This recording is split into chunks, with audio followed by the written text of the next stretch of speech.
Ūrumwe Generations Together Audiobook. A field book for building intergenerational community service partnerships in America. How schools, housing communities, and local organizations can unite students and older adults to strengthen communities, improve health, and build civic leadership. Ūrumwe Generations Together. Copyright 2026 by Actuate Biomedicine. All rights reserved. No part of this publication may be reproduced, distributed, or transmitted in any form or by any means, including photocopying, recording, or other electronic or mechanical methods, without the prior written permission of the publisher, except in the case of brief quotations embodied in critical reviews and certain other non-commercial uses permitted by copyright law. For permission requests, write to the publisher at the Ngatia@Actuate Bio or. For more information, visit our website, www.actuatebio. This is the first edition. ISBN 9781105100864. Imprintlulu.com. Ūrumwe Acknowledgements. No work that seeks to rebuild community is ever the achievement of a single individual. Every enduring institution begins as a conversation, every movement begins with a relationship, and every civilization is ultimately built through the willingness of ordinary people to care for one another. Ūrumwe Generations Together is the product of many conversations, countless acts of encouragement, and many individuals and organizations who chose to believe that our neighborhoods can once again become places where generations live not merely beside one another, but with one another. I wish first to express my deepest gratitude to the board of the Belmont Tenants Association. Your willingness to begin the conversation about bringing generations together made this work possible. Before there was a proposal, before there was a program, and before there was a book, there was the courage to imagine that something different was possible. Your openness to that vision created the first space in which the ideas contained in these pages could begin to take root. I offer my heartfelt appreciation to Cassandra Page, Vice President of the Belmont Tenants Association, for her exceptional partnership in helping transform an idea into a practical community initiative. Her thoughtful collaboration in developing the Generations Together proposal and introducing the project to the leadership of Belmont High School established the first bridges between students and residents. Her work demonstrated that meaningful community transformation begins not with grand declarations but with faithful collaboration. My sincere thanks also go to Robin Larson, President of the Belmont Tenants Association, whose encouragement and steadfast confidence in this vision provided both inspiration and momentum. Her willingness to support innovative ideas and encourage their implementation reflects the servant leadership upon which healthy communities are built. I extend my profound gratitude to every member of the board of the Belmont Tenants Association. Your collective leadership, generosity of spirit, and commitment to strengthening the lives of Belmont residents have demonstrated that genuine leadership is measured not by authority, but by one's ability to create opportunities for others to flourish. Together, you have helped lay the foundation for what I hope will become a model of intergenerational partnership for communities across America. To every resident and tenant of Belmont Housing, I offer my deepest appreciation. This book belongs as much to you as it does to its author. Your stories, resilience, wisdom, kindness, patience, and openness to building relationships across generations are living testimony that communities already possess extraordinary wealth. That wealth is not measured in buildings or budgets, but in human experience, mutual care, and the quiet dignity of neighbors willing to know one another. I gratefully acknowledge the leaders of the town of Belmont for their dedication to building an inclusive and compassionate community. I am especially thankful to the members of the Disability Access Commission, on which I had the privilege of serving, for their commitment to ensuring that every resident, regardless of ability, has the opportunity to participate fully in community life. I also extend sincere appreciation to the Belmont Housing Trust and to the many boards, commissions, civic organizations, nonprofits, and community institutions whose work strengthens the social fabric of Belmont every day. My sincere gratitude goes to the leadership, faculty, staff, and students of Belmont High School for embracing the vision of Generations Together. Schools are far more than institutions of academic instruction. They are places where citizenship is cultivated, leadership is discovered, and the habits of service are formed. By opening your doors to this vision, you have demonstrated that education reaches its highest purpose when knowledge is joined with compassion, responsibility, and community engagement. I also wish to express my profound appreciation to Achilles International, an organization whose work beautifully embodies the principles celebrated throughout this book. For decades, Achilles International has demonstrated that physical activity can become a powerful instrument of inclusion, friendship, dignity, and human flourishing. By bringing together people of all ages and abilities through running, walking, hiking, sailing, racing, and countless outdoor activities, Achilles has shown that disability is never a barrier to belonging when communities choose to move together. I am especially grateful to the Achilles International Boston chapter, whose work has become a living example of Ūrumwe generations together in action. Under the remarkable leadership of Captain Joseph Lemmer, the Boston chapter has created an extraordinary culture of service by organizing hundreds of volunteer opportunities that unite young people, adults, seniors, and individuals living with disabilities. Week after week, season after season, in the warmth of summer, the colors of autumn, the snow of winter, and the rains of spring, volunteers accompany athletes and walkers with disabilities as guides, partners, teammates, and friends. Together they run marathons, participate in community races, walk neighborhood paths, sail on local waters, and embrace the outdoors as a shared space of health, joy, and human connection. The genius of Achilles International lies not merely in enabling physical activity, but in revealing a deeper truth, that every stride taken together strengthens the invisible bonds of community. A guide does not simply lead another person. Both individuals become transformed through trust, shared purpose, and mutual encouragement. In this way, Achilles reminds us that movement itself can become an act of community building, and that every mile walked together becomes a step toward a more inclusive society. The work of Achilles Boston has profoundly influenced my understanding of generations together. It demonstrates that service is not confined to classrooms, housing communities, or meeting halls. It flourishes on sidewalks, running trails, parks, rivers, racecourses, and every place where people choose to accompany one another through life. Their example affirms one of the central convictions of this book: communities become healthier not only because people exercise together, but because they belong to one another. I also wish to acknowledge the many individuals throughout Belmont, the Commonwealth of Massachusetts, and beyond who have offered ideas, encouragement, professional expertise, constructive criticism, volunteer service, and friendship throughout the development of this work. Many names may never appear in these pages, but each has contributed in some measure to the realization of this vision. Beyond these immediate acknowledgments, I wish to recognize the deeper intellectual and philosophical journey that has shaped not only this book but my broader life's work. Ūrumwe Generations Together forms part of a larger body of work that seeks to understand how societies flourish by rediscovering the creative power already present within every human being and every community. Across my previous writings, this journey has unfolded through the complementary ideas of Ngatia, Chiku Convergence, and now Ūrumwe Generations Together. The Ngatia principles of self-governance begin with a simple but transformative insight: every person possesses the capacity for responsible self-government. Communities become strong not because authority is concentrated in institutions, but because individuals discover the discipline, creativity, stewardship, and moral responsibility to govern themselves in service to others. Freedom is therefore not merely independence, it is the capacity to contribute to the common good. Building upon this foundation, Chiku Convergence explores the invisible force generated whenever human beings move toward one another in shared purpose.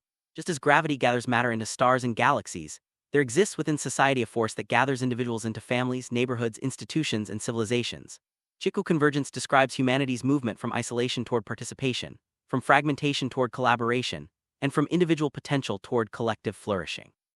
It teaches that the true wealth of society lies not only in its economies or technologies, but in its relationships of trust. Ūrumwe Generations Together represents the lived expression of these ideas within the everyday life of American communities. If Ngatia teaches self-governance and Chiku Convergence explains how people come together, then Ūrumwe Generations Together reveals what emerges when those principles are faithfully practiced: a community in which belonging becomes the organizing principle of social life. Ūrumwe Generations Together is more than unity. It is the realization that every generation carries gifts the others cannot replace, that wisdom without youthful energy cannot build the future, and youthful energy without wisdom cannot sustain it. It recognizes that older adults are not society's past but an indispensable part of its future, that people living with disabilities are not objects of sympathy but equal partners in building community, and that young people are not merely tomorrow's leaders but today's co-creators of a flourishing society. Through Generations Together, Ūrumwe Generations Together becomes visible in practical ways.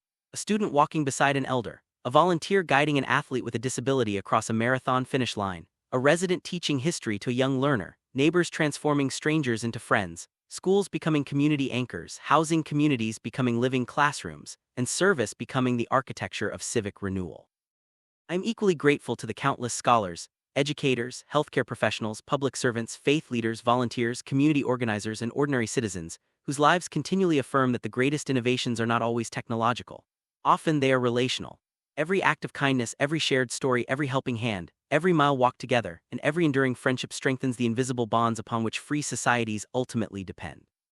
Above all, I give thanks to the divine, the creator of all generations, whose image is reflected in every human life and whose wisdom teaches that we are created not for isolation but for communion. Every generation is both a gift and a calling. Every neighbor is an invitation to serve. Every community carries within it the possibility of renewal. It is my hope that this book will contribute, however modestly, to that renewal. May it inspire schools to become centers of civic formation. May it encourage housing communities to become neighborhoods of belonging. May it strengthen families by reconnecting generations. May it encourage communities to walk together, learn together, serve together, and flourish together. May it help America rediscover that its greatest untapped resource is not hidden beneath its soil nor contained within its technologies, but lives quietly within the relationships waiting to be formed among its people. And may the spirit of Ūrumwe, generations together, continue to guide us toward a civilization where every generation contributes to the flourishing of every other generation, where service becomes the language of citizenship, where belonging becomes the foundation of democracy, and where the enduring principles of Ngatia, the gathering force of Chiku Convergence, and the lived reality of Ūrumwe, generations together, give rise to a true new earth civilization of care. Ūrumwe wa Njogu. The elephant as the first practitioner of generations together. Long before human beings built cities, established governments, organized schools, or wrote books about leadership and community, the elephant had already mastered one of civilization's greatest lessons. Among the Gikuyu people, the elephant, Njogu, has long been admired as a symbol of strength, wisdom, endurance, and noble leadership. Yet perhaps its greatest gift is not its immense physical power or remarkable intelligence, but the way it organizes its life around relationships that span multiple generations. The elephant teaches us that the strongest community is not built upon individual achievement, but upon collective care. In this sense, elephants are among nature's first and greatest practitioners of Ūrumwe, the profound principle that life flourishes when every generation contributes to the flourishing of every other. An elephant herd is far more than a collection of animals occupying the same landscape. It is a living society, a carefully ordered community whose strength lies in the relationships among its members. At the center of this society stands the matriarch, usually the oldest and most experienced female. Her authority is not imposed through force or domination, but earned through memory, wisdom, and years of faithful leadership. She remembers the hidden waterholes that sustained previous generations during times of drought, the safest migration routes across vast landscapes, the locations of danger, and the subtle rhythms of changing seasons. Her memory becomes the living archive of the herd, allowing younger elephants to survive by drawing upon knowledge they could never have acquired alone. The oldest elephant therefore carries not merely experience but the future of the entire community. Around the matriarch gathers a remarkable network of daughters, sisters, mothers, grandmothers, aunts, cousins, adolescents, and calves. Multiple generations live, travel, feed, learn, and protect one another as a single social organism. Every member has a role and every stage of life contributes something essential. The calves bring curiosity, playfulness, and the promise of the future. The younger adults provide energy, exploration, and labor. Mature adults offer protection, stability, and daily care, while the elders contribute wisdom, judgment, and long-term memory. No generation is considered expendable because each possesses gifts that the others cannot replace. This is the living essence of Ūrumwe wa Njogu, the unity of generations expressed through shared responsibility. One of the most extraordinary characteristics of elephant society is the way it raises its young. A newborn calf does not belong solely to its mother, it belongs to the entire herd. Older sisters, aunts, grandmothers, and other experienced females participate in nurturing, protecting, guiding, and teaching every young elephant. Biologists often refer to these helpers as alamothers, but their role represents something much deeper than occasional assistance. They embody a philosophy in which parenthood itself becomes a communal responsibility.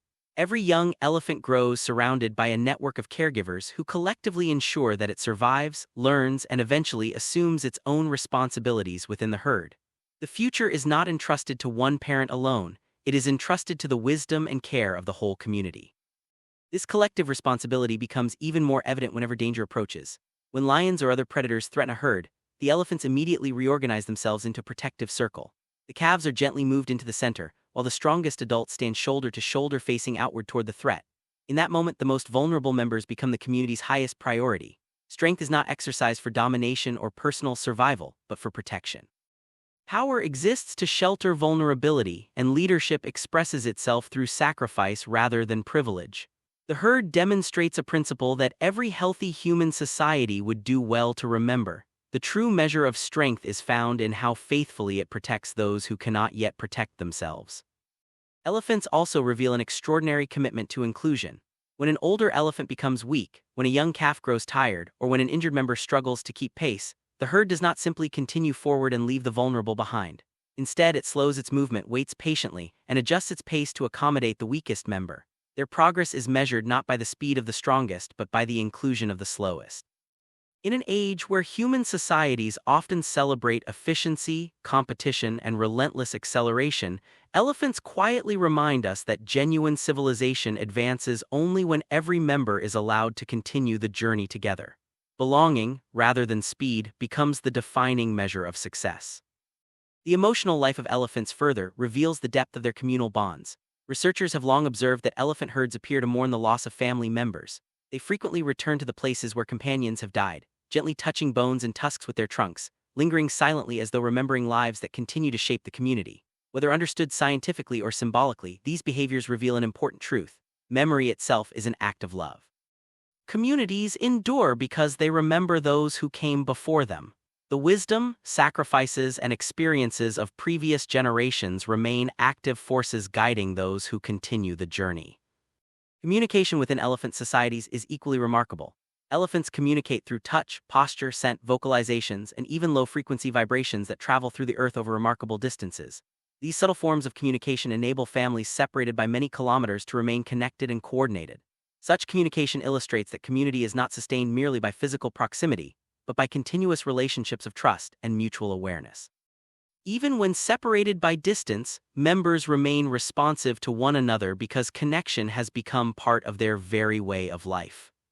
Perhaps the greatest lesson elephants offer is that learning never ends. Every migration becomes a classroom where younger elephants observe experienced leaders navigating unfamiliar terrain. Every challenge becomes an opportunity to transmit knowledge accumulated over decades. The elders become living libraries whose wisdom cannot be replaced by instinct alone, while the young become apprentices preparing to assume leadership in generations yet to come.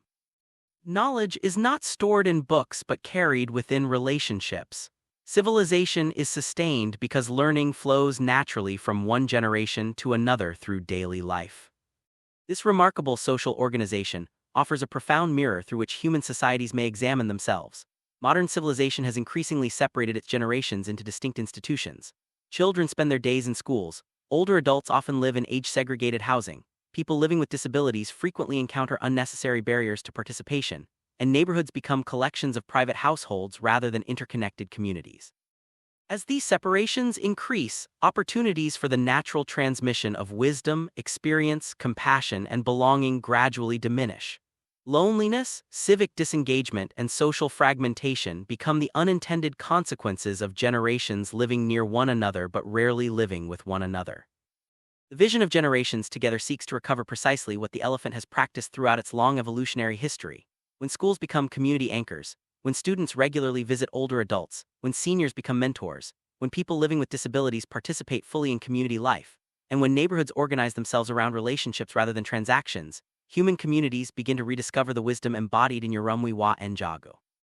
The elephant demonstrates that flourishing does not emerge automatically from proximity. It emerges from intentional participation, shared responsibility, and mutual care across generations. The deeper lesson of the elephant extends beyond biology into philosophy. Great communities, like great forests, are not built quickly. Trust accumulates one relationship at a time. Wisdom matures through years of shared experience. Belonging grows through countless acts of service, patience, forgiveness, and companionship.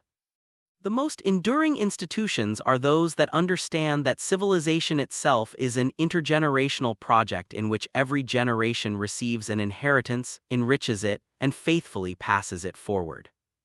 Within the broader philosophy of Ngatia, Chiku Convergence, and Ūrumwe, the elephant becomes a living symbol of humanity's highest calling.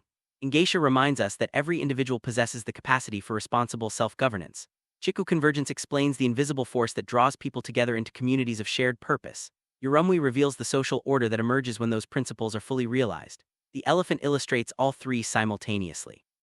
It governs itself with discipline, converges around common purpose, and lives within a community where strength, wisdom, memory, and care are shared across generations. For this reason, the elephant may rightly be called the first practitioner of generations together. It teaches us that the greatest technology ever invented is not mechanical but relational. The greatest wealth is not accumulated in possessions but preserved in communities of trust. The greatest inheritance is not material but the wisdom, compassion, and responsibility transmitted faithfully from one generation to another. Wherever generations walk together, wisdom accompanies them. Wherever wisdom is shared, communities flourish. And wherever communities flourish through mutual care, there lives the enduring spirit of Ūrumwe wa Njogu. Inspiration. Generations together is born from a simple but profound truth. No society can flourish when its generations grow apart. This book emerges from the vision of Chiku Convergence, the spirit of the weaver bird that gathers scattered strands and patiently weaves them into a living home. Chiku reminds us that communities are not built by individuals alone, but by relationships woven across time, experience, and purpose. The young bring energy, imagination, and possibility. Elders bring wisdom, memory, and stewardship. Together, they create what neither generation can achieve alone. The roots of Chiku Convergence lie in the Ngatia principles of self-governance, which teach that lasting transformation begins not with institutions, but with people who learn to govern themselves, serve one another, and organize around a shared vision of the common good. Self-governance becomes collective governance becomes community, community becomes civilization. This journey follows a path that begins with the force within human movement, the innate desire to connect, contribute, and belong. As individuals gather around a common purpose, movement becomes participation. Participation becomes stewardship. Stewardship becomes the foundation of a participatory civilization in which every person is both a beneficiary and a builder of the future. The ultimate destination of this journey is a civilization of care, a society in which generations do not compete but cooperate, where service replaces isolation, where belonging overcomes fragmentation, and where communities become places of mutual responsibility and shared flourishing. Generations Together is therefore more than a field guide for community service partnerships. It is an invitation to weave a new earth, one relationship, one neighborhood, one generation at a time. Ūrumwe, the forgotten wealth of human togetherness. There is a word in the Gikuyu language that carries within it an entire philosophy of civilization. That word is Ūrumwe, generations together. It is often translated simply as unity, but unity is too small a word. Ūrumwe, generations together, means togetherness. It means belonging. It means solidarity. It means many becoming one without ceasing to be many. It means individuals discovering themselves within a community. It means generations recognizing their dependence upon one another. It means people gathering around a common purpose and discovering that their lives acquire greater meaning when woven together than when lived apart. Ūrumwe, generations together, is not uniformity. It does not erase difference, it harmonizes difference. It transforms diversity into strength. Like the strands of a woven basket, each strand remains distinct, yet together they create something capable of carrying life. This book is about Ūrumwe, generations together. More precisely, it is about how a society that has become fragmented can rediscover it. For the defining crisis of modern America is not fundamentally economic. It is not technological. It is not political. It is not even institutional. Beneath all these challenges lies a deeper crisis. A crisis of human separation, a crisis of disconnection, a crisis of belonging, a crisis of Ūrumwe, generations together. The Great Paradox. We live in the most connected age in human history. Billions of people communicate instantly across continents. Information travels at the speed of light. Digital networks span the globe. Technology has conquered distance, yet loneliness continues to grow, isolation continues to deepen, and communities continue to weaken. Neighbors increasingly live beside one another without knowing one another. Students graduate without meaningful relationships with elders. Older adults spend years without regular engagement with younger generations. Families become scattered. Institutions become fragmented. Communities become collections of individuals rather than networks of belonging. The paradox is striking. The more connected our technologies become, the more disconnected our relationships appear to be. We have mastered communication, yet we are losing community. We have built extraordinary systems of information, yet we struggle to build systems of belonging. We have connected devices, but we have not always connected lives. The result is a condition that many societies throughout history would have immediately recognized. The Gikuyu call it Witima. The new Witima. Traditionally, Witima referred to orphanhood, the loss of parents, the loss of protection, the loss of belonging within a family. Yet beneath the literal meaning lies a deeper truth. An orphan is not merely someone without parents. An orphan is someone disconnected from the relationships that provide identity, protection, guidance, and care. In this sense, modern society is increasingly experiencing a new form of Witima, not biological orphanhood but social orphanhood, young people surrounded by information but lacking mentorship, older adults surrounded by people but lacking companionship, families living in communities but lacking connection, institutions operating in proximity but lacking partnership, people living side by side yet remaining strangers. This condition has profound consequences. Loneliness increases, purpose declines, trust erodes, civic participation weakens, communities lose resilience. The social fabric begins to fray. What appears to be a public health crisis, a civic crisis, or a cultural crisis is often at its root a crisis of belonging, a crisis of Ūrumwe generations together. The weaver bird and the secret of civilization. Solution to this crisis may be found in one of nature's smallest architects. The weaver bird, known in this book as Chiku. The weaver bird possesses no great strength. It commands no vast resources. It does not construct its nest from a single material. Instead, it gathers scattered strands, one strand at a time, patiently, intentionally, purposefully. Each strand appears insignificant on its own. Yet through the act of weaving, those strands become structure. They become shelter. They become home. They become life. This is the genius of the weaver bird, and it is the genius of civilization itself. Civilizations are not built primarily from concrete, steel, technology, or capital. They are built from relationships, trust, participation, responsibility, stewardship, and belonging. Civilization is ultimately a work of weaving. The strongest societies are not necessarily those with the greatest wealth, they are those with the strongest social fabric, societies that understand how to transform individuals into communities and communities into civilizations. They are societies built upon Ūrumwe generations together. From Chiku to Ūrumwe generations together. The philosophy of Chiku Convergence emerges from this insight. The weaver bird teaches that strength comes through connection, not through centralization, not through coercion, not through dependency, but through convergence. The gathering of people around shared purpose, the weaving of relationships across differences, the creation of structures capable of supporting life. Chiku is therefore not merely a symbol. Chiku is a method, a way of understanding how communities become communities, how movements become institutions, how participation becomes culture, and how belonging becomes civilization. And the outcome of this process is Ūrumwe generations together. If Chiku is the act of weaving, Ūrumwe generations together is the fabric that emerges. If Chiku is the process, Ūrumwe generations together is the condition it creates. The Ngatia Foundation. Beneath both Chiku and Ūrumwe generations together lies an even deeper foundation, the Ngatia principles of self-governance. Modern culture often imagines freedom as independence from others. Ngatia proposes a different vision. True freedom is not isolation. True freedom is the capacity to participate responsibly in the life of a community. A self-governed person becomes capable of stewardship. A steward becomes capable of service. Service creates participation. Participation creates belonging. Belonging creates Ūrumwe generations together. The journey from self-governance to civilization follows this path. It begins within the individual, but it does not end there, it culminates in community. For human flourishing is never merely personal, it is relational. The individual becomes fully human through participation in something larger than oneself. This is the wisdom at the heart of Ngatia, and it is the philosophical foundation of this book. Generations together. This book proposes a simple but transformative idea. The path toward rebuilding community begins by reconnecting generations.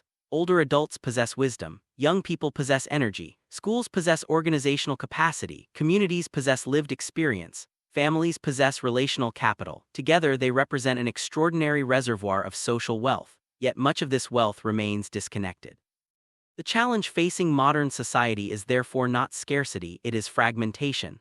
The resources already exist, the people already exist, the institutions already exist. What is missing are the structures that bring them together. Generations Together seeks to provide those structures. It is not merely a volunteer program. It is not merely a community partnership model. It is a framework for rebuilding Ūrumwe generations together. a practical method for weaving generations together through service, learning, health, and community, and a blueprint for transforming isolation into belonging. A civilization of care.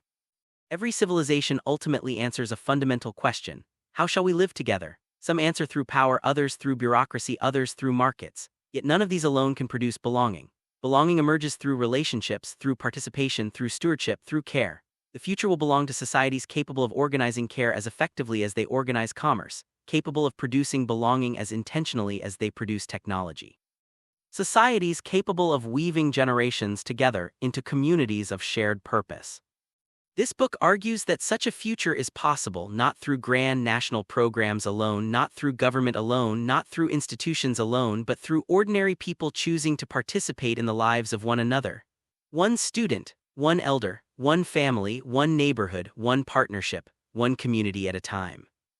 The vision ahead. The chapters that follow are both a philosophy and a field guide. They explore the crisis of disconnection facing modern society, present a practical model for intergenerational partnership, and provide tools for schools, housing authorities, faith communities, municipalities, nonprofits, and civic leaders. But beneath every strategy lies a deeper aspiration: the restoration of Ūrumwe generations together, the recovery of belonging, the rebuilding of community, and the creation of a civilization of care. For in the end, the greatest wealth of any society is not measured in money, technology, or power. It is measured in relationships, in trust, in participation, and in the strength of the bonds that unite one generation to the next. It is measured in Ūrumwe generations together. And perhaps the most important task of our time is to learn how to weave it once again. The loneliness crisis and the leadership opportunity. Every civilization is ultimately a story about relationships. Its wealth is not measured merely by the goods it produces, the technologies it invents, or the institutions it builds. Its true wealth is measured by the quality of the bonds that connect its people across generations. When those bonds flourish, societies flourish. When they weaken, prosperity itself begins to lose its meaning. America today faces two seemingly different crises. The first is the growing isolation of older adults. Millions of elders possess a lifetime of wisdom, experience, sacrifice, and memory, yet increasingly find themselves living alone, disconnected from the very communities they helped build. Their knowledge remains abundant, but the channels through which it can be shared have grown narrow. The second crisis is the declining civic engagement of young people. Never has a generation been more connected by technology, yet many struggle to find meaningful pathways to purpose, contribution, and belonging. They seek significance in a world overflowing with information but often lacking in relationships. These challenges appear distinct. In reality, they are manifestations of the same deeper problem. A society that separates its generations eventually impoverishes them both. The young lose access to wisdom. The old lose opportunities to invest in the future. Communities lose continuity. Institutions lose trust. The social fabric frays not because people cease to care, but because they cease to encounter one another in meaningful ways. Yet within this challenge lies one of the greatest leadership opportunities of our time. The solution is not merely another program, it is not another policy, it is not another bureaucracy. The solution is participation. When generations serve together, something remarkable occurs. Knowledge becomes mentorship, energy becomes service, experience becomes guidance, need becomes opportunity, strangers become neighbors, and communities rediscover their capacity to govern themselves through relationships rather than regulations alone. This is the central insight of Generations Together. The future of America will not be secured solely by technological innovation, economic growth, or institutional reform. It will be secured by renewing the human connections that make innovation meaningful, growth inclusive, and institutions trustworthy. This book is rooted in the vision of Chiku Convergence, the wisdom of the weaver bird that gathers scattered strands and transforms them into a living structure. It is grounded in the Ngatia principles of self-governance, which teach that enduring change emerges when people assume responsibility for one another and organize around a shared purpose. It recognizes that the force within every human movement is not power but participation, the willingness of ordinary people to contribute to something larger than themselves. From that participation emerges what may be the defining project of the 21st century, the construction of a civilization of care. A civilization of care is not built through charity alone. It is built through reciprocity when generations discover that they need one another, when service becomes a habit, belonging becomes a culture, and community becomes a shared responsibility. The pages that follow are both a manifesto and a field guide. They offer practical tools for schools, housing authorities, churches, municipalities, nonprofits, and community leaders. But beneath every strategy lies a larger invitation to reweave the social fabric of America one relationship at a time. The leadership opportunity before us is immense. The elder waiting to be heard and the young person searching for purpose are not separate stories, they are two halves of the same story. Bring them together, and something larger emerges than either could create alone. That larger possibility is the future this book, Generations Together, seeks to build. A future where generations do not live beside one another as strangers, but labor alongside one another as partners. A future where service becomes belonging, belonging becomes community, and community becomes the foundation of a new earth. Inspiration. Generations Together is born from a simple but profound truth. No society can flourish when its generations grow apart. This book emerges from the vision of Chiku Convergence, the spirit of the weaver bird that gathers scattered strands and patiently weaves them into a living home. Chiku reminds us that communities are not built by individuals alone, but by relationships woven across time, experience, and purpose. The young bring energy, imagination, and possibility. Elders bring wisdom, memory, and stewardship. Together, they create what neither generation can achieve alone. The roots of Chiku Convergence lie in the Ngatia principles of self-governance, which teach that lasting transformation begins not with institutions, but with people who learn to govern themselves, serve one another, and organize around a shared vision of the common good. Self-governance becomes collective governance becomes community, community becomes civilization. This journey follows a path that begins with the force within human movement, the innate desire to connect, contribute, and belong. As individuals gather around a common purpose, movement becomes participation. Participation becomes stewardship. Stewardship becomes the foundation of a participatory civilization in which every person is both a beneficiary and a builder of the future. The ultimate destination of this journey is a civilization of care. A society in which generations do not compete but cooperate, where service replaces isolation, where belonging overcomes fragmentation, and where communities become places of mutual responsibility and shared flourishing. Generations Together is therefore more than a field guide for community service partnerships. It is an invitation to weave a new earth, one relationship, one neighborhood, one generation at a time. Ūrumwe, the forgotten wealth of human togetherness. There is a word in the Gikuyu language that carries within it an entire philosophy of civilization. That word is Ūrumwe, generations together. It is often translated simply as unity, but unity is too small a word. Ūrumwe, generations together, means togetherness. It means belonging. It means solidarity. It means many becoming one without ceasing to be many. It means individuals discovering themselves within a community. It means generations recognizing their dependence upon one another. It means people gathering around a common purpose and discovering that their lives acquire greater meaning when woven together than when lived apart. Ūrumwe, generations together, is not uniformity. It does not erase difference, it harmonizes difference. It transforms diversity into strength. Like the strands of a woven basket, each strand remains distinct, yet together they create something capable of carrying life. This book is about Ūrumwe, generations together. More precisely, it is about how a society that has become fragmented can rediscover it. For the defining crisis of modern America is not fundamentally economic. It is not technological. It is not political. It is not even institutional. Beneath all these challenges lies a deeper crisis. A crisis of human separation, a crisis of disconnection, a crisis of belonging, a crisis of Ūrumwe, generations together. The great paradox. We live in the most connected age in human history.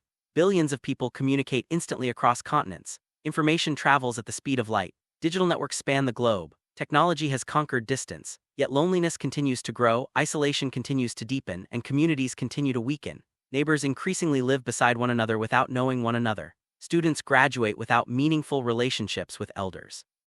Older adults spend years without regular engagement with younger generations. Families become scattered, institutions become fragmented, communities become collections of individuals rather than networks of belonging. The paradox is striking. The more connected our technologies become, the more disconnected our relationships appear to be. We have mastered communication, yet we are losing community. We have built extraordinary systems of information, yet we struggle to build systems of belonging. We have connected devices, but we have not always connected lives. The result is a condition that many societies throughout history would have immediately recognized. The Gikuyu call it Witima. The new Witima. Traditionally, Witima referred to orphanhood, the loss of parents, the loss of protection, the loss of belonging within a family, yet beneath the literal meaning lies a deeper truth. An orphan is not merely someone without parents. An orphan is someone disconnected from the relationships that provide identity, protection, guidance, and care. In this sense, modern society is increasingly experiencing a new form of Witima, not biological orphanhood but social orphanhood, young people surrounded by information but lacking mentorship.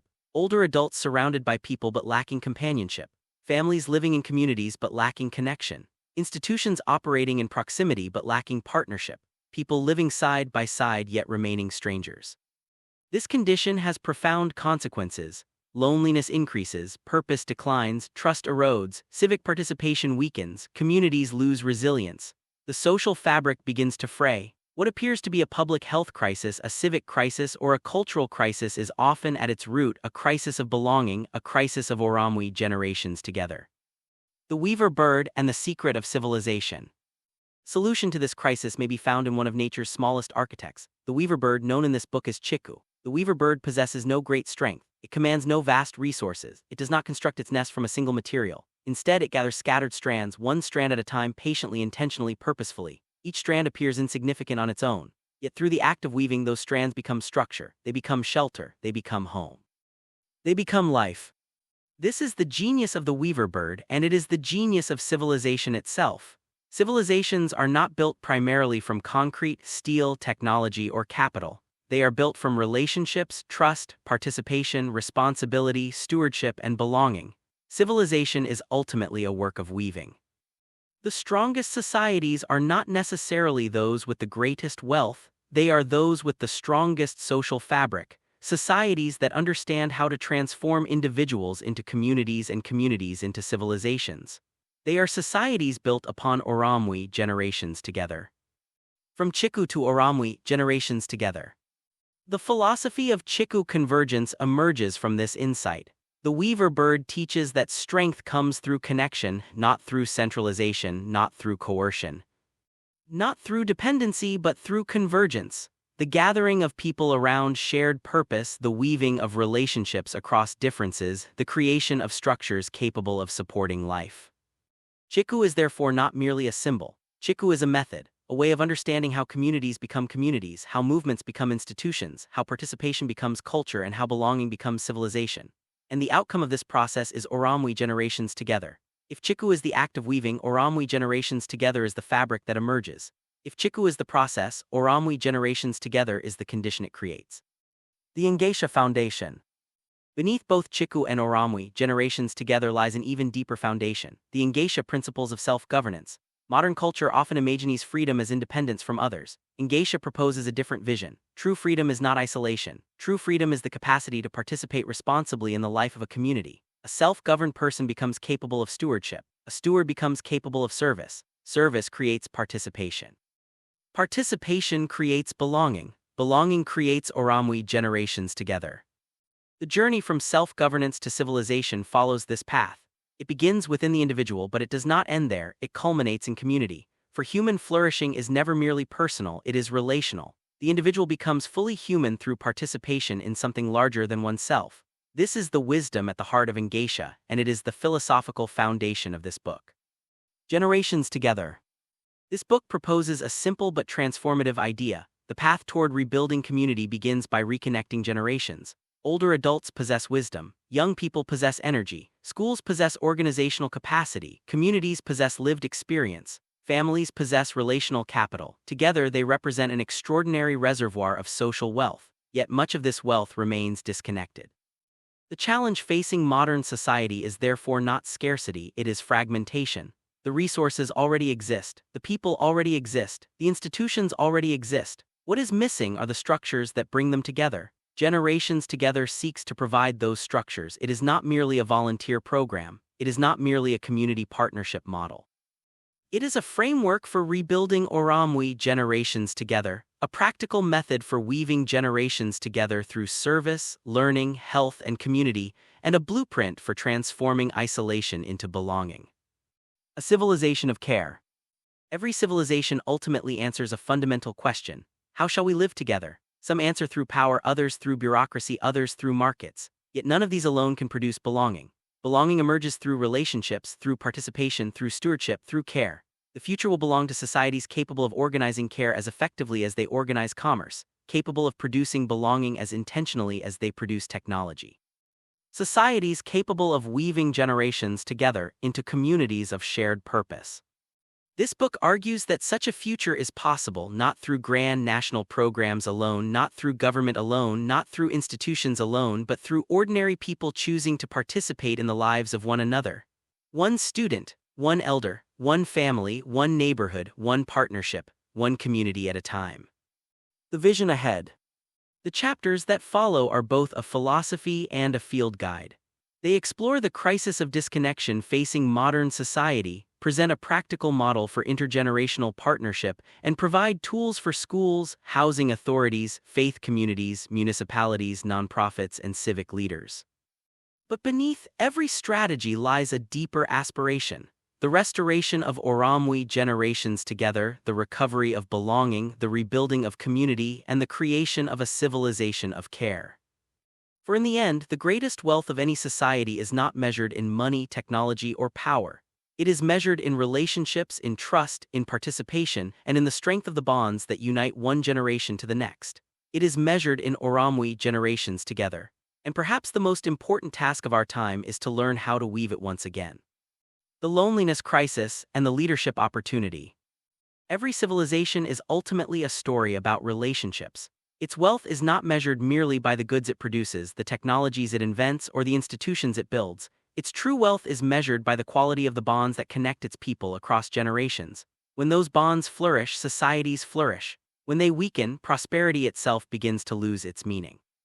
America today faces two seemingly different crises. The first is the growing isolation of older adults. Millions of elders possess a lifetime of wisdom, experience, sacrifice, and memory, yet increasingly find themselves living alone, disconnected from the very communities they helped build. Their knowledge remains abundant, but the channels through which it can be shared have grown narrow. The second crisis is the declining civic engagement of young people. Never has a generation been more connected by technology, yet many struggle to find meaningful pathways to purpose, contribution, and belonging. They seek significance in a world overflowing with information but often lacking in relationships.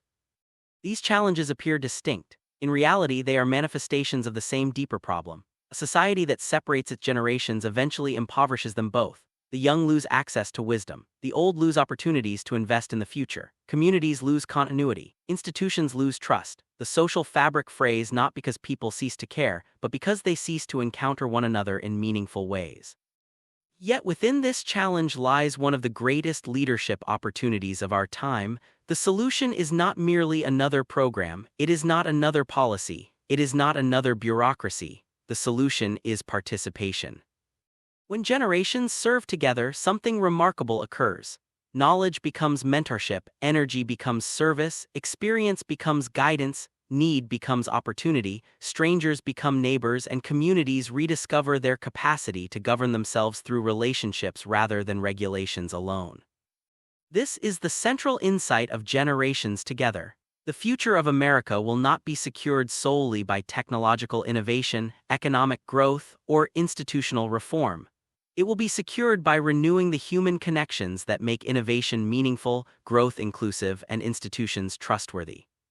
This book is rooted in the vision of Chiku Convergence, the wisdom of the weaver bird that gathers scattered strands and transforms them into a living structure. It is grounded in the Ngatia principles of self-governance, which teach that enduring change emerges when people assume responsibility for one another and organize around a shared purpose. It recognizes that the force within every human movement is not power but participation, the willingness of ordinary people to contribute to something larger than themselves. From that participation emerges what may be the defining project of the 21st century, the construction of a civilization of care.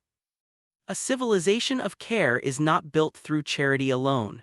It is built through reciprocity when generations discover that they need one another, when service becomes a habit, belonging becomes a culture, and community becomes a shared responsibility. The pages that follow are both a manifesto and a field guide. They offer practical tools for schools, housing authorities, churches, municipalities, nonprofits, and community leaders. But beneath every strategy lies a larger invitation to reweave the social fabric of America one relationship at a time. The leadership opportunity before us is immense. The elder waiting to be heard and the young person searching for purpose are not separate stories, they are two halves of the same story. Bring them together, and something larger emerges than either could create alone. That larger possibility is the future this book, Generations Together, seeks to build. A future where generations do not live beside one another as strangers but labor alongside one another as partners. A future where service becomes belonging, belonging becomes community, and community becomes the foundation of a new earth. Part 1. Why Generations Together Matters. Every generation inherits a world it did not create and holds in trust a future it will never fully see. Civilization is the bridge between these two realities. No society emerges fully formed. Every community, institution, tradition, and achievement is the product of countless acts of stewardship performed across generations.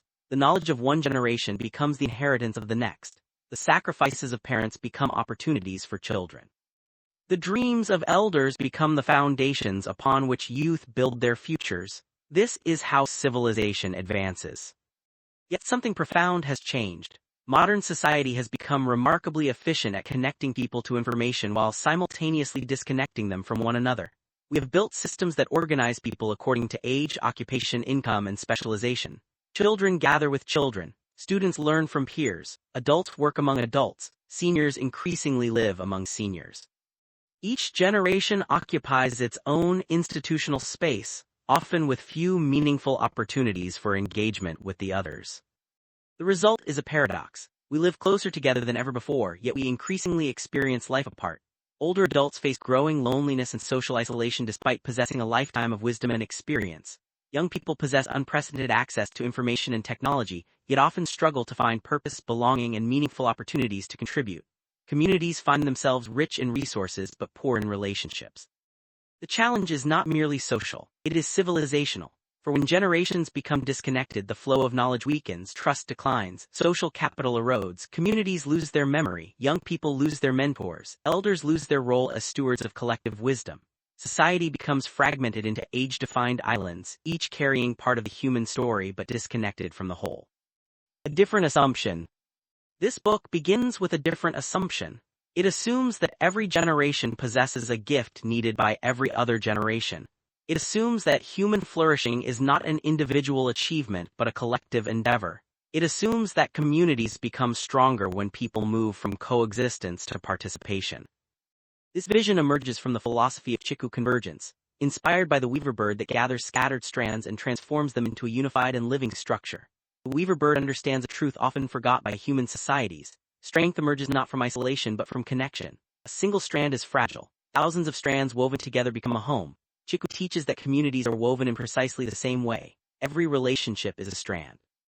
Every act of service is a strand. Every conversation between generations is a strand. Every shared project is a strand. Over time, these strands become trust. Trust becomes community. Community becomes civilization. Beneath Chiku Convergence lie the Ngatia principles of self-governance, which teach that lasting transformation does not begin in distant institutions. It begins within individuals and small communities who choose responsibility over dependency, stewardship over passivity, and participation over disengagement. The Ngatia tradition recognizes that self-governance is not merely political, it is relational. A self-governing people are people who understand their obligations to one another. A self-governing community is a community that mobilizes its own gifts to solve its own challenges. A self-governing civilization is a civilization in which every person becomes both a contributor and a beneficiary of the common good. The force of participation. This understanding leads to deeper insight. All meaningful social transformation begins with movement. Human beings are not static creatures. We are animated by aspirations, hopes, ideas, and relationships. We gather around shared purposes. We organize around shared visions. We move toward common goals. Every institution, every community, and every civilization originates as a movement of people responding to a call larger than themselves. The force within human movement is participation. Participation transforms spectators into contributors. It transforms beneficiaries into builders. It transforms isolated individuals into communities of purpose. When participation becomes widespread, it creates what may be called a participatory civilization, a society in which people do not merely consume services or receive benefits but actively contribute to the flourishing of others. Such a civilization cannot be built by governments alone, by markets alone, or by institutions alone. It can only be built through relationships. Why generations are indispensable. This is where generations become indispensable. The young possess energy, creativity, adaptability, and hope. Older adults possess wisdom, memory, resilience, and perspective. One generation carries vision. Another generation carries experience. One generation imagines the future. Another remembers the lessons of the past. Together, they become capable of creating something neither can achieve alone. The ultimate expression of this partnership is what this book calls a civilization of care. A civilization of care is not defined merely by economic prosperity or technological achievement. It is defined by the quality of the relationships that bind people together. A society in which loneliness gives way to belonging, isolation gives way to participation, and service becomes a shared cultural practice. In a civilization of care, generations are not competitors for resources but collaborators in stewardship. Young people are not viewed merely as future leaders, they are present contributors. Older adults are not viewed merely as recipients of care, they are reservoirs of wisdom and leadership. Community service becomes more than volunteerism, it becomes the mechanism through which society continually renews itself. Why this book matters. That is why Generations Together matters. This book is not simply about volunteer programs, community partnerships, or service projects. It is about restoring one of the most important relationships in human society, the relationship between generations. The chapters that follow explore why this relationship has weakened, what is lost when generations grow apart, and what becomes possible when they come together in common purpose. For the future of America may depend not on discovering new resources, but on reconnecting the human resources already present within our communities. The young are waiting for purpose, the old are waiting for connection, communities are waiting for renewal. The opportunity before us is to weave them together. Like Chiku, the weaver bird, we are called to gather the scattered strands of society and create something strong enough to shelter future generations. That work begins now. Chapter 1: The Two Communities Living Side by Side.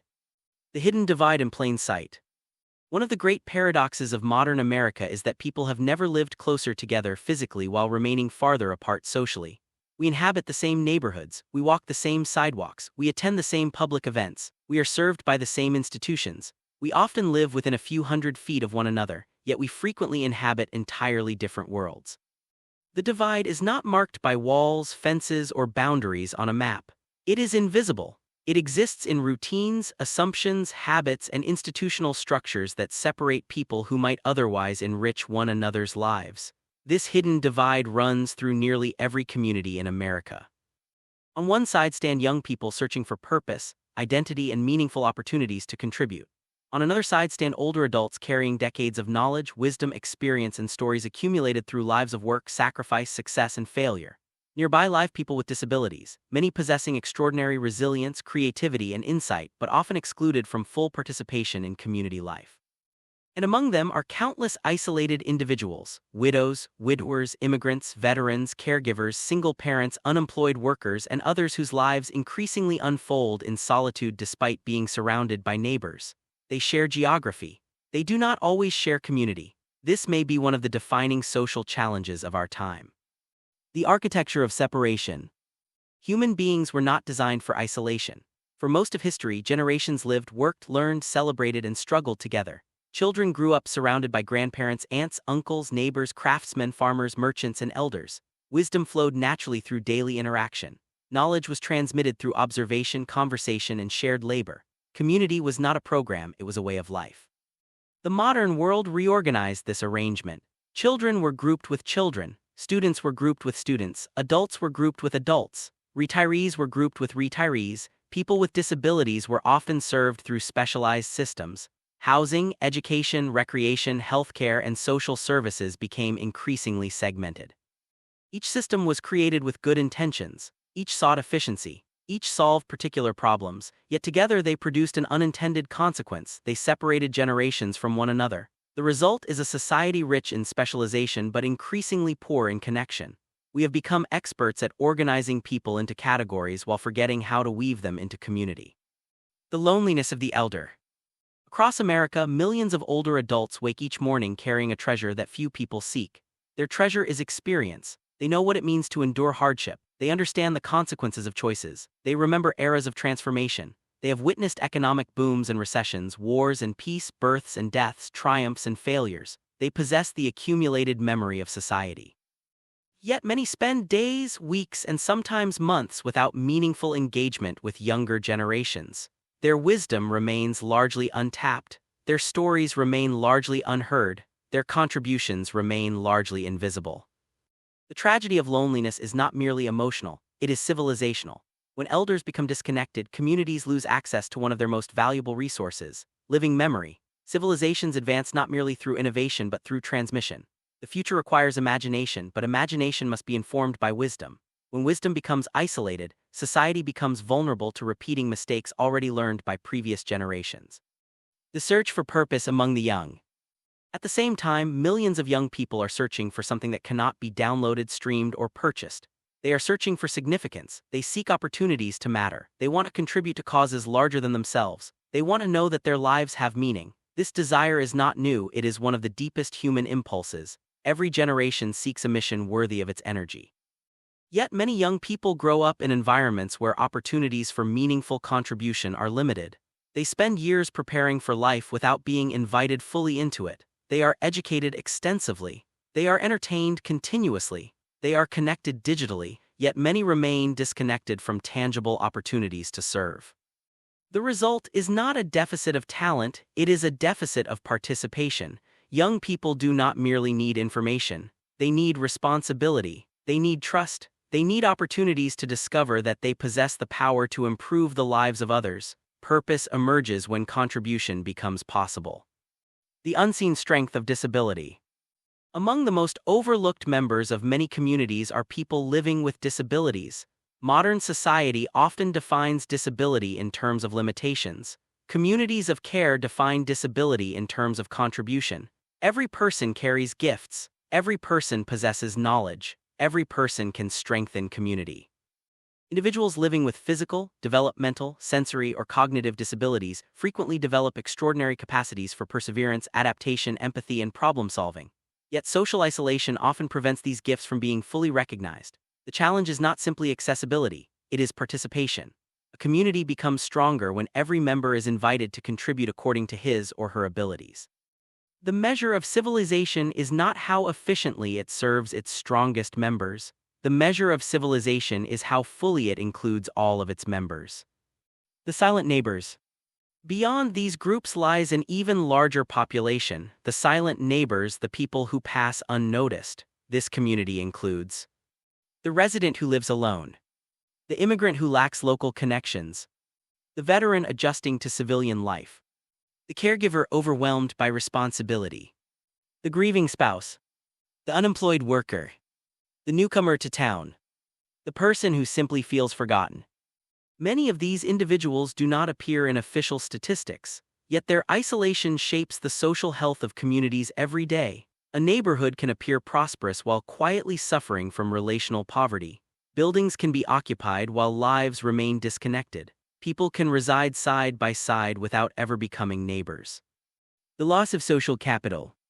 Economists often speak about financial capital. Technologists speak about intellectual capital. Communities flourish through social capital. Social capital consists of trust, relationships, reciprocity, and shared responsibility. It is the invisible infrastructure that allows communities to solve problems together.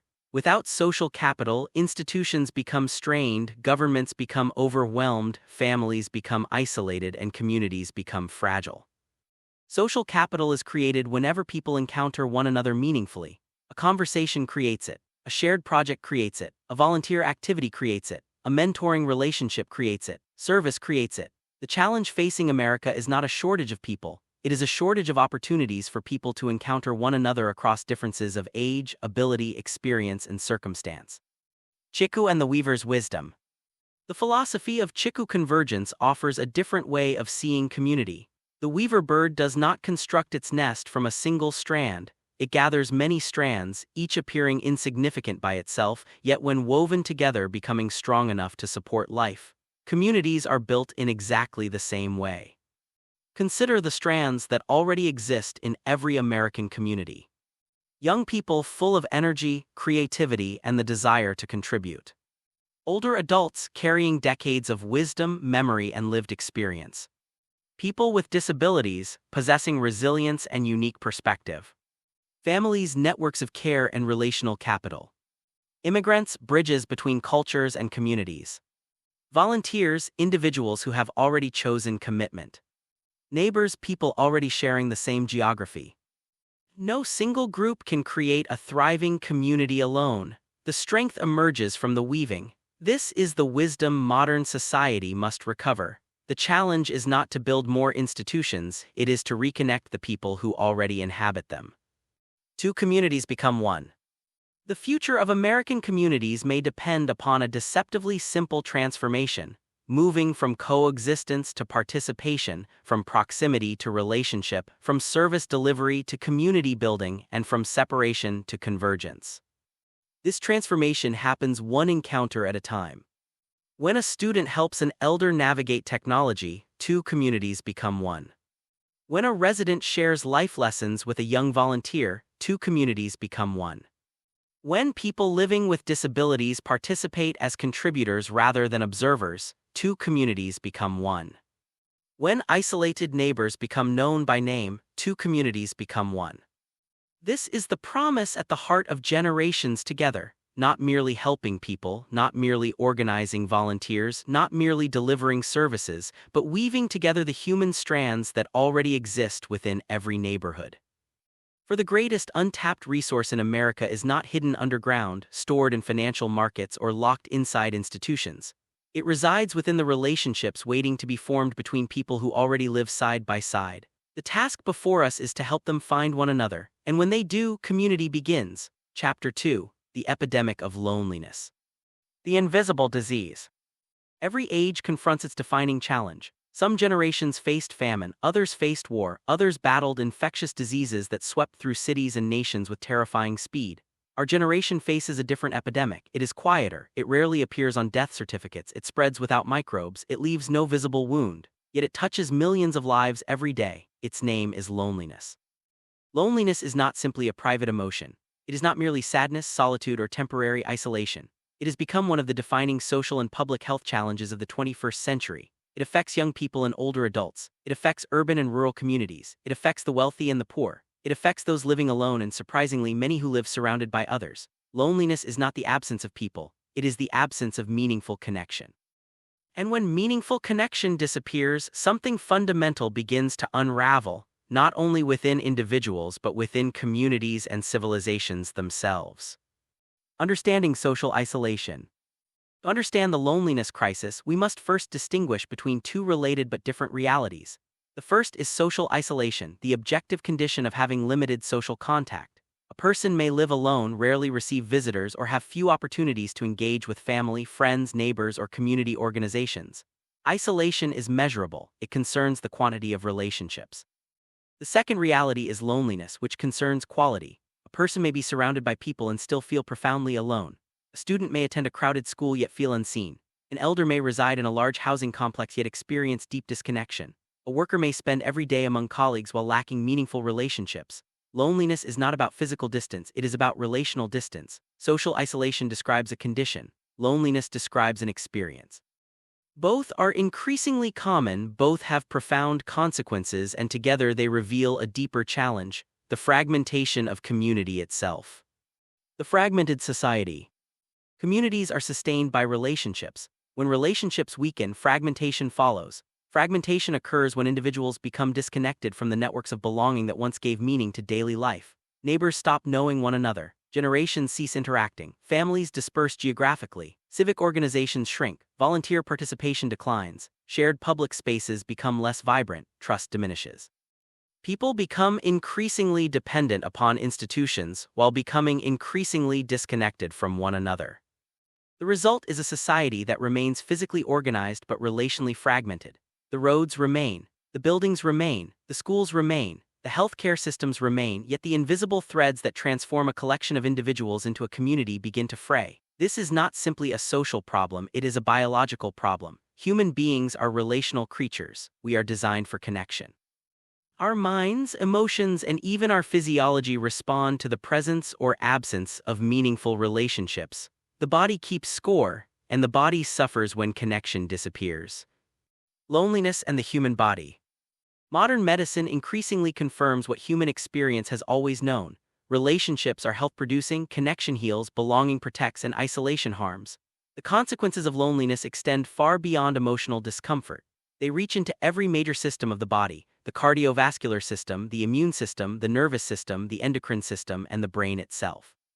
When loneliness becomes chronic, the body begins to experience prolonged stress. Stress hormones remain elevated, inflammation increases, sleep quality declines, physical activity often decreases, motivation weakens, hope diminishes. Over time, the cumulative effects become substantial. What appears at first to be a social problem gradually becomes a health problem and ultimately a public health problem. Depression and despair. One of the most common consequences of prolonged loneliness is depression. Human beings derive meaning from relationships. We discover identity through connection. We experience purpose through contribution. We find encouragement through companionship. When these relational foundations weaken, emotional suffering often follows. The lonely individual may begin to feel invisible, unnecessary, and disconnected from the larger story of community life. Days lose structure. Motivation declines. Joy becomes more difficult to sustain. For older adults, loneliness can intensify grief following the loss of a spouse, family member, or lifelong friend. For young people, loneliness can deepen feelings of uncertainty, anxiety, and hopelessness. The tragedy is not merely psychological. Depression often becomes a barrier to further engagement, creating a cycle in which loneliness produces withdrawal, and withdrawal produces deeper loneliness. The individual becomes trapped inside an expanding circle of disconnection. Falls in physical decline. The effects of loneliness are not confined to the mind, they are often visible in the body. Older adults who experience isolation frequently engage in fewer physical activities. They may walk less frequently, exercise less regularly, participate less often in community events, and spend more time indoors. As physical activity declines, strength, balance, and mobility may deteriorate. The risk of falls increases. Recovery from injury becomes more difficult. Physical independence may be lost more quickly. A single fall can dramatically alter the trajectory of an older adult's life. What begins as social isolation may eventually contribute to physical decline, hospitalization, disability, and loss of autonomy. Connection, therefore, is not merely emotional support, it is preventive health care. Every meaningful relationship becomes a form of protective medicine. Chronic disease and community health. Loneliness also influences the development and management of chronic disease. Individuals who feel disconnected often face greater challenges maintaining healthy behaviors. They may struggle with nutrition, miss medical appointments, neglect medications, and become less physically active. Chronic conditions such as heart disease, diabetes, hypertension, and other long-term illnesses often become more difficult to manage under conditions of prolonged isolation. The implications extend beyond individual patients. Healthcare systems increasingly bear the costs associated with preventable complications that emerge when social support is absent. The lesson is becoming increasingly clear. Health does not originate exclusively in hospitals, clinics, and pharmacies. Health originates in relationships. The conditions that sustain health often emerge long before a person enters a healthcare facility. They emerge in families, in neighborhoods, in friendships, in volunteer networks, and in communities of care. The shortening of life. Perhaps the most startling reality of all is that loneliness is associated with reduced life expectancy. This observation reveals something profound about human nature. The body does not distinguish sharply between biological survival and relational survival. To be disconnected is not merely emotionally painful, it is physiologically costly. Human beings thrive when they experience belonging. We flourish when we are needed. We remain resilient when we have reasons to contribute. Purpose and connection are not luxuries, they are necessities. The desire to belong is not a social preference. It is a biological imperative. Civilization itself depends upon it. Why this is a public health emergency. Historically, public health focused primarily on infectious diseases, sanitation, nutrition, and environmental conditions. Those concerns remain important, but a new understanding is emerging. The health of populations is shaped not only by physical environments but also by social environments. A community suffering from widespread loneliness faces increased healthcare costs, greater mental health challenges, declining civic engagement, and reduced social resilience. The consequences ripple outward. Families become strained, schools struggle, healthcare systems become burdened, neighborhood trust declines, economic productivity suffers, community vitality weakens. Loneliness, therefore, becomes more than an individual problem. It becomes a population-level challenge requiring collective solutions. The epidemic of loneliness is fundamentally an epidemic of disconnection, and disconnection spreads wherever opportunities for participation diminish. The leadership opportunity. Every crisis contains an opportunity, and the loneliness epidemic is no exception. If loneliness is the result of relational scarcity, then the solution lies in relational abundance. If isolation is the absence of meaningful participation, then the solution lies in creating opportunities for participation. If fragmentation separates generations, then convergence can reconnect them. This is where the vision of generations together becomes profoundly important. The answer to loneliness is not merely professional services, the answer is community. The answer is belonging, the answer is meaningful human engagement. When students visit elders, loneliness decreases. When generations share stories, connection grows. When volunteers help neighbors, trust expands. When people become contributors rather than observers, communities become healthier. The most powerful medicine for loneliness may not be found in a prescription bottle. It may be found in a conversation, a shared meal, a visit, a volunteer project, a friendship, a community service partnership, or a relationship. From isolation to belonging. The challenge before America is not simply to reduce loneliness, it is to rebuild belonging. This requires more than programs. It requires a new vision of community, a vision rooted in Chiku Convergence, a vision that recognizes that every isolated person is a strand waiting to be woven into the social fabric, a vision that understands that participation is the antidote to fragmentation, and a vision that embraces the Ngatia principle that communities flourish when people assume responsibility for one another. The future will belong to communities capable of transforming isolation into connection and connection into care. That transformation begins whenever one person reaches out to another, whenever generations meet, whenever neighbors become known, whenever service creates friendship, and whenever belonging replaces loneliness. For loneliness may be the epidemic of our age, but community remains the cure. Chapter 3: The Crisis of Youth Disengagement. The quiet withdrawal of a generation. Every civilization depends upon its ability to renew itself through its young. Youth is not merely a biological stage, it is the energy through which societies imagine what they have never yet become. When that energy is connected to purpose, civilizations expand. When it is disconnected, societies stagnate in place while appearing outwardly unchanged. Today, across American communities, something subtle but profound is occurring. Many young people are present but not fully engaged. They attend school but do not always feel embedded in learning. They are digitally connected but often socially fragmented. They are constantly informed but not always meaningfully involved. They are surrounded by institutions designed for them but too often not with them. This is the crisis of youth disengagement, and it is not a crisis of intelligence nor a crisis of capability. It is a crisis of participation. The missing pathways of meaning. Human beings do not mature through information alone. They mature through responsibility. They develop identity through contribution. They discover purpose through service. Yet many young people move through years of schooling with limited access to meaningful roles in the life of their communities. They are often recipients of instruction but not participants in creation. They are often observers of civic life but not contributors to it. They are prepared for a future that is always described as later, while the present moment remains underutilized. In this gap between learning and living, disengagement takes root. The absence of meaningful service opportunities. One of the most defining features of youth disengagement is the scarcity of structured opportunities for service. Service is where theory meets reality. It is where learning becomes embodied. It is where knowledge becomes responsibility. Yet in many communities, service pathways are fragmented, episodic, or disconnected from daily life. Volunteering may exist but often lacks continuity. Internships may exist but often remain inaccessible or highly competitive. Community engagement may be encouraged but not structurally embedded. As a result, many young people do not develop the expectation that they are needed by their communities, and when a young person does not feel needed, disengagement becomes a rational response. The erosion of community connection.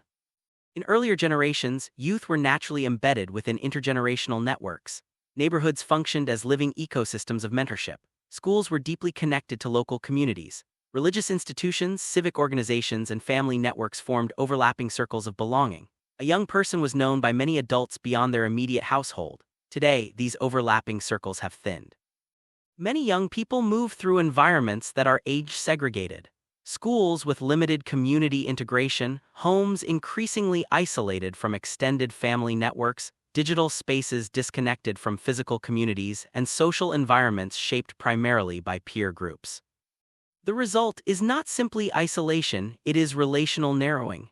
When a young person's world is composed primarily of peers, they lose access to the broader spectrum of human experience that shapes maturity.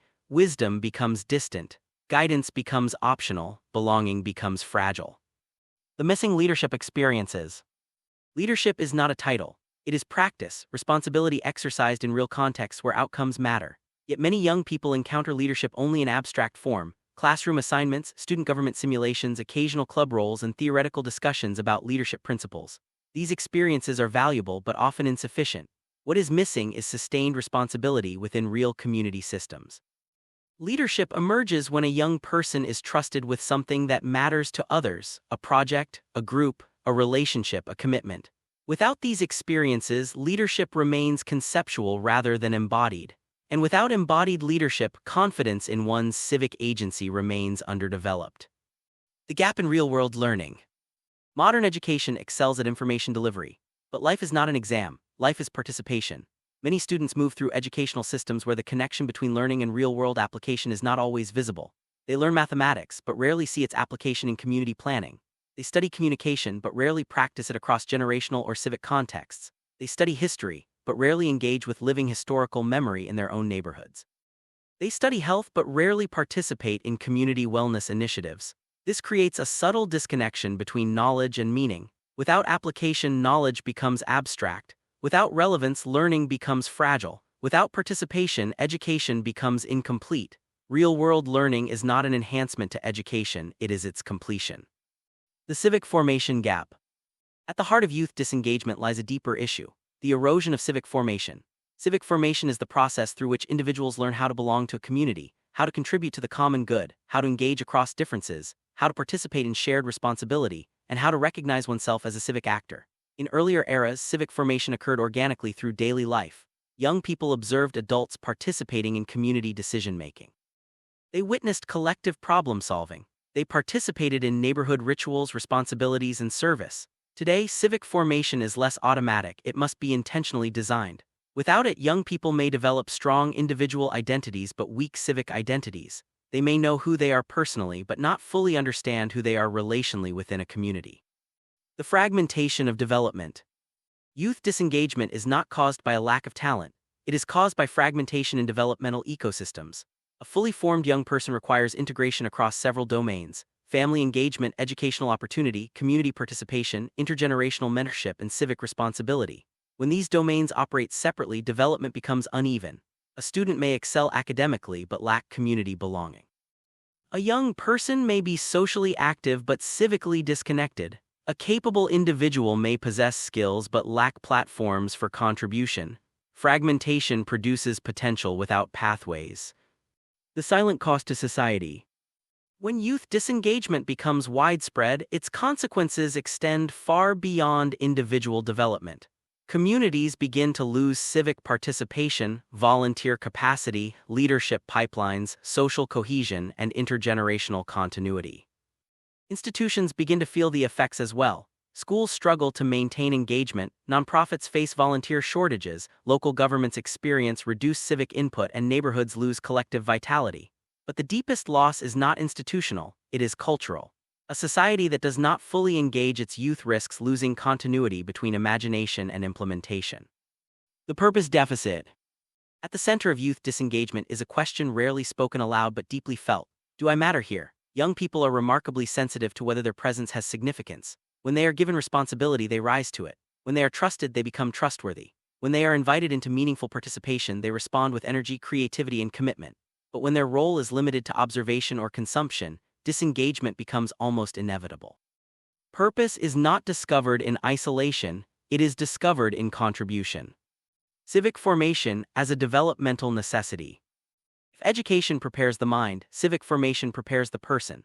It transforms knowledge into responsibility. It transforms individuals into citizens. It transforms potential into participation.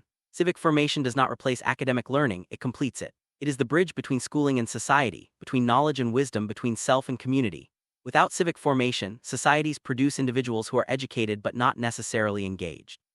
With civic formation, societies produce individuals who are both capable and connected. The Chiku principle in youth development. The philosophy of Chiku Convergence offers a corrective to youth disengagement.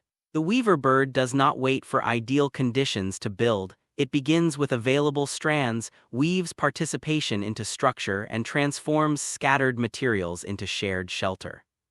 In the same way, youth development must be understood as a process of weaving. Youth are woven into communities through service, communities are woven into schools through engagement, elders are woven into learning through mentorship, and learning is woven into life through real-world application. Each act of participation strengthens the whole fabric. From disengagement to participation. The crisis of youth disengagement is not permanent, it is structural, and what is structural can be redesigned. When young people are given meaningful opportunities to serve, they become engaged. When they are trusted with responsibility, they become leaders. When they are connected to real communities, they develop identity and purpose. When they engage in intergenerational service, they develop wisdom alongside knowledge. The solution is not to ask youth to care more. It is to create systems where care becomes possible. Toward a civilization of participation. A civilization of care must also be a civilization of participation. Young people must not stand outside the life of the community, they must stand within it, not as passive recipients but as active contributors, not as future citizens but as present participants. This is the central vision of Generations Together, to rebuild the pathways through which youth become engaged not only in education but in life itself. For when youth disengagement is transformed into participation, something extraordinary happens. Communities become more vibrant, institutions become more responsive, elders become more connected, and young people discover not only who they are but why they are needed. That discovery is the beginning of civic life, and civic life is the beginning of civilization itself. Chapter 4: Generations Together, a New Social Infrastructure. Reimagining the Architecture of Community. Every civilization is built upon infrastructure.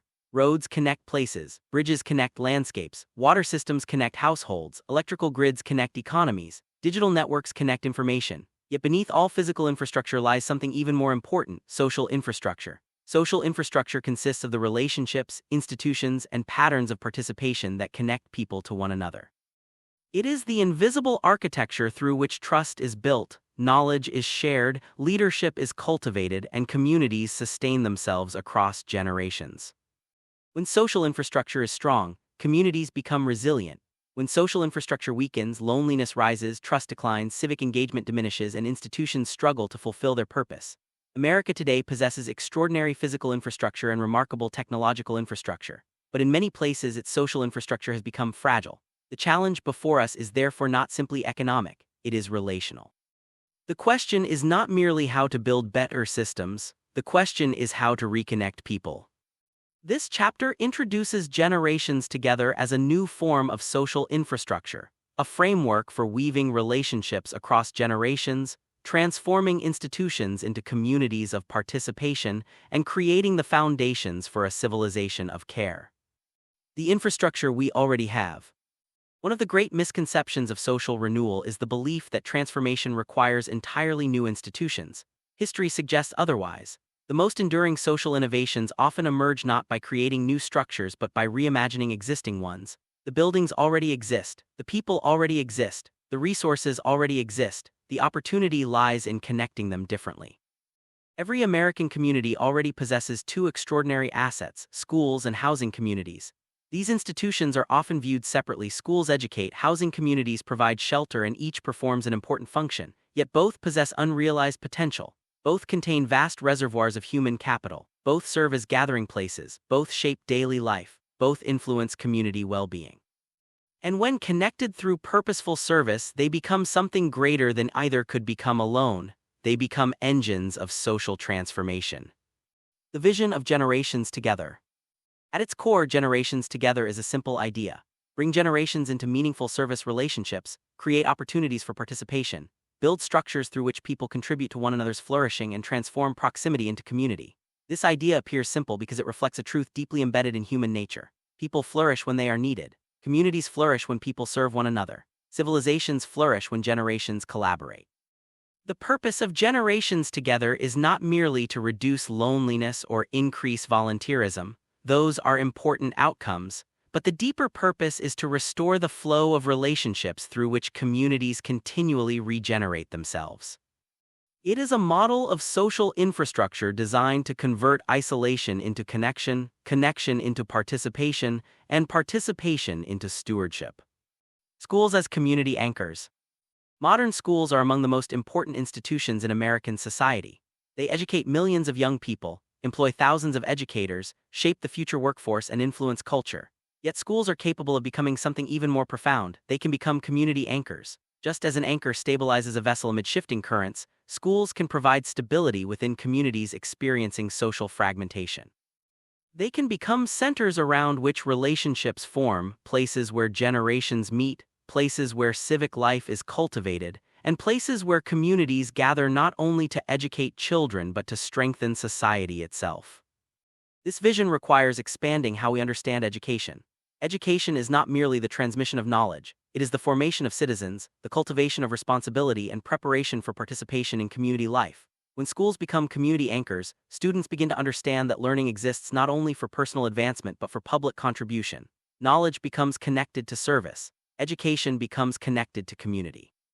Learning becomes connected to life. Schools as leadership incubators.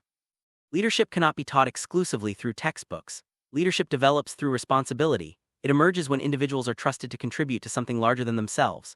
Generations together transform schools into leadership incubators. Students move beyond theoretical discussions of leadership and enter real-world environments where leadership becomes necessary. A student helping an elder navigate technology is exercising leadership. A volunteer coordinating community activities is exercising leadership. A young person organizing service projects is exercising leadership.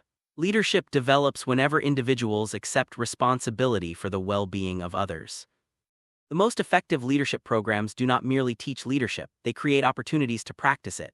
Through intergenerational service, students acquire confidence, empathy, communication skills, and civic awareness. They begin to see themselves not as future leaders but as present contributors. This distinction is crucial. A society that continually tells young people they are the leaders of tomorrow often delays their participation today. Generations together invites them into leadership now. Schools as engines of social healing. Many of the challenges confronting modern society are relational: loneliness, isolation, polarization, disengagement, and distrust. These challenges cannot be solved solely through policy, they require human connection. Schools possess a unique capacity to facilitate that connection. When students engage with older adults, barriers dissolve. When generations share stories, stereotypes weaken. When service creates friendships, trust expands. What begins as volunteerism becomes healing.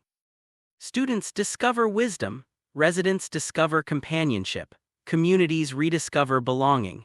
In this way, schools become engines of social healing, not because they solve every problem, but because they create relationships capable of addressing problems collectively. Housing communities as living classrooms. Housing communities are often viewed primarily as residential spaces, places where people sleep, eat, and conduct daily life. But communities are more than collections of buildings. They are repositories of experience, ecosystems of human knowledge, and living classrooms. Every resident carries lessons learned through decades of living. Every family possesses stories. Every elder holds experiences unavailable in textbooks. Every community contains practical knowledge about resilience, adaptation, work, caregiving, migration, faith, family, and perseverance. These forms of knowledge are invaluable, yet they frequently remain invisible. Generations together transforms housing communities into learning environments.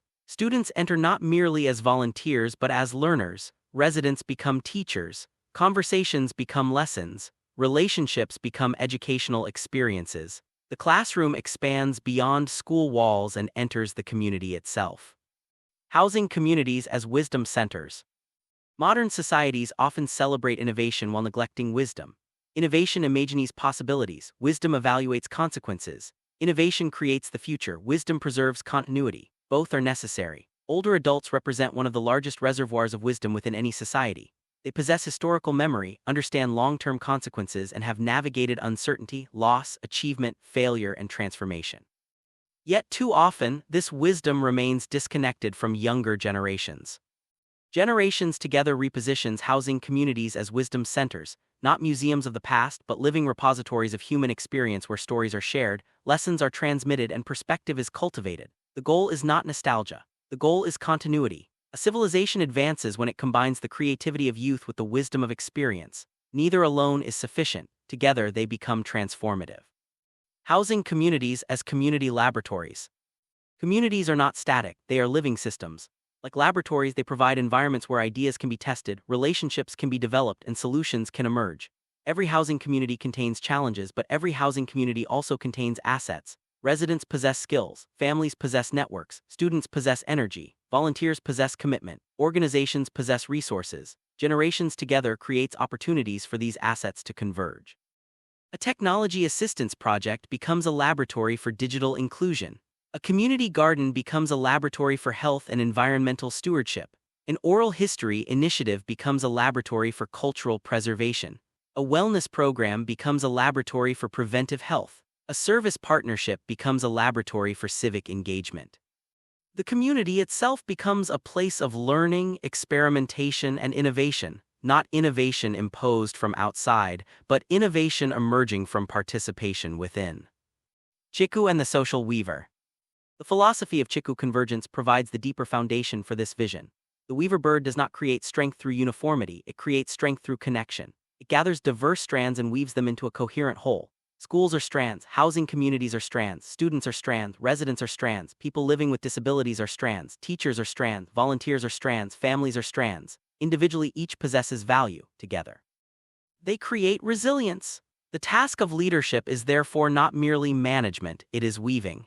It is creating the conditions under which relationships can form, participation can flourish, and communities can become stronger than the sum of their parts. Toward a civilization of care.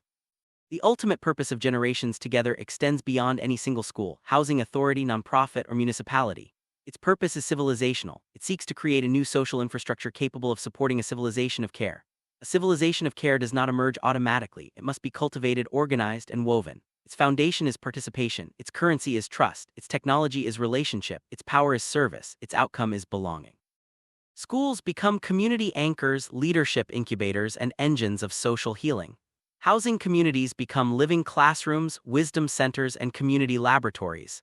Together, they create a social architecture capable of addressing loneliness, strengthening civic engagement, cultivating leadership, and restoring community life. This is the promise of Generations Together, not merely a program, not merely a partnership, but a new social infrastructure for a new era. An infrastructure designed to transform fragmented communities into connected communities into participatory communities, and participatory communities into a civilization of care.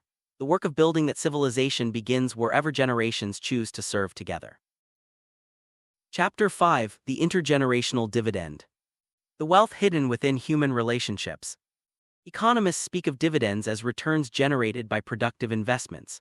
Plant a seed and a harvest follows. Invest capital and returns accumulate. Build infrastructure and economic activity expands. Civilizations grow because they understand a profound truth. Some investments continue producing value long after the initial effort has been made.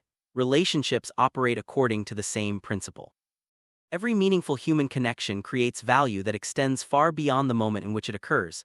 A conversation may become a friendship. A friendship may become a mentoring relationship.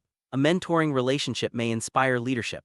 Leadership may transform a community. The original interaction may last minutes. Its impact may last generations. This is the essence of what this book calls the intergenerational dividend. The intergenerational dividend is the social, educational, emotional, civic, and economic value created when generations interact regularly in meaningful ways. Like financial dividends, its returns compound over time. One interaction creates trust. Trust creates participation. Participation creates belonging. Belonging creates stewardship. Stewardship creates stronger communities. The benefits extend far beyond the individuals directly involved. They ripple outward through families, institutions, neighborhoods, and society itself. The law of human compounding. Modern society understands the power of financial compounding. Small investments made consistently over time produce extraordinary results. What begins as a modest contribution eventually becomes substantial. Human relationships follow a similar pattern. A student visits an elder once and a connection is formed. The visits continue, stories are shared, and trust develops. Knowledge is exchanged and friendship emerges. The student gains confidence. The elder gains companionship. The family notices positive changes. The school observes increased engagement. The community experiences stronger social ties. What began as a single interaction becomes a network of benefits. This is social compounding. The value generated exceeds the effort invested. Every relationship becomes a multiplying force. The intergenerational dividend is therefore not merely a program outcome, it is a social force. The dividend for students. Young people enter intergenerational relationships seeking opportunities to serve. They often leave having discovered something deeper. They discover themselves. One of the greatest challenges facing modern youth is not a lack of information but a lack of context. Young people possess unprecedented access to knowledge, yet often lack opportunities to place that knowledge within the broader story of human experience. Older adults provide that context. They transform history into memory, lessons into stories, and abstract ideas into lived realities. Through regular interaction with older adults, students gain across 5 critical dimensions. Perspective. Young people begin to see their lives within a larger narrative. They learn that challenges are survivable, that setbacks are temporary, that success often requires perseverance, and that growth occurs over time. Perspective reduces anxiety and increases resilience. Empathy. Empathy grows through encounter. When students hear stories of migration, military service, family sacrifice, economic hardship, illness, recovery, and personal triumph, they develop deeper understanding of the human experience. Empathy cannot be downloaded, it must be cultivated through relationship. Confidence. Many students enter service experiences uncertain of their ability to contribute. As they discover that their actions genuinely improve another person's life, confidence grows. They begin to understand that they possess value, that they can lead, that they can serve, and that they can make a difference. Leadership. Leadership emerges through responsibility. Intergenerational service provides authentic opportunities for students to exercise initiative, communication, problem-solving, and accountability. The classroom teaches leadership principles. Service develops leadership capacity. Civic identity. Perhaps most importantly, students begin to see themselves as citizens, not merely consumers of community benefits, not merely future participants, but present contributors to the common good. This transformation may be the most valuable dividend of all. The dividend for older adults. The benefits flowing toward older adults are equally profound. Modern society often frames aging primarily in terms of decline. Intergenerational engagement reveals a different reality. Older adults possess enormous reservoirs of social, emotional, cultural, and intellectual capital. What they often lack is opportunity for transmission. Regular engagement with younger generations restores that opportunity across 4 vital dimensions. Purpose. Purpose is not reserved for youth. Human beings require purpose throughout life. Older adults frequently experience renewed meaning when they discover that their stories, experiences, and guidance continue to matter. Being needed is one of the deepest forms of human fulfillment. Connection. Loneliness diminishes when relationships grow. Regular interactions provide companionship, conversation, and continuity. Isolation begins to give way to belonging. Recognition. Many older adults carry extraordinary life experiences that remain largely invisible. Intergenerational engagement recognizes and honors those experiences. Their lives become sources of learning rather than forgotten chapters. Vitality. Connection often stimulates increased engagement with life itself. People become more active, more hopeful, and more connected to the rhythms of community life. The result is not merely emotional well-being, it is renewed participation. The dividend for families. Families are rarely isolated from the effects of intergenerational relationships. The benefits often extend far beyond the individuals directly involved. Students bring new insights home. Older adults share stories with relatives. Parents observe growth in their children. Conversations emerge across generations within households. The family itself becomes stronger. Strengthen values. Service reinforces values that families seek to cultivate: responsibility, compassion, respect, gratitude, and citizenship. These values become lived experiences rather than abstract teachings. Expanded networks. Relationships create networks, and networks create opportunities. Families connected through community service often become more integrated into local civic life. Intergenerational appreciation. Young people frequently develop deeper appreciation for grandparents and older relatives after participating in intergenerational programs. The experience expands their understanding of aging and family history, and the result is stronger familial connection. The dividend for schools. Schools often focus on measurable academic outcomes, and those outcomes matter. Yet schools also shape character, citizenship, and leadership. Intergenerational partnerships strengthen all 3. Enhance student engagement. Students become more invested in learning when they understand its relevance.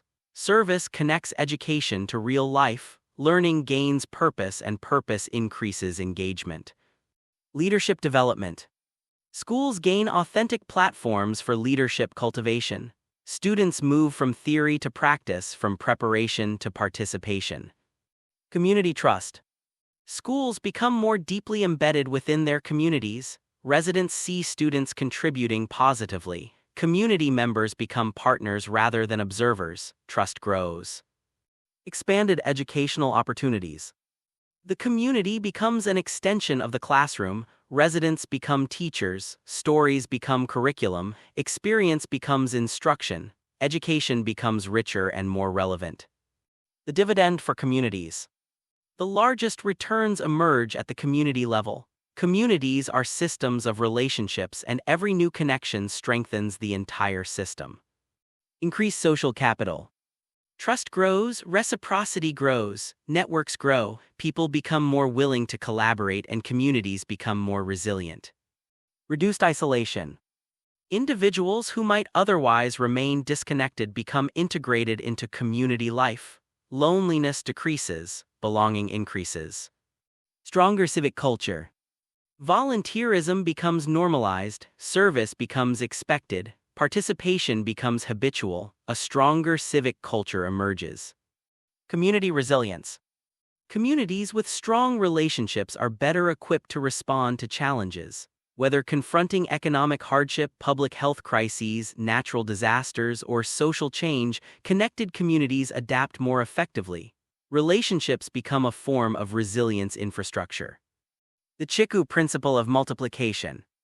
The philosophy of Chiku Convergence provides a useful lens for understanding the intergenerational dividend. The weaver bird does not merely collect strands, it multiplies their value. A single strand has limited utility. Woven together, thousands of strands create strength, shelter, and stability. Human relationships operate in the same way. One connection creates another. One act of service inspires another. One partnership generates new opportunities.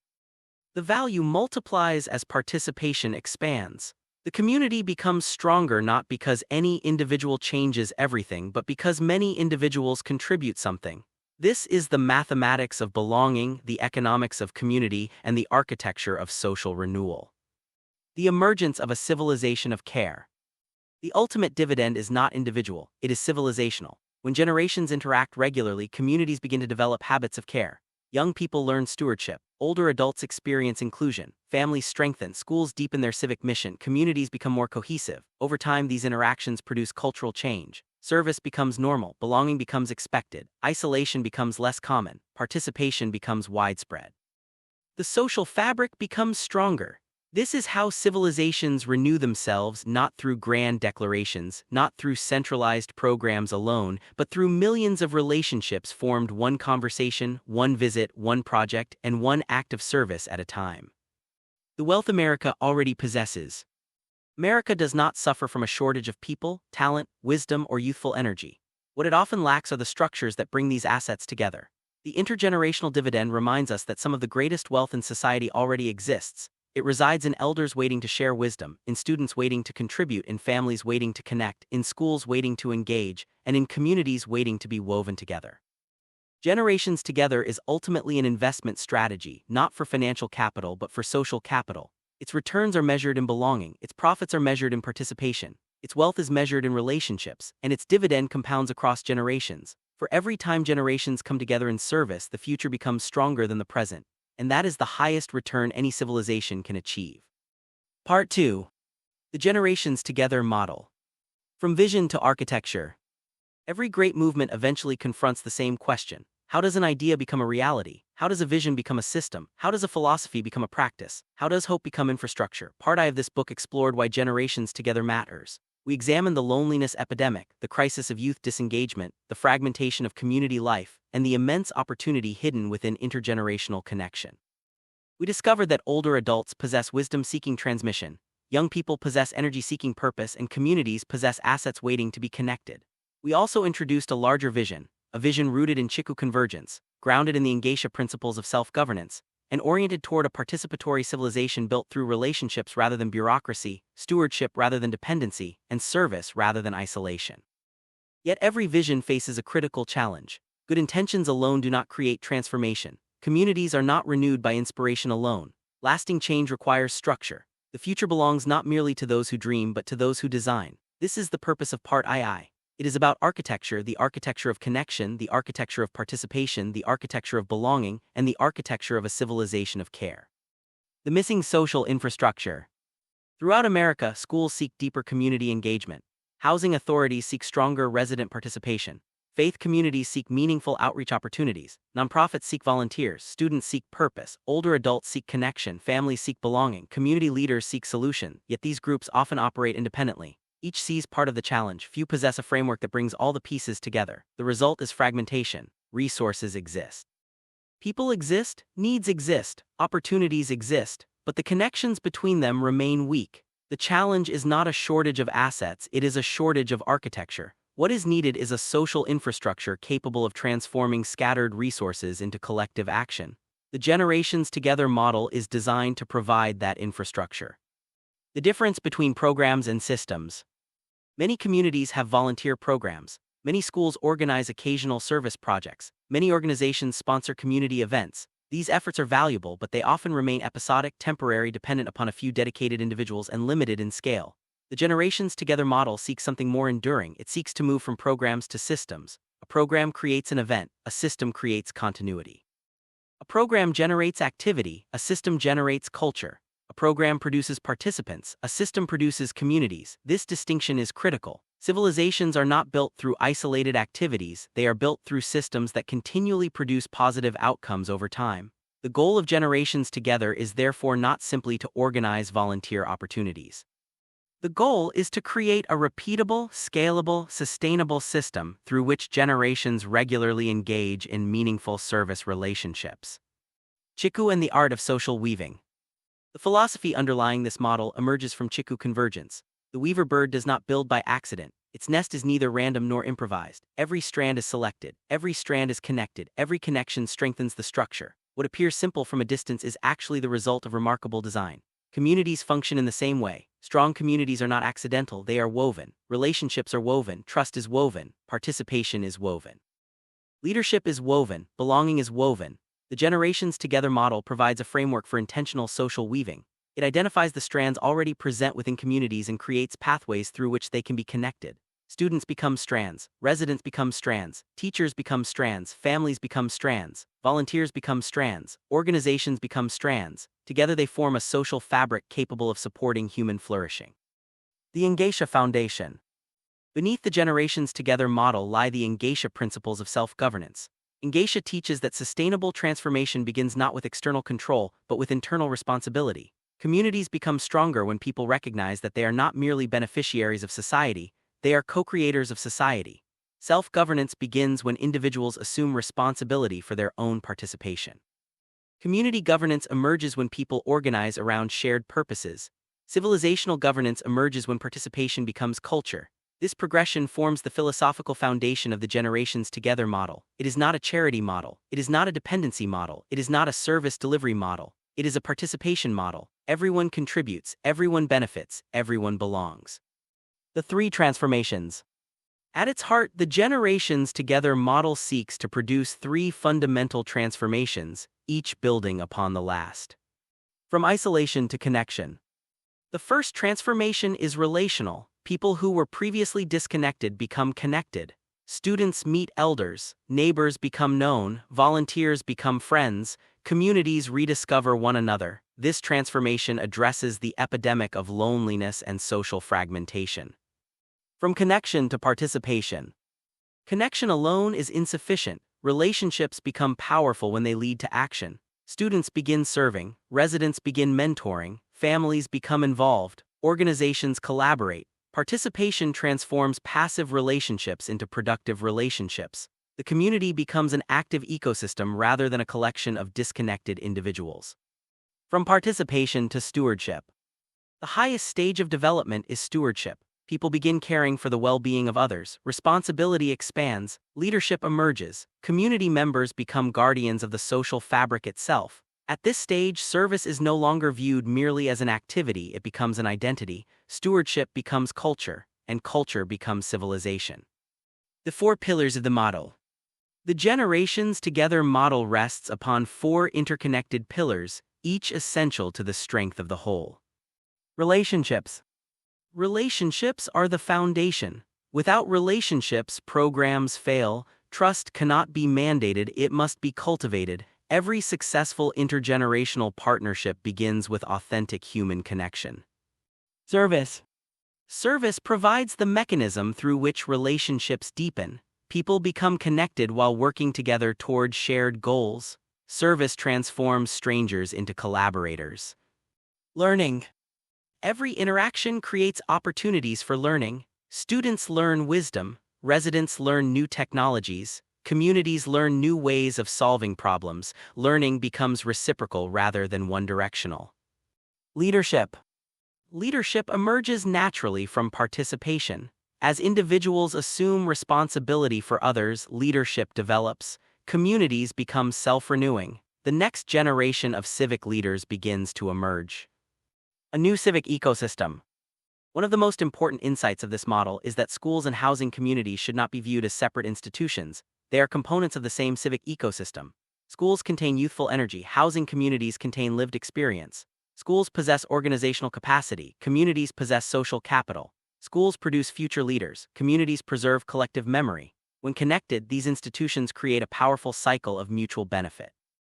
The student becomes a learner and a servant. The elder becomes a teacher and a mentor. The community becomes a classroom. The school becomes a civic institution. The partnership becomes a mechanism for social renewal. Building a civilization of care. The ultimate purpose of the Generations Together model extends beyond volunteerism. Volunteerism is the starting point. Civilization is the destination. The goal is to create communities in which care becomes organized, where belonging becomes intentional, where participation becomes expected, and where stewardship becomes normal. A civilization of care is not built by government alone, nor by markets alone, nor by nonprofits alone. It is built when ordinary people assume extraordinary responsibility for one another. It emerges when generations recognize their mutual dependence. It flourishes when service becomes woven into daily life. Every student volunteer, every resident mentor, every shared project, every community partnership, and every conversation across generations becomes a thread in a larger social fabric. And over time, those threads form something remarkable. A stronger school, a healthier community, a more engaged citizenry, a more resilient society, and a civilization capable of caring for its own people. The journey ahead. The chapters that follow move from philosophy to practice. They provide the tools, structures, strategies, and implementation pathways necessary to build successful intergenerational partnerships.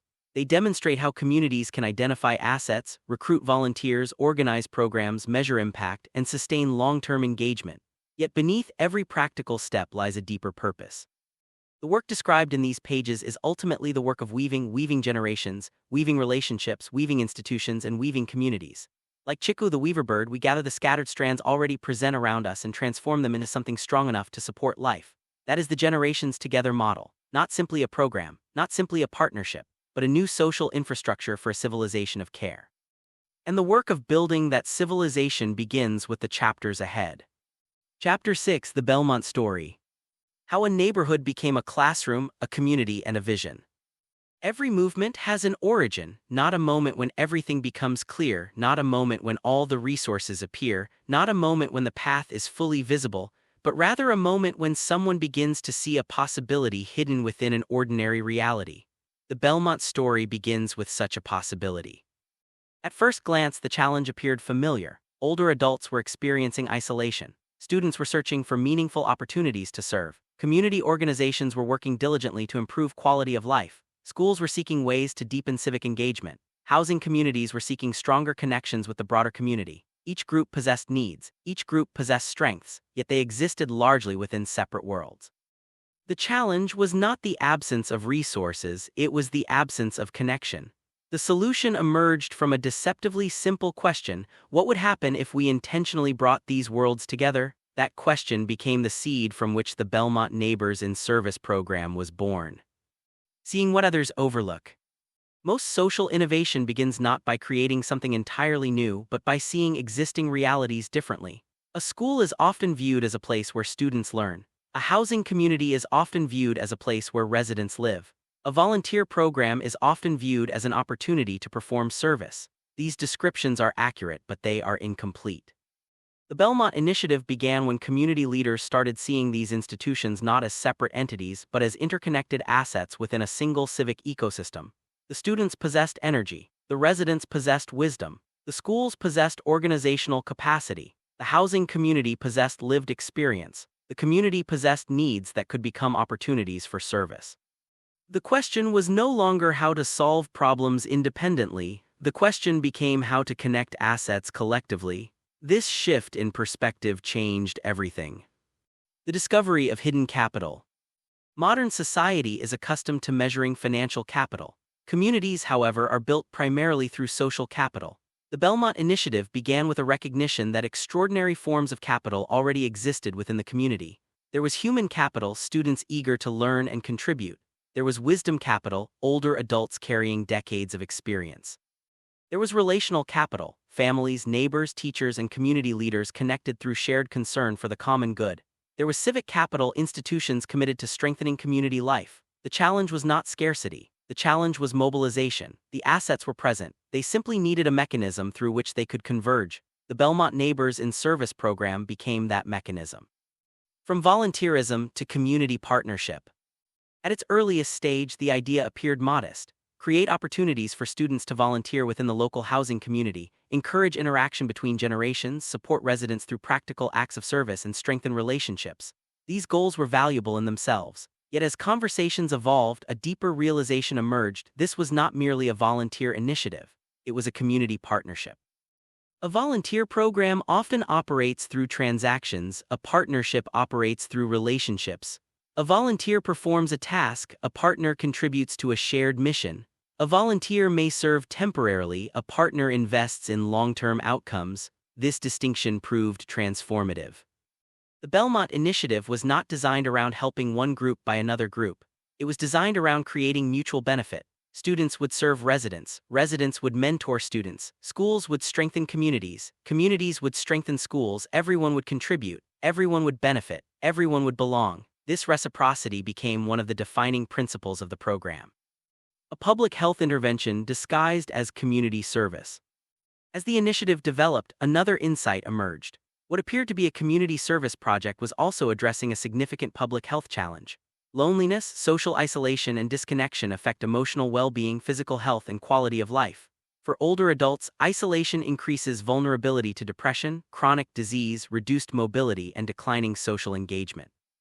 For young people, disconnection contributes to anxiety, disengagement, diminished civic participation, and loss of purpose. Traditional healthcare systems address many consequences of these conditions, but communities possess the capacity to address some of their causes. Relationships are preventive medicine. Belonging is a health intervention. Participation is a social determinant of health. The Belmont Neighbors in Service program began to reveal an important truth. Some of the most effective public health interventions do not begin in clinics, they begin in communities. A conversation can improve mental well-being. A friendship can reduce isolation. A volunteer relationship can increase purpose. A community partnership can strengthen social resilience. The program demonstrated that public health is not solely the responsibility of healthcare professionals, it is also the responsibility of citizens. Healthy communities create healthy people, and healthy relationships create healthy communities. Leadership through service. The Belmont Initiative also revealed another powerful insight. Service is one of the most effective leadership development laboratories available to society. Leadership is often misunderstood. Many assume leadership begins with authority. In reality, leadership begins with responsibility. A student helping a resident navigate technology is exercising leadership. A volunteer organizing activities is exercising leadership. A young person listening attentively to an elder's story is exercising leadership. Leadership develops whenever individuals learn to place the well-being of others alongside their own.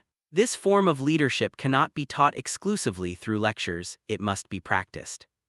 The Belmont Neighbors in Service program created opportunities for students to develop communication skills, empathy, reliability, initiative, problem-solving ability, civic awareness, and confidence. Most importantly, students began to see themselves differently. They were no longer merely recipients of education. They became contributors to community life, participants in the common good, and emerging civic leaders. Chiku in action. The deeper significance of Belmont can be understood through the philosophy of Chiku Convergence. The weaver bird does not construct its nest from a single strand. It gathers many strands, each appearing insignificant alone yet together creating strength.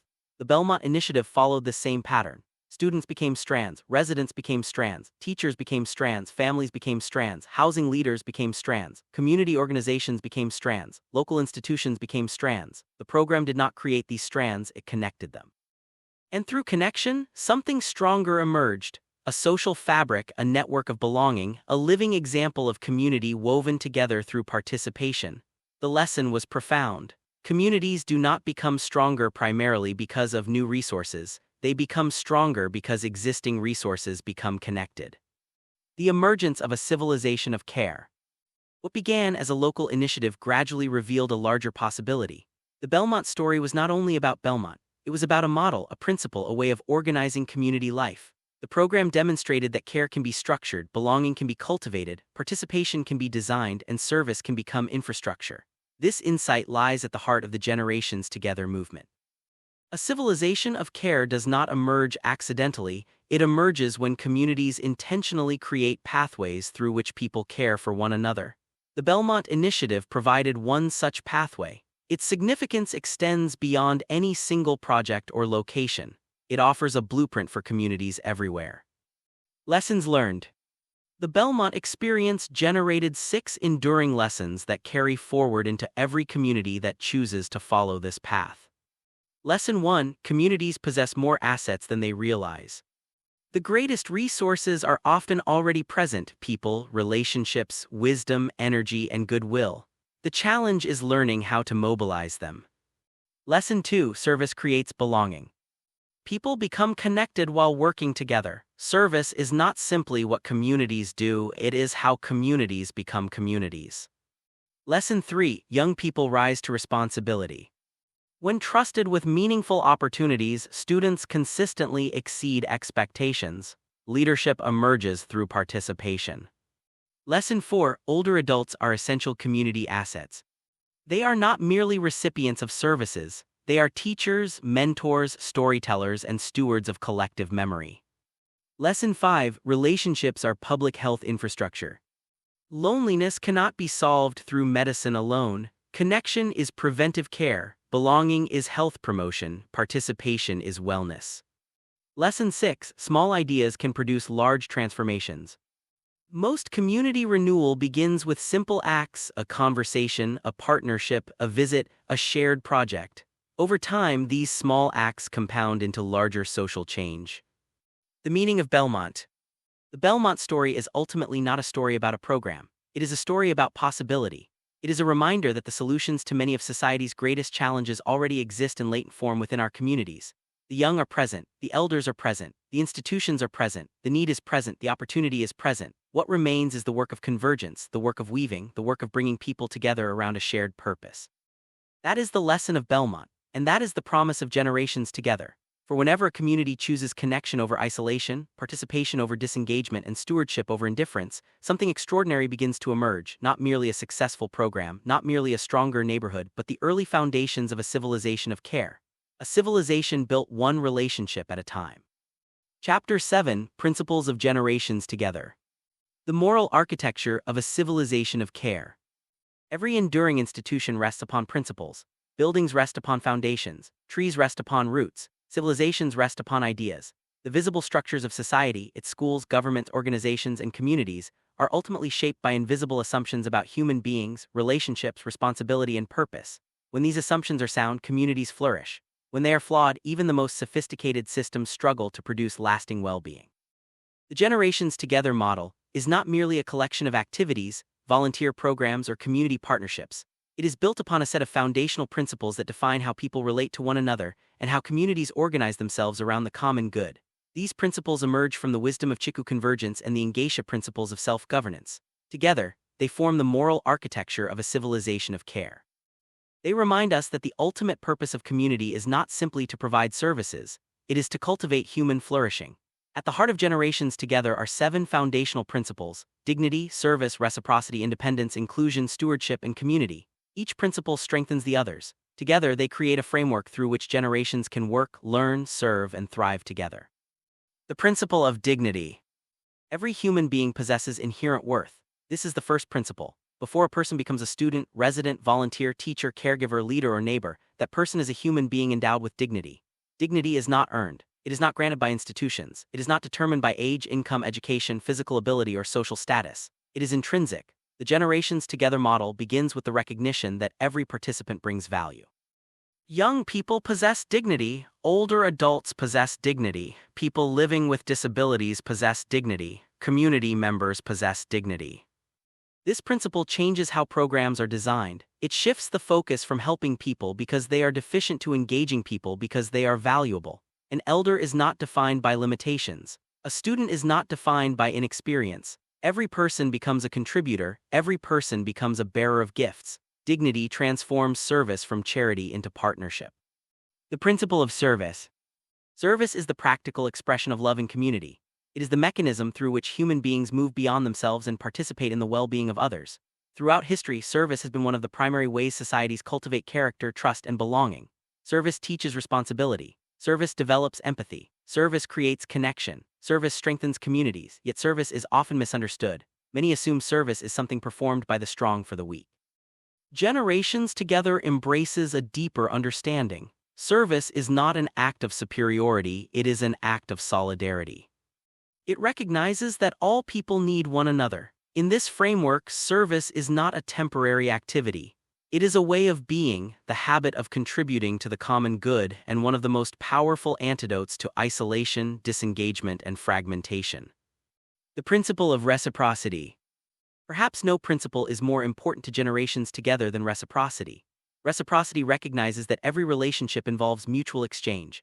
Everyone gives, everyone receives, everyone teaches, everyone learns. Modern society often organizes relationships around one-directional models where one person provides and another receives. While such arrangements can be necessary, they often fail to recognize the richness of human interaction. Reciprocity acknowledges that every person possesses something valuable to contribute. Students may offer energy, technology skills, creativity, and enthusiasm. Older adults may offer wisdom, perspective, experience, and mentorship. Each contributes, each benefits. This principle transforms the entire nature of community engagement. The resident is not a passive recipient. The resident is a partner. The student is not merely a volunteer, the student is a learner. The relationship becomes collaborative rather than transactional. Reciprocity creates equality without denying difference. It honors the gifts of every participant. The principle of independence. One of the deepest aspirations of human beings is the desire to remain active agents in their own lives. People seek autonomy, purpose, choice, and responsibility. Generations Together therefore embraces independence as a foundational principle. The goal is not to create dependency. The goal is to strengthen capacity. This principle is especially important when working with older adults and people living with disabilities. Too often, support systems unintentionally communicate that individuals are primarily defined by their needs. Generations Together begins from a different premise. People are defined by their potential. Programs should enhance participation rather than diminish it.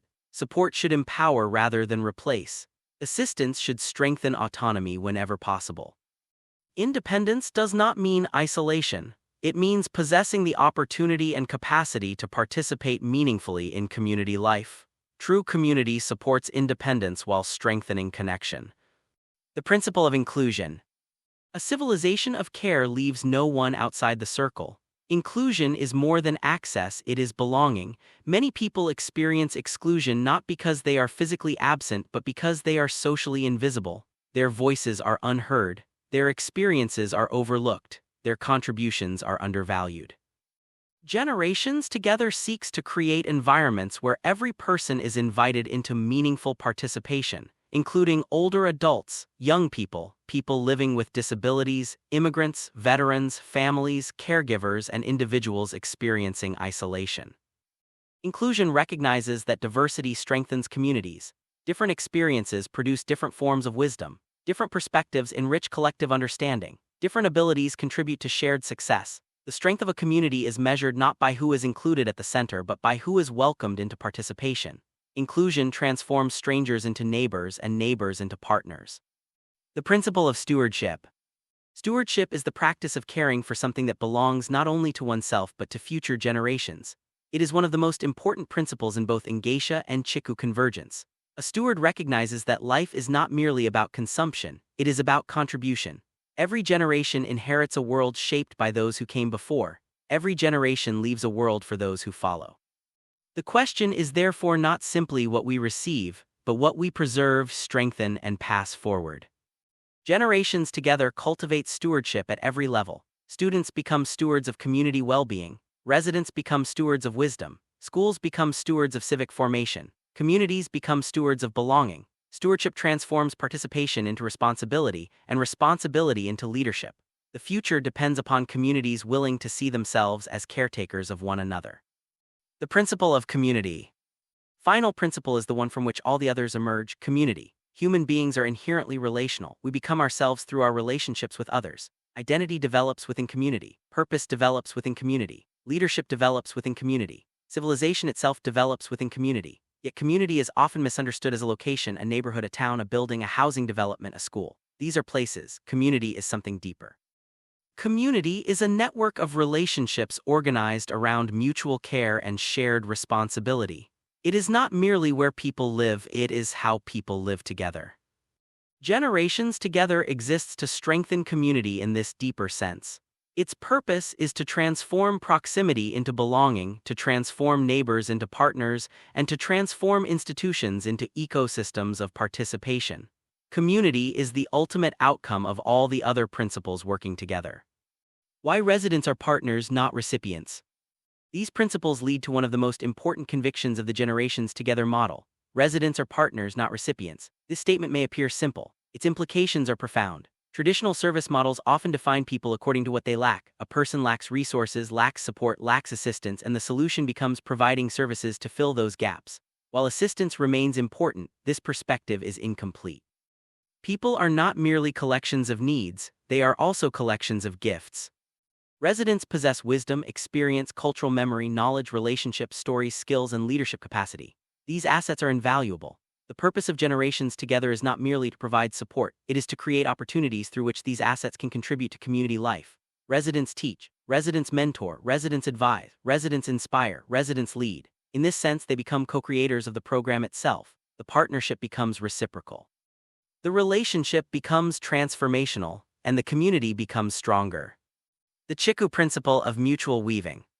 The weaver bird offers one final lesson. A nest cannot be built from one strand alone. Every strand contributes to the structure. Every strand strengthens the whole. The value of the nest emerges not from individual strands but from their connection. Communities operate according to the same principle. Students are strands, residents are strands, families are strands. Schools are strands, organizations are strands, volunteers are strands. The task is not to determine which strand is most important, the task is to weave them together. This is the essence of Generations Together. This is the meaning of reciprocity. This is the practice of stewardship. This is the foundation of community. And this is how a civilization of care is built, not through hierarchy, not through dependency, not through separation, but through dignity, service, reciprocity, independence, inclusion, stewardship, and community. These are the principles that transform neighbors into partners, and partners into the architects of a better future. Chapter 8: The Four Pillars Framework. Building the architecture of a civilization of care. Every enduring structure rests upon pillars. A bridge stands because its pillars carry weight. A temple stands because its pillars provide stability. A civilization stands because certain foundational principles support its social life. The same is true of communities. Communities do not become strong through good intentions alone. They become strong when relationships, institutions, and shared activities are organized around principles capable of producing human flourishing. The Generations Together model is built upon four interconnected pillars: service, helping one another, learning, mutual education, health, improving well-being, and community building social capital. These pillars are not separate programs, they are dimensions of a single ecosystem, each strengthens the others. Service creates opportunities for learning. Learning promotes health. Health strengthens participation. Participation builds community. Community inspires service. Together they create a virtuous cycle of human development and social renewal. The Four Pillars framework is therefore more than an organizational tool. It is a blueprint for transforming fragmented communities into interconnected communities, an architecture for belonging, and a framework for building a civilization of care. Pillar 1: Service. Helping one another. Service is the foundation upon which the entire generations together model rests. Human beings flourish when they contribute. Purpose emerges through responsibility. Meaning grows through participation. Communities become stronger when people help one another. Service is therefore not merely an activity, it is a social technology. It transforms strangers into neighbors, neighbors into collaborators, collaborators into friends, and friends into stewards of the common good. Modern society often encourages consumption, service encourages contribution. Consumption asks, what can I receive? Service asks, what can I give? This shift is transformative. Young people discover that they possess value beyond academic achievement. Older adults discover that their wisdom remains relevant. Communities discover that many challenges can be addressed through collective action. The simple act of helping another person creates effects that extend far beyond the immediate task. A student assisting a resident with technology is not merely solving a technical problem. The student is building confidence, the resident is building trust, a relationship is being formed, and a community is being strengthened. This is why service occupies the first pillar. It is often the doorway through which all other forms of transformation begin. Service as mutual contribution. The philosophy of generations together rejects the idea that service is one-directional. Service is reciprocal. The student who teaches technology often learns wisdom. The elder receiving assistance often provides mentorship. Both contribute, both benefit. This understanding transforms service from charity into partnership. It aligns with the Ngatia principle that every individual possesses gifts capable of strengthening the community. The question is not who serves and who receives, the question is how everyone participates. Service as civic formation.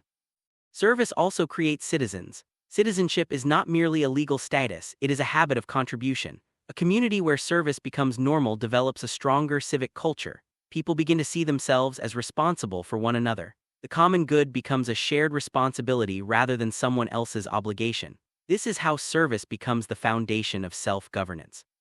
Pillar 2: Learning. Mutual education. Every community contains a vast and largely untapped university.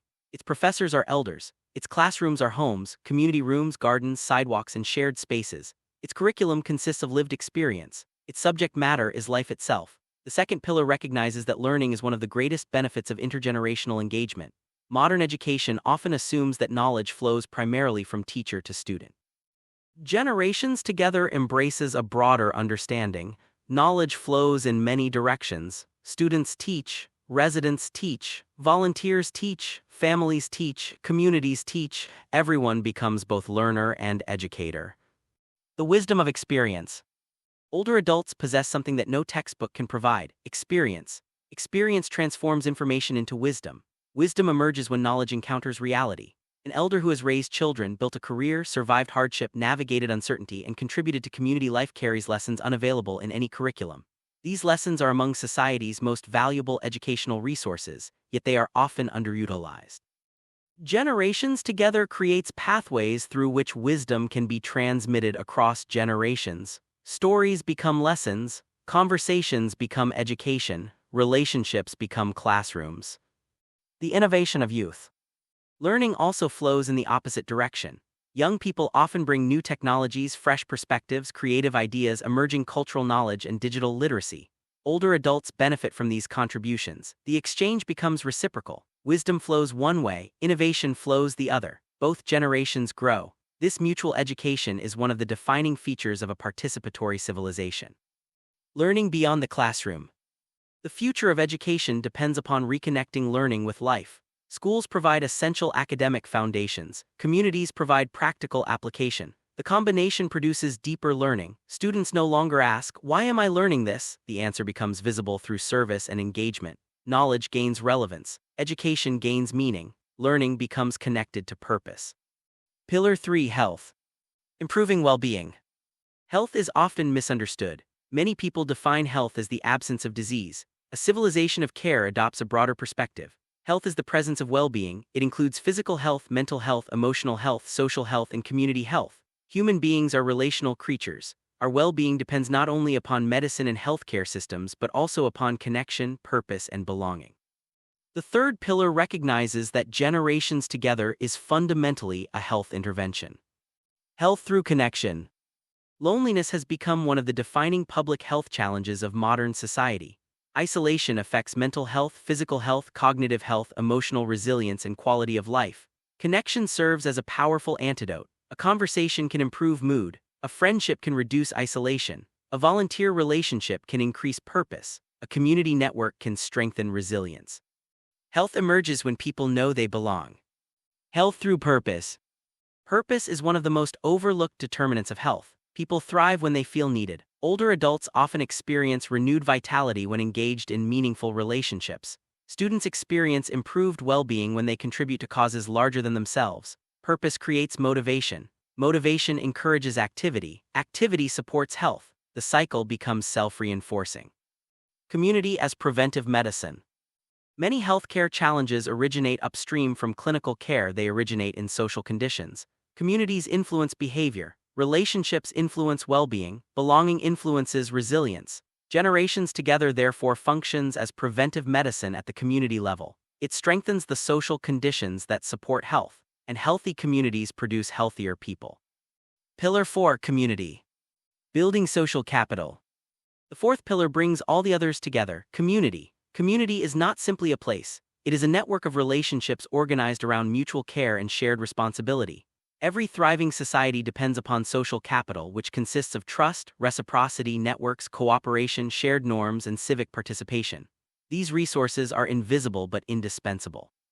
Without social capital, communities become fragmented, institutions become strained, and people become isolated. The generations together model intentionally builds social capital. The economics of trust. Trust is one of the most valuable resources a community can possess. Communities with high levels of trust solve problems more effectively, collaborate more easily, adapt more successfully, and support one another more readily. Trust cannot be legislated, it must be cultivated through repeated positive interactions. Intergenerational engagement creates precisely these interactions. Students and residents become familiar, relationships deepen, trust expands. The community becomes stronger. Networks of belonging. Every relationship creates a network. Every network creates opportunity. A connected community possesses more capacity than a disconnected one. Information travels more effectively. Support becomes more accessible. Collaboration becomes easier. Innovation becomes more likely. The result is increased resilience. The community dividend. As social capital grows, communities experience benefits that extend far beyond individual participants. Schools become stronger, families become more connected, organizations become more collaborative, residents become more engaged, neighborhoods become safer and more vibrant. The returns compound over time. This is the community dividend generated by intergenerational participation. The four pillars working together.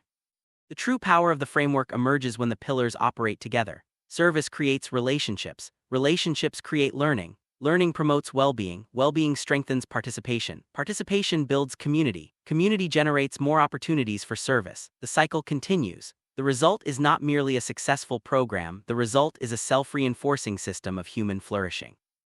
The Chiku architecture.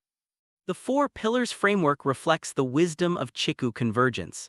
The weaver bird does not construct its nest from a single strand, it weaves multiple strands together until they form a living structure. Service is a strand, learning is a strand, health is a strand, community is a strand. Together, they create something stronger than any individual component. A social structure capable of supporting life, a social infrastructure capable of producing belonging, and a social architecture capable of sustaining a civilization of care. Toward a new social infrastructure. The future of community development will depend less upon building new institutions and more upon reconnecting existing ones. The assets already exist, the people already exist, the wisdom already exists, the energy already exists. The four pillars framework provides a method for bringing them together. It transforms service into participation, learning into wisdom, health into flourishing, community into social capital, and social capital into civilization. For every thriving society ultimately rests upon four questions: who will serve, who will learn, who will care, who will belong? The Generations Together model answers all four with a single word: everyone.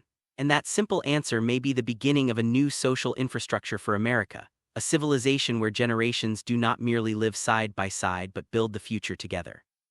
Chapter 9: The Participation Flywheel. The Mathematics of Social Momentum. One of the most important discoveries in both nature and civilization is that not all growth occurs through force. Some growth occurs through momentum. A seed does not become a forest because someone repeatedly commands it to grow. A river does not reach the ocean because someone continually pushes the water forward. A culture does not endure because it is constantly imposed from above. Instead, living systems develop internal energy. They acquire momentum. They become self-sustaining.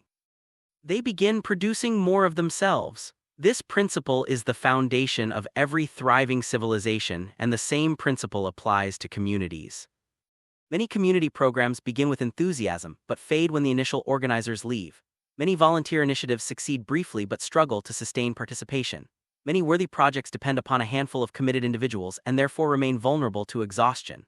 The challenge is not merely to start participation. The challenge is to create systems that generate participation continuously. The challenge is to create momentum.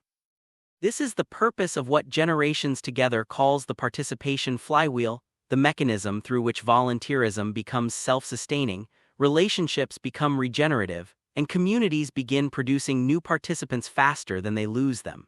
It is the social engine that transforms isolated acts of service into a culture of participation. Understanding the flywheel. A flywheel is a simple mechanical device. At first, it is difficult to move. Considerable effort is required to start it turning. The early stages demand energy, persistence, patience, and commitment. But as the wheel gains momentum, each rotation contributes to the next. The wheel becomes easier to turn. Eventually, the stored energy within the system begins sustaining movement itself. The same phenomenon occurs in communities. At the beginning of an intergenerational partnership, significant effort is required. Students must be recruited, residents must be engaged, schools must be organized, partnerships must be established, trust must be built, and relationships must be formed. The process can appear slow.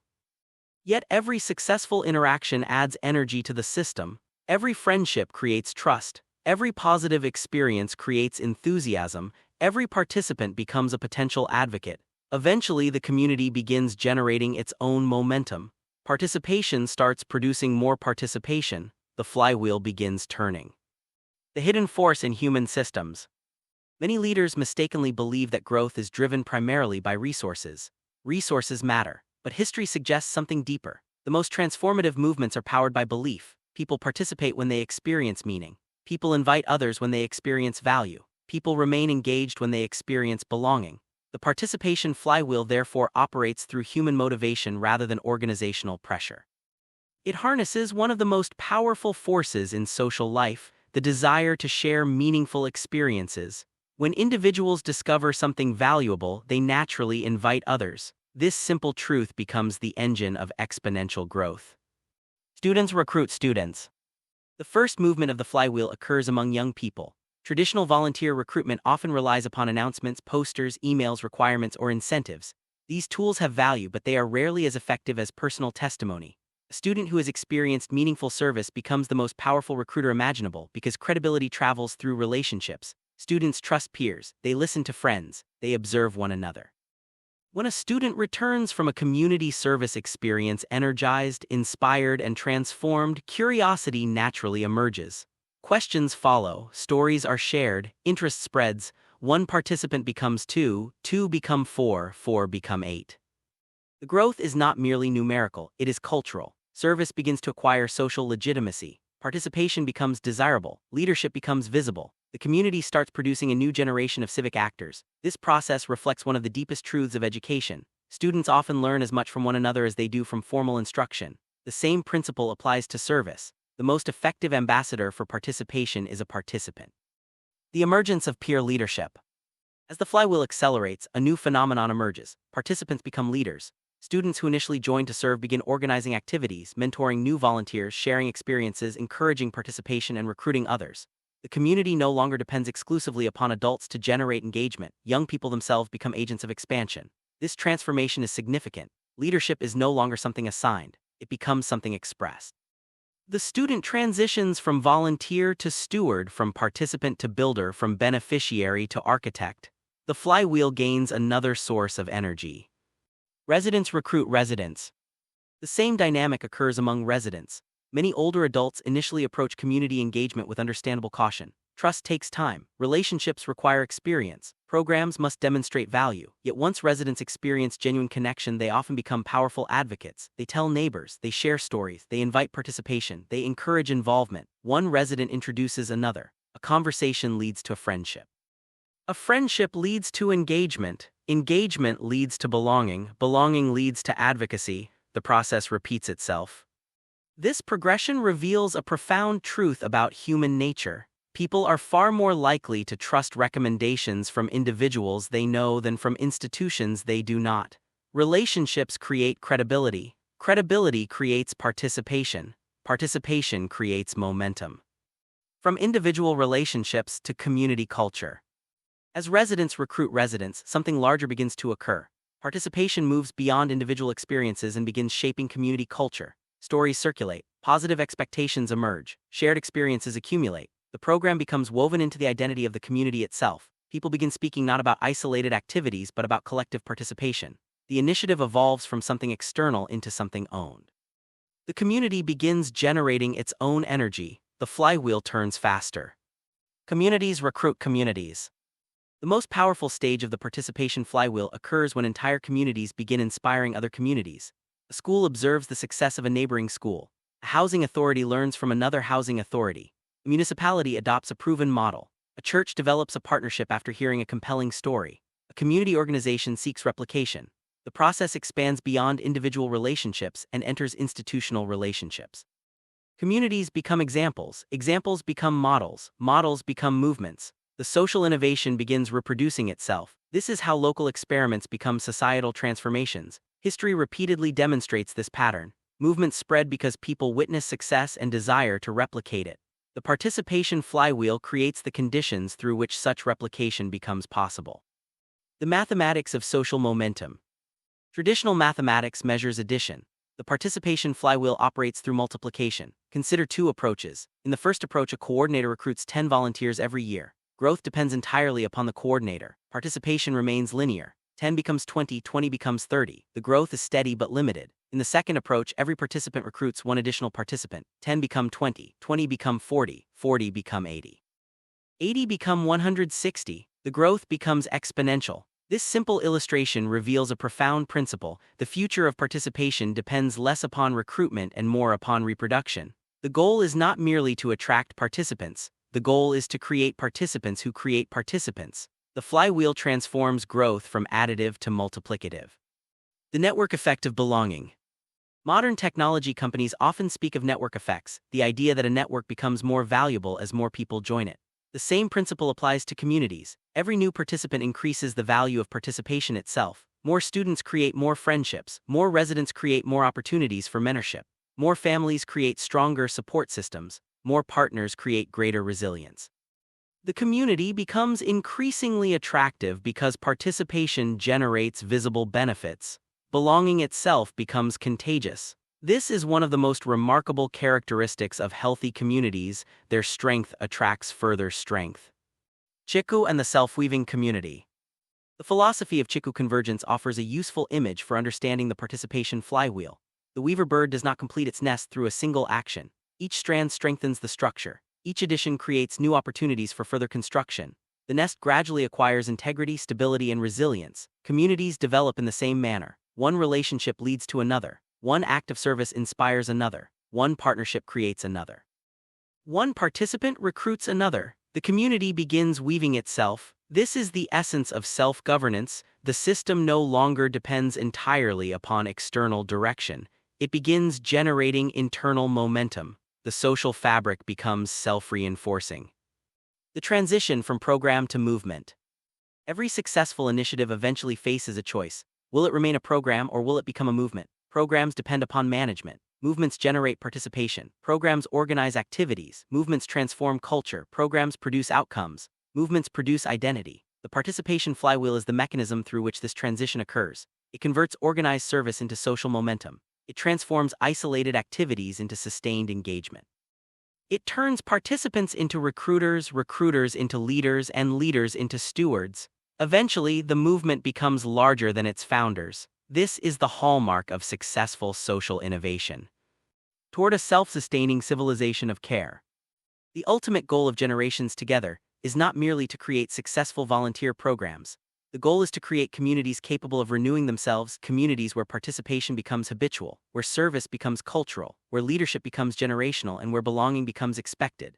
The participation flywheel provides the engine for this renewal. Its power lies not in money, not in bureaucracy, not in authority. Its power lies in relationships.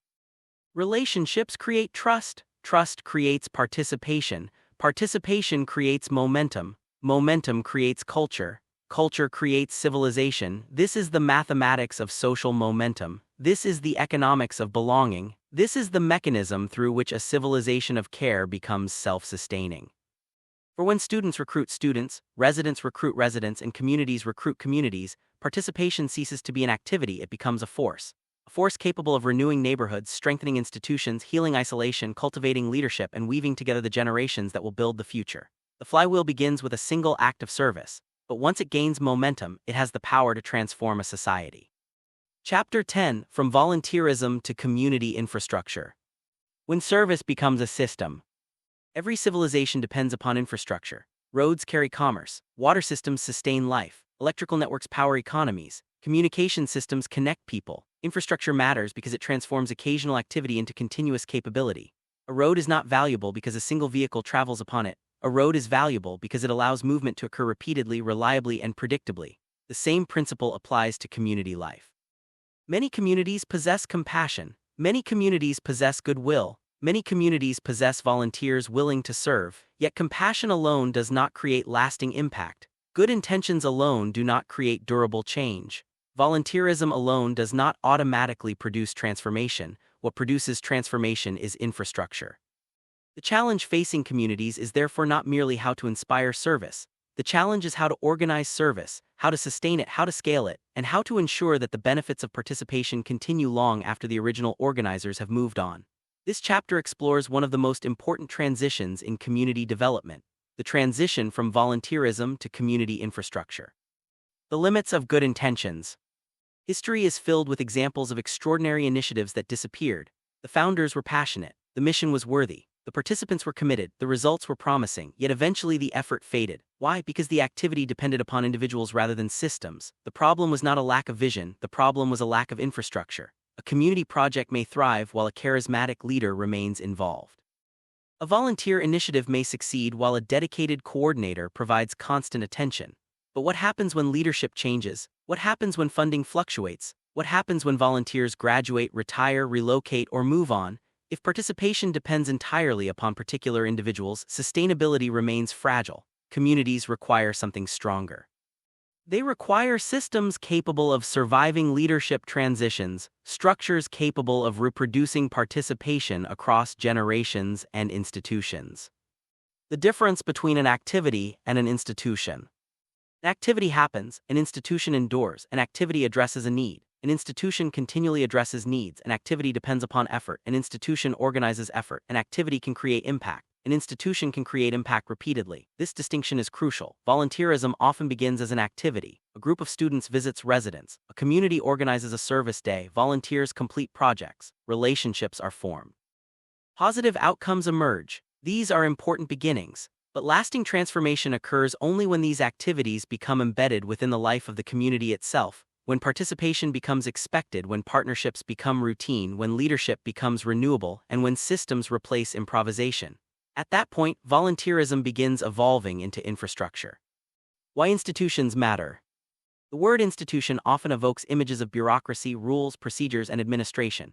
Yet at its deepest level, an institution is simply a system designed to preserve and transmit value across time. Families are institutions, schools are institutions, libraries are institutions, faith communities are institutions. Institutions matter because they remember what individuals cannot. They preserve knowledge, they sustain practices, they carry culture from one generation to the next. The purpose of Generations Together is therefore not merely to create successful projects. Its purpose is to establish institutions of participation, structures through which service, learning, health, and community become permanent features of civic life. The evolution of Belmont. The Belmont Neighbors in Service program offers an example of this progression. At first, it appeared to be a volunteer initiative. Students engaged with residents. Service opportunities were created. Relationships formed. Yet over time, something deeper emerged. The program began influencing how schools viewed civic engagement, how residents viewed participation, how community organizations collaborated, and how local leaders thought about public health and community development. The initiative gradually became more than a program, it became part of the community's social infrastructure. This transformation reveals an important principle: successful programs eventually become institutions, and successful institutions eventually become culture.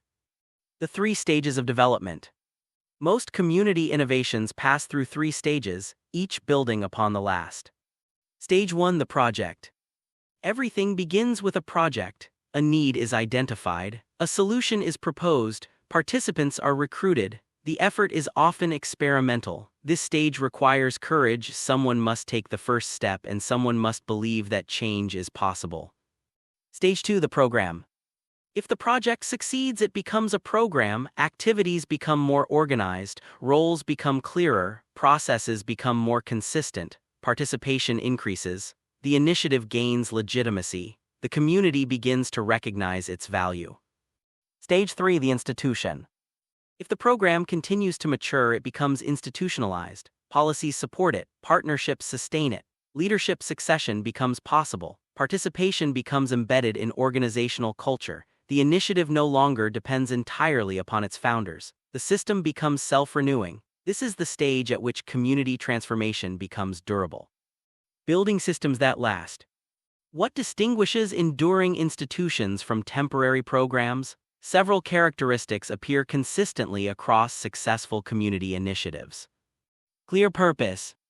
Institutions survive because they possess a mission larger than any individual. Participants understand why the work matters. Purpose provides continuity. Shared ownership. When many people feel responsible for an initiative, sustainability increases. Ownership cannot remain concentrated in a single leader, it must become distributed throughout the community. Leadership development. Every institution requires succession. New leaders must continually emerge. Students become mentors, volunteers become coordinators, participants become organizers, leadership reproduction becomes essential. Structured partnerships. Institutions thrive when relationships are formalized. Schools establish agreements. Community organizations define responsibilities. Stakeholders clarify expectations. The work becomes organized rather than accidental. Cultural integration. The highest level of sustainability occurs when participation becomes part of community identity. People no longer ask whether service will happen, they assume it will. Service becomes culture. Community infrastructure as public health infrastructure. One of the most important insights of the Generations Together model is that community infrastructure is also public health infrastructure. Hospitals treat illness, clinics provide care, healthcare professionals deliver essential services. Yet many determinants of health exist outside healthcare systems: connection, belonging, purpose, participation, and trust. These are produced within communities. A community that systematically reduces loneliness improves health. A community that cultivates purpose improves well-being. A community that strengthens relationships increases resilience. The infrastructure of participation becomes part of the infrastructure of health. This understanding represents a profound shift. Community service is no longer viewed as peripheral, it becomes foundational. The institutional threshold. Every successful initiative eventually reaches what may be called the institutional threshold. This is the moment when leaders must decide whether the effort will remain dependent upon enthusiasm or become supported by structure. Crossing this threshold requires intentional choices: documentation, training, partnership agreements, leadership pipelines, evaluation systems, and governance structures. These mechanisms may appear less inspiring than the original vision. Yet they are what allow the vision to endure. Dreams create movements, systems preserve them. The institutional threshold is therefore not the end of innovation, it is the beginning of sustainability. Chiku and the permanent nest. The wisdom of Chiku Convergence illuminates this transition. The weaver bird does not gather strands merely for temporary display, it constructs a nest capable of supporting life. Every strand serves a purpose. Every connection contributes to stability. Every layer increases resilience. The nest becomes infrastructure, it becomes a place where future generations can thrive. Communities operate according to the same principle. A single act of service is a strand, a partnership is a strand, a friendship is a strand, a leadership opportunity is a strand. Individually, they possess value. Collectively, they create a social structure capable of supporting community life. The goal is not merely to weave relationships, the goal is to weave institutions. From programs to civic ecosystems. As community infrastructure matures and even larger transformation occurs, programs cease operating independently and become interconnected. Schools collaborate with housing communities collaborate with health organizations collaborate with nonprofits, faith communities collaborate with schools. The result is a civic ecosystem. An ecosystem is stronger than any individual component. Its strength emerges from relationships. The same principle applies to communities. The future belongs to communities capable of creating networks of collaboration rather than isolated initiatives. Infrastructure creates those networks. The civilization test. Every generation faces a fundamental question. Will it merely solve immediate problems, or will it build structures capable of solving problems for generations to come? Volunteerism addresses today's needs. Infrastructure prepares for tomorrow's needs. Volunteerism demonstrates compassion. Infrastructure organizes compassion. Volunteerism inspires action. Infrastructure sustains action. Both are necessary. But civilizations endure because they learn how to transform acts of goodwill into systems of care. Toward a permanent architecture of belonging.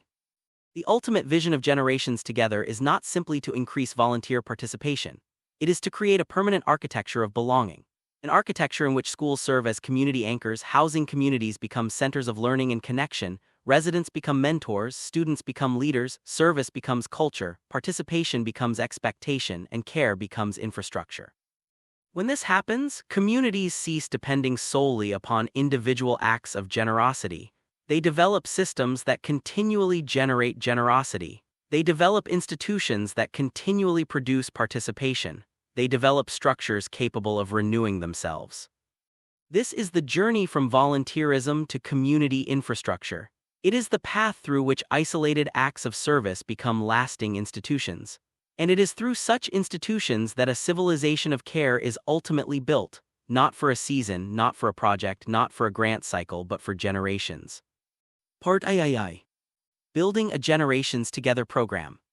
From vision to practice. Every civilization begins as an idea. Before there is a bridge, there is an imagination of connection. Before there is a university, there is a belief in learning. Before there is a community, there is a vision of belonging. The same is true of generations together. The preceding sections of this book have explored the philosophical foundations of intergenerational community building. We have examined the crisis of loneliness, the disengagement of youth, and the fragmentation of community life. We have explored the concepts of Chiku Convergence, Ngatia self-governance, and Ūrumwe generations together, the condition of unity, belonging, and shared stewardship that emerges when people become woven together in common purpose.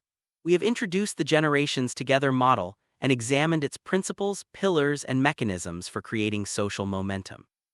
But every vision must eventually answer a practical question. How do we build it? How does a philosophy become a program? How does an aspiration become an institution? How does an idea become a community practice? How does Ūrumwe generations together become visible in daily life? This section addresses those questions. Part III is where vision becomes action, where philosophy becomes architecture, and where community builders become social engineers of belonging.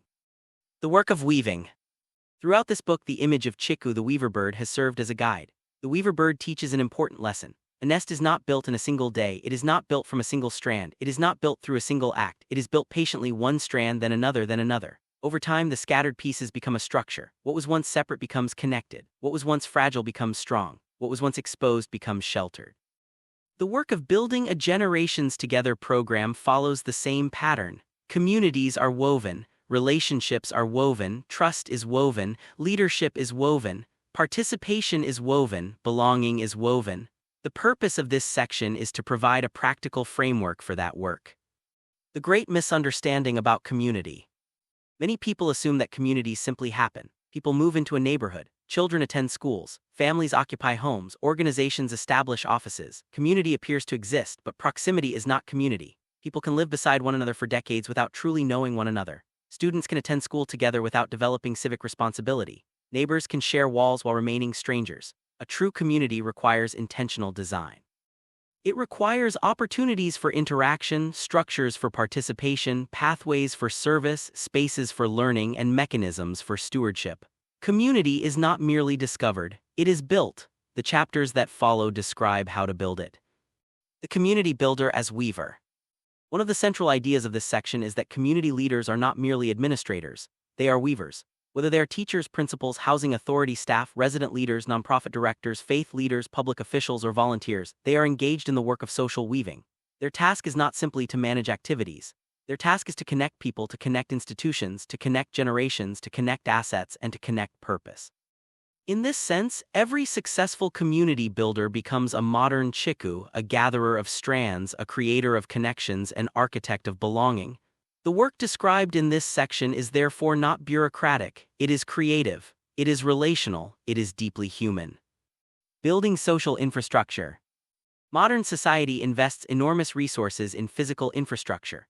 We build roads, we build schools, we build housing, we build hospitals. These investments matter. Yet every community depends upon another form of infrastructure that is often overlooked: social infrastructure. Social infrastructure consists of the relationships, networks, norms, and institutions that enable people to work together for mutual benefit. It includes trust, participation, volunteerism, civic engagement, leadership development, intergenerational relationships, and community partnerships. Without social infrastructure, physical infrastructure alone cannot produce flourishing. A school building does not automatically create learning. A housing development does not automatically create community. A hospital does not automatically create wellness. Human flourishing requires social connection. Generations Together is ultimately a model for building social infrastructure. This section explains how. The architecture of belonging. Every successful Generations Together program rests upon a simple but powerful architecture. Students contribute energy, residents contribute wisdom, schools contribute organizational capacity, communities contribute lived experience, families contribute relational capital, organizations contribute resources and expertise. Together these elements form a system of mutual contribution. The goal is not to create dependence, the goal is to create participation. Not recipients but partners, not clients but citizens, not isolated individuals but a community. This architecture of belonging is remarkably adaptable.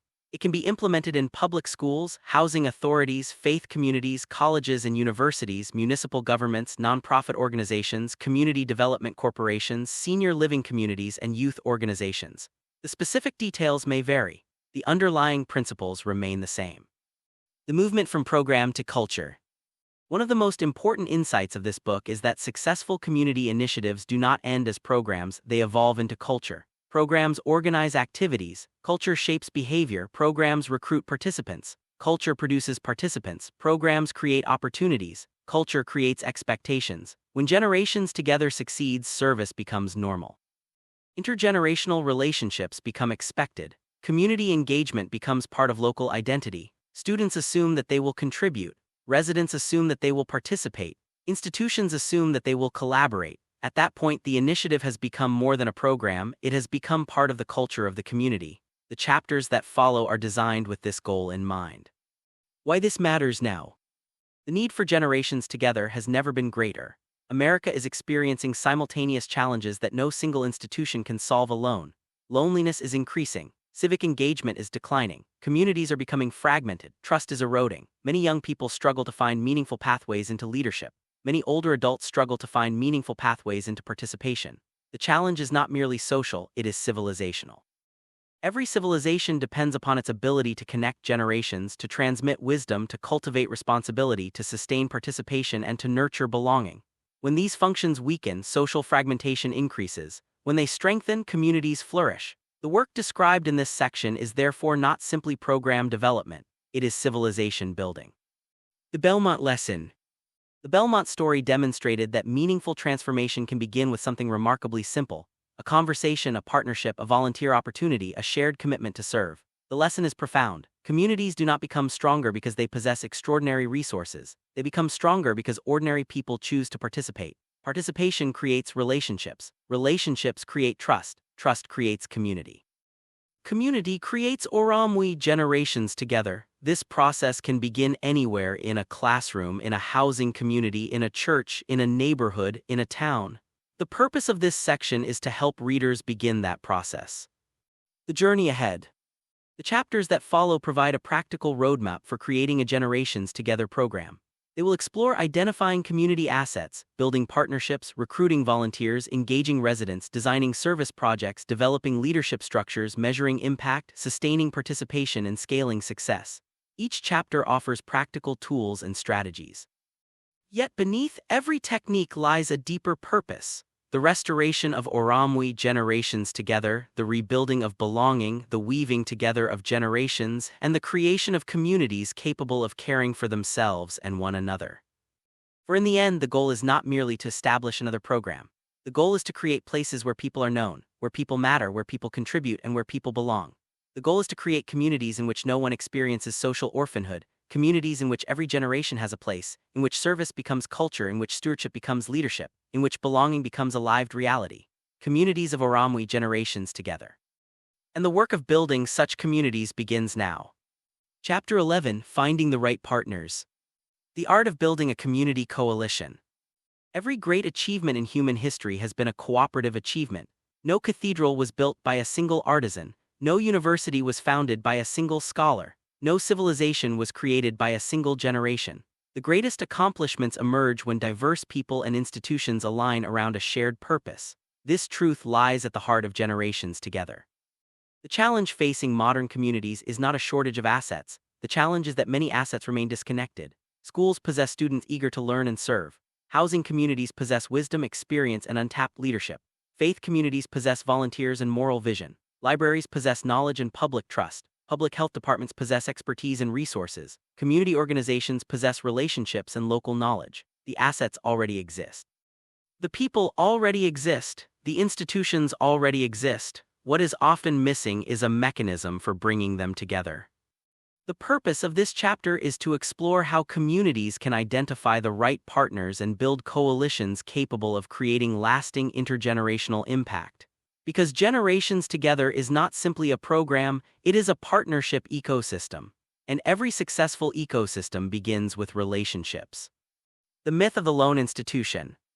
Many organizations attempt to solve community challenges independently. Schools focus on education. Housing authorities focus on housing. Health departments focus on health. Faith communities focus on spiritual formation. Nonprofits focus on their individual missions. Each institution performs important work. Yet many of the challenges confronting modern society do not fit neatly within institutional boundaries. Loneliness is not merely a healthcare issue. Youth disengagement is not merely an educational issue. Community fragmentation is not merely a housing issue. Social isolation is not merely a social services issue. These challenges are interconnected and they require collaborative solutions. The future belongs not to isolated institutions but to connected institutions, not to organizations acting alone but to organizations acting together. This is the essence of coalition building. Why partnerships matter. Partnerships multiply capacity. One institution possesses limited resources, multiple institutions create synergy. A school may provide volunteers, a housing authority may provide community space, a library may provide educational resources, a faith community may provide additional volunteers, a public health department may provide expertise. Together, these organizations create capabilities far beyond what any could achieve individually. Partnerships transform scarcity into abundance. They reveal resources that were hidden because they were separated. This is one of the central lessons of Chiku Convergence. The strength of the nest emerges not from a single strand but from the weaving together of many strands. The same principle applies to communities. The partners. Schools. The engines of civic formation. Schools are often the natural starting point for generations together partnerships. They possess one of society's most valuable resources: young people. Every year, students seek opportunities to learn, contribute, and discover purpose.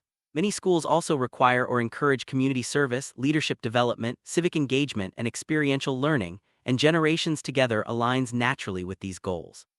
Schools contribute to the partnership in the following ways: student volunteers, faculty leadership, organizational capacity, communication networks, leadership development programs, service learning opportunities. More importantly, schools help cultivate the next generation of civic leaders. When students engage with older adults and community members, they develop empathy, responsibility, and social awareness. Schools therefore become more than educational institutions. They become community anchors, incubators of citizenship, and builders of Ūrumwe generations together. Housing authorities. Communities of opportunity. Housing authorities represent one of the most important partners in the Generations Together model. Many public housing communities contain residents who possess extraordinary life experiences, skills, cultural knowledge, and leadership potential. Yet these assets often remain underutilized. Housing communities are frequently viewed through the lens of need. Generations Together encourages a different perspective. Housing communities are reservoirs of wisdom, communities of experience, neighborhoods rich with human capital. Housing authorities contribute. Resident participation. Community spaces. Local leadership. Existing social networks. Knowledge of community needs.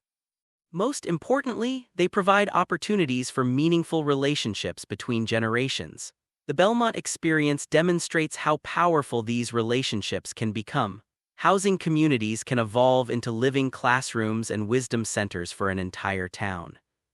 Senior housing communities. The reservoirs of experience. Few resources are more undervalued in modern society than accumulated wisdom. Senior housing communities contain individuals who have raised families, built careers, served communities, navigated adversity, preserved cultural memory, and acquired practical knowledge across decades of living. These experiences represent a living library. Generations Together creates pathways through which this wisdom can be shared. Senior housing communities contribute. Mentorship. Storytelling. Historical perspective. Leadership experience. Life lessons. Intergenerational friendship. In a society increasingly focused on innovation, senior communities remind us that wisdom remains one of humanity's most important technologies. Disability organizations. Expanding the circle of participation. A civilization of care is measured by its ability to include everyone. Disability organizations play a crucial role in ensuring that Generations Together remains inclusive and accessible.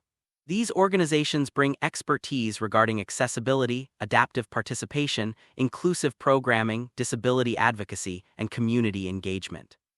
More importantly, they remind communities that participation should never be limited by physical, cognitive, sensory, or developmental differences. The goal is not simply access, the goal is belonging. Individuals living with disabilities possess gifts, talents, insights, and leadership capacities that enrich the entire community. Their inclusion strengthens Ūrumwe Generations Together. Their participation strengthens everyone. Faith communities. The guardians of service. Throughout history, faith communities have served as some of society's most important institutions of care. They have fed the hungry, visited the sick, supported families, welcomed strangers, provided moral leadership, and built communities. This legacy of service is a foundational asset. Faith communities contribute. Volunteers. Community space. Organizational infrastructure. Service traditions. Leadership development. Intergenerational networks. Perhaps most importantly, faith communities often possess a culture of service. They understand that human flourishing depends upon mutual responsibility and that communities are strengthened when people care for one another. This moral vision aligns naturally with Generations Together. Libraries. The commons of civic life. Libraries are among the most trusted institutions in America. They welcome everyone, they provide access to knowledge, they support lifelong learning, they foster civic participation. In many communities, libraries serve as neutral gathering places where people of different ages, backgrounds, and experiences can come together. Libraries contribute. Meeting space. Educational resources. Technology access. Community programming. Public trust. Lifelong learning opportunities. In the Generations Together framework, libraries become civic crossroads where relationships, learning, and participation intersect. They become laboratories of Ūrumwe Generations Together. Public health departments. Partners in prevention. Public health departments increasingly recognize that health is shaped by more than medical care. Social isolation, loneliness, community disconnection, and lack of social support influence health outcomes as profoundly as many clinical interventions. Public health departments contribute. Health expertise. Data and evaluation. Community health initiatives. Prevention programs. Professional partnerships. Public credibility. Generations Together functions as a public health intervention because it strengthens social connection, purpose, participation, and belonging. Public health departments therefore become natural allies in the work of community building. Building the coalition. Creating alignment. Identifying partners is only the beginning. The deeper challenge is creating alignment. Coalitions succeed when organizations discover a shared purpose larger than their individual missions. This process begins with listening. Community builders must ask, what are the needs? What assets already exist? Who is already doing good work? Where are opportunities for collaboration? What shared goals unite potential partners? Coalitions are not built through transactions, they are built through relationships. Trust precedes cooperation. Relationships precede coordination. Shared purpose precedes action. The strongest coalitions grow organically through mutual respect and common vision. The coalition table. A useful image is that of a community table. At this table sit representatives from across the community ecosystem. School leaders and teachers. Students. Residents. Housing authority staff. Faith leaders. Librarians. Public health professionals. Disability advocates. Community organizations. Families. Each participant brings something unique. No one possesses all the answers. No one controls the entire process. The strength of the coalition emerges from the diversity of contributions. The goal is not hierarchy, the goal is collaboration. The goal is Chiku, the weaving together of many strands into one structure. From partners to ecosystem. As partnerships mature, they evolve into something larger, an ecosystem. In an ecosystem, relationships become interconnected. Schools collaborate with libraries. Libraries collaborate with housing communities. Housing communities collaborate with health organizations. Faith communities collaborate with schools. Every connection creates additional opportunities. The system becomes stronger than any individual institution. The community develops resilience. The coalition becomes self-sustaining. The participation flywheel begins to accelerate. The spirit of Ūrumwe, generations together. At its deepest level, coalition building is not an organizational exercise, it is a moral exercise. It requires institutions to recognize that they belong to one another. It requires leaders to embrace stewardship rather than competition. It requires communities to see abundance where they once saw scarcity. This is the spirit of Ūrumwe, generations together. The recognition that we are stronger together than apart, that the future depends not upon isolated excellence but upon collective flourishing, that the challenges of our time require cooperative leadership, and that a civilization of care can only be built when its institutions learn to weave themselves together. The first strand. Every coalition begins with a single conversation. A school principal meeting a resident leader, a librarian meeting a teacher, a housing authority director meeting a public health official, a pastor meeting a student volunteer. One conversation becomes a relationship. One relationship becomes a partnership. One partnership becomes a coalition. One coalition becomes a movement. And one movement can transform an entire community. Such is the power of partnership. Such is the power of Chiku. Such is the path toward Ūrumwe, generations together. For every great community begins when people decide not merely to live near one another but to work together in service of a shared future. Term. This agreement shall remain in effect from date. Signatures. Partner organization name, title and signature. Chapter 12, Creating the Partnership Agreement. From good intentions to shared commitments. Every successful community partnership begins with enthusiasm. People meet, ideas emerge, possibilities appear. A school seeks meaningful service opportunities for students. A housing community seeks greater engagement and support for residents. Community organizations recognize common interests. Leaders discover shared aspirations. The excitement is genuine, the vision is compelling. Yet history teaches an important lesson. Good intentions alone do not create lasting partnerships. Shared aspirations alone do not create sustainable programs. Enthusiasm alone does not survive leadership transitions, changing priorities, or the passage of time. For a partnership to endure, trust must be translated into structure. Vision must be translated into agreements. Relationships must be translated into systems. This is the purpose of the partnership agreement. The partnership agreement transforms goodwill into governance. It transforms hope into accountability. It transforms a promising idea into a durable institution. In the language of Chiku Convergence, it is the process through which scattered strands become intentionally woven together. Why formal agreements matter. Many community initiatives begin informally. A teacher contacts a resident leader, a principal speaks with a housing authority director, volunteers begin serving, activities are scheduled, positive outcomes emerge. This is often how innovation begins, yet as participation grows, complexity grows. Questions arise: who coordinates volunteers, who supervises activity, who manages communication, who handles scheduling, who addresses concerns, who measures success. Who ensures continuity when leadership changes? Without clarity, confusion emerges. Without structure, trust becomes vulnerable. Without accountability, sustainability becomes difficult. Formal agreements provide clarity. They help partners understand expectations. They establish responsibilities. They define decision-making processes. Most importantly, they protect the partnership itself. A well-designed agreement creates stability while preserving flexibility. It allows relationships to flourish because expectations are clear. The partnership as stewardship.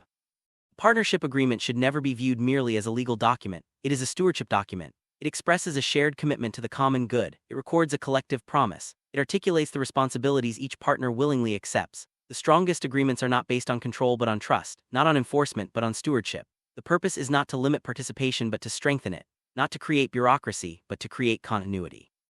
Not to constrain relationships but to support them. Building the agreement, 8 steps. Step 1: Establishing a shared vision.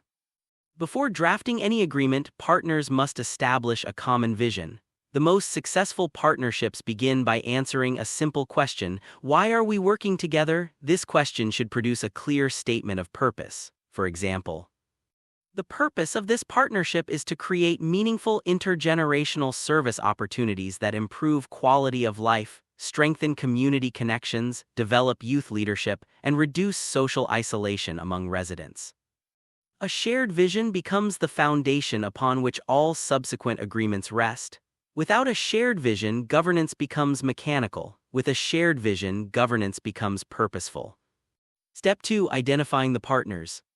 Every agreement should clearly identify participating organizations. Examples include schools, housing authorities, resident associations, senior housing communities, public health departments, libraries, faith communities, disability organizations, community nonprofits, municipal agencies. The agreement should specify organizational names, primary contacts, leadership representatives, communication channels. Clarity at the beginning prevents confusion later. Step 3: Defining goals and objectives. Partnership goals should be specific. Examples might include community goals: reduce social isolation, increase community engagement, strengthen intergenerational relationships. Educational goals: expand student service opportunities, develop leadership skills, enhance civic engagement. Public health goals: improve social well-being, promote healthy aging, increase community resilience. Clearly articulated objectives allow partners to evaluate progress over time. Step 4: Defining roles and responsibilities. One of the most important sections of any partnership agreement involves role definition. People thrive when expectations are clear. Organizations collaborate more effectively when responsibilities are understood. School responsibilities may include recruiting student volunteers, providing faculty supervision, managing student training, coordinating schedules, tracking service hours, communicating with families. Housing authority responsibilities may include identifying resident needs, recruiting resident participants, providing meeting space, supporting resident leadership, coordinating on-site logistics. Resident association responsibilities may include representing resident perspectives, identifying service priorities, supporting communication among residents, participating in program planning. Community organization responsibilities may include volunteer training, resource development, program support, technical assistance, shared responsibilities. All partners should commit to mutual respect, regular communication, problem solving, program evaluation, continuous improvement. The goal is not rigid control, the goal is collaborative clarity. Step 5: Establishing governance structures. As partnerships grow, governance becomes increasingly important. Governance answers the question, how will decisions be made? Effective governance structures are simple, transparent, and inclusive. Partnership Steering Committee.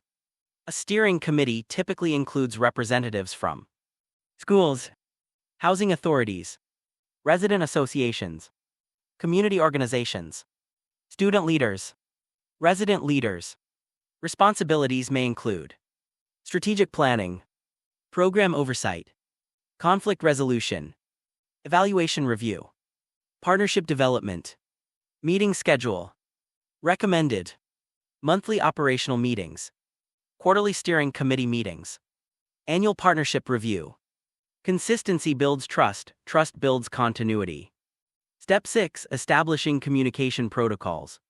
Communication is the lifeblood of partnership. Every agreement should specify communication methods: email, telephone, meetings, shared calendars, online platforms, communication expectations, response timelines, reporting procedures, incident reporting, volunteer updates.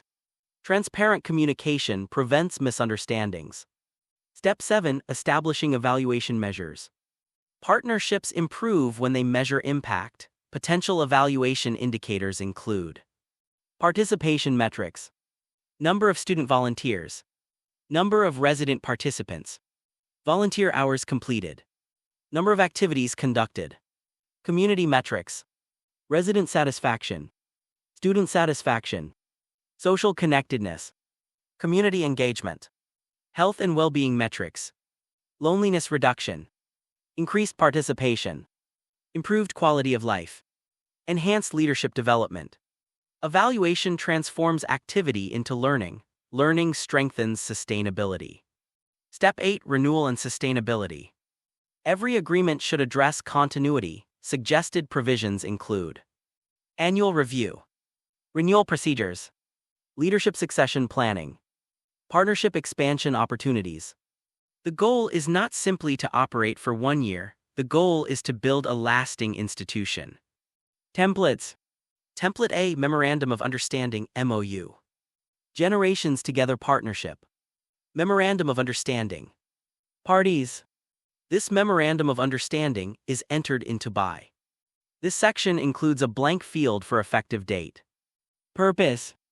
The purpose of this agreement is to establish a collaborative partnership to support intergenerational community service, leadership development, community engagement, and social well-being through the Generations Together program. Shared goals. The partners agree to work collaboratively to strengthen intergenerational relationships, promote civic engagement, reduce social isolation, develop leadership skills, improve community well-being. Term. This agreement shall remain in effect from. Signatures. Space is provided for 2 signing parties, each recording their partner organization, name, title, signature, and date. Template B. Roles and Responsibilities Matrix. The school is responsible for volunteer recruitment, student supervision, training support, event coordination, evaluation, communications. The housing authority is responsible for resident recruitment, meeting space, event coordination, evaluation, communications. The resident association is responsible for resident recruitment, event coordination, communications. The community partner is responsible for training support, event coordination, evaluation, communications. Template C. Partnership Governance Charter. This part of the form captures partnership name and steering committee members. Meeting schedule. Fields are provided for monthly operations meeting, quarterly steering committee meeting, and annual review meeting. Decision-making process. Consensus. Majority vote. Hybrid model. Conflict resolution process. Direct discussion. Steering committee review. Mediation by designated partner representative. Formal resolution. Template D. Annual partnership review. This section gathers partnership name, review period, program achievements, challenges encountered, lessons learned, and goals for next year. The Covenant of Ūrumwe, Generations Together. At its deepest level, a partnership agreement is more than a management document. It is a covenant among institutions, a covenant among generations, a covenant among neighbors, a covenant to build together what none could build alone. The signatures on an agreement represent more than administrative approval. They represent a shared promise, a promise to serve, a promise to collaborate, a promise to steward the common good. In the language of Chiku, every agreement is a strand. In the language of Ngatia, every agreement is an act of stewardship.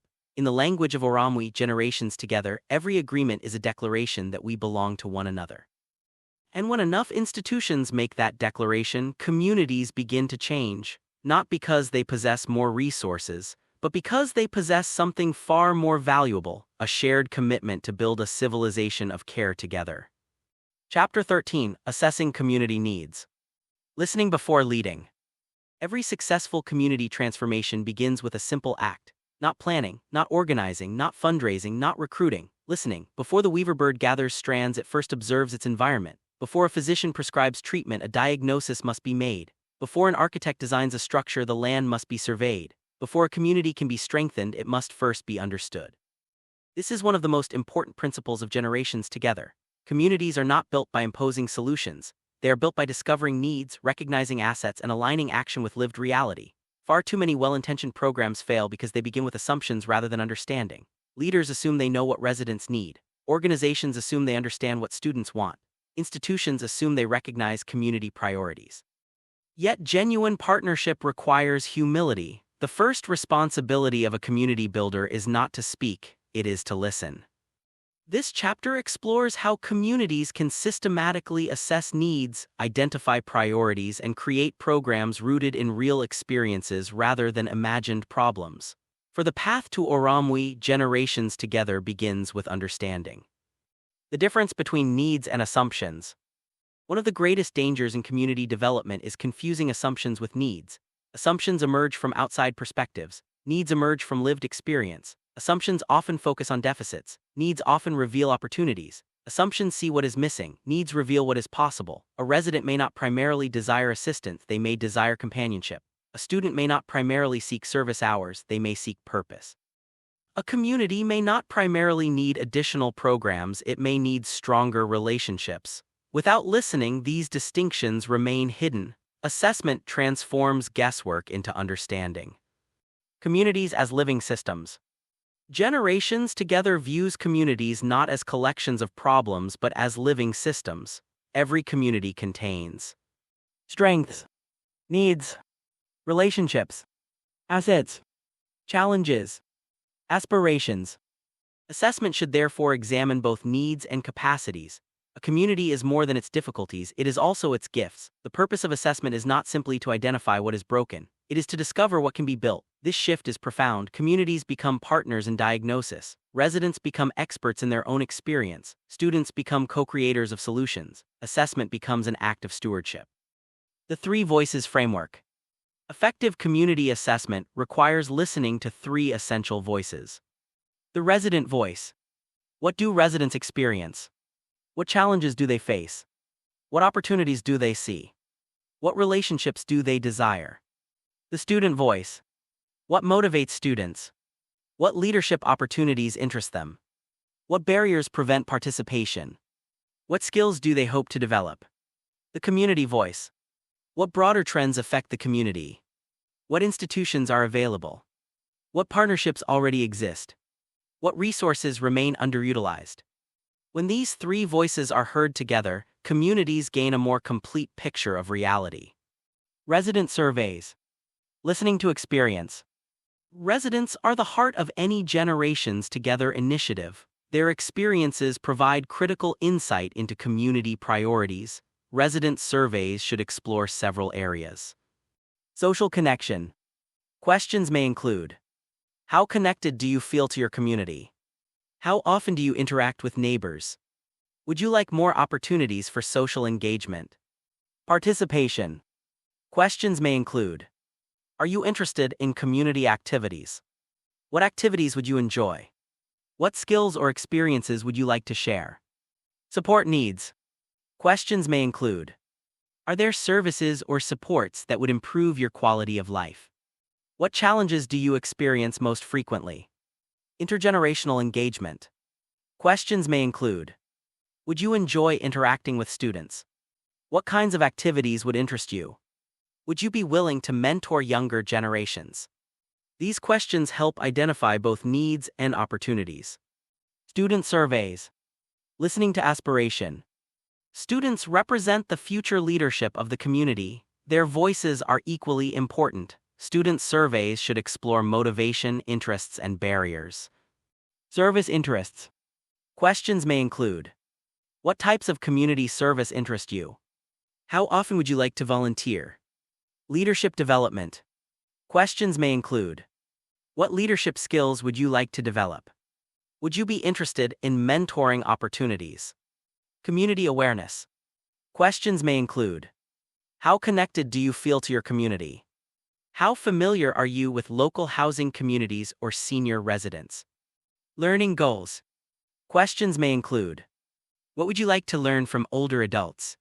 What experiences would help prepare you for future leadership?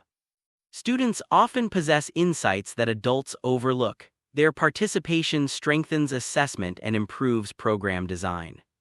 Community assessments. Understanding the larger ecosystem. Beyond surveys, communities should conduct broader assessments. A community assessment examines the larger environment in which partnerships operate.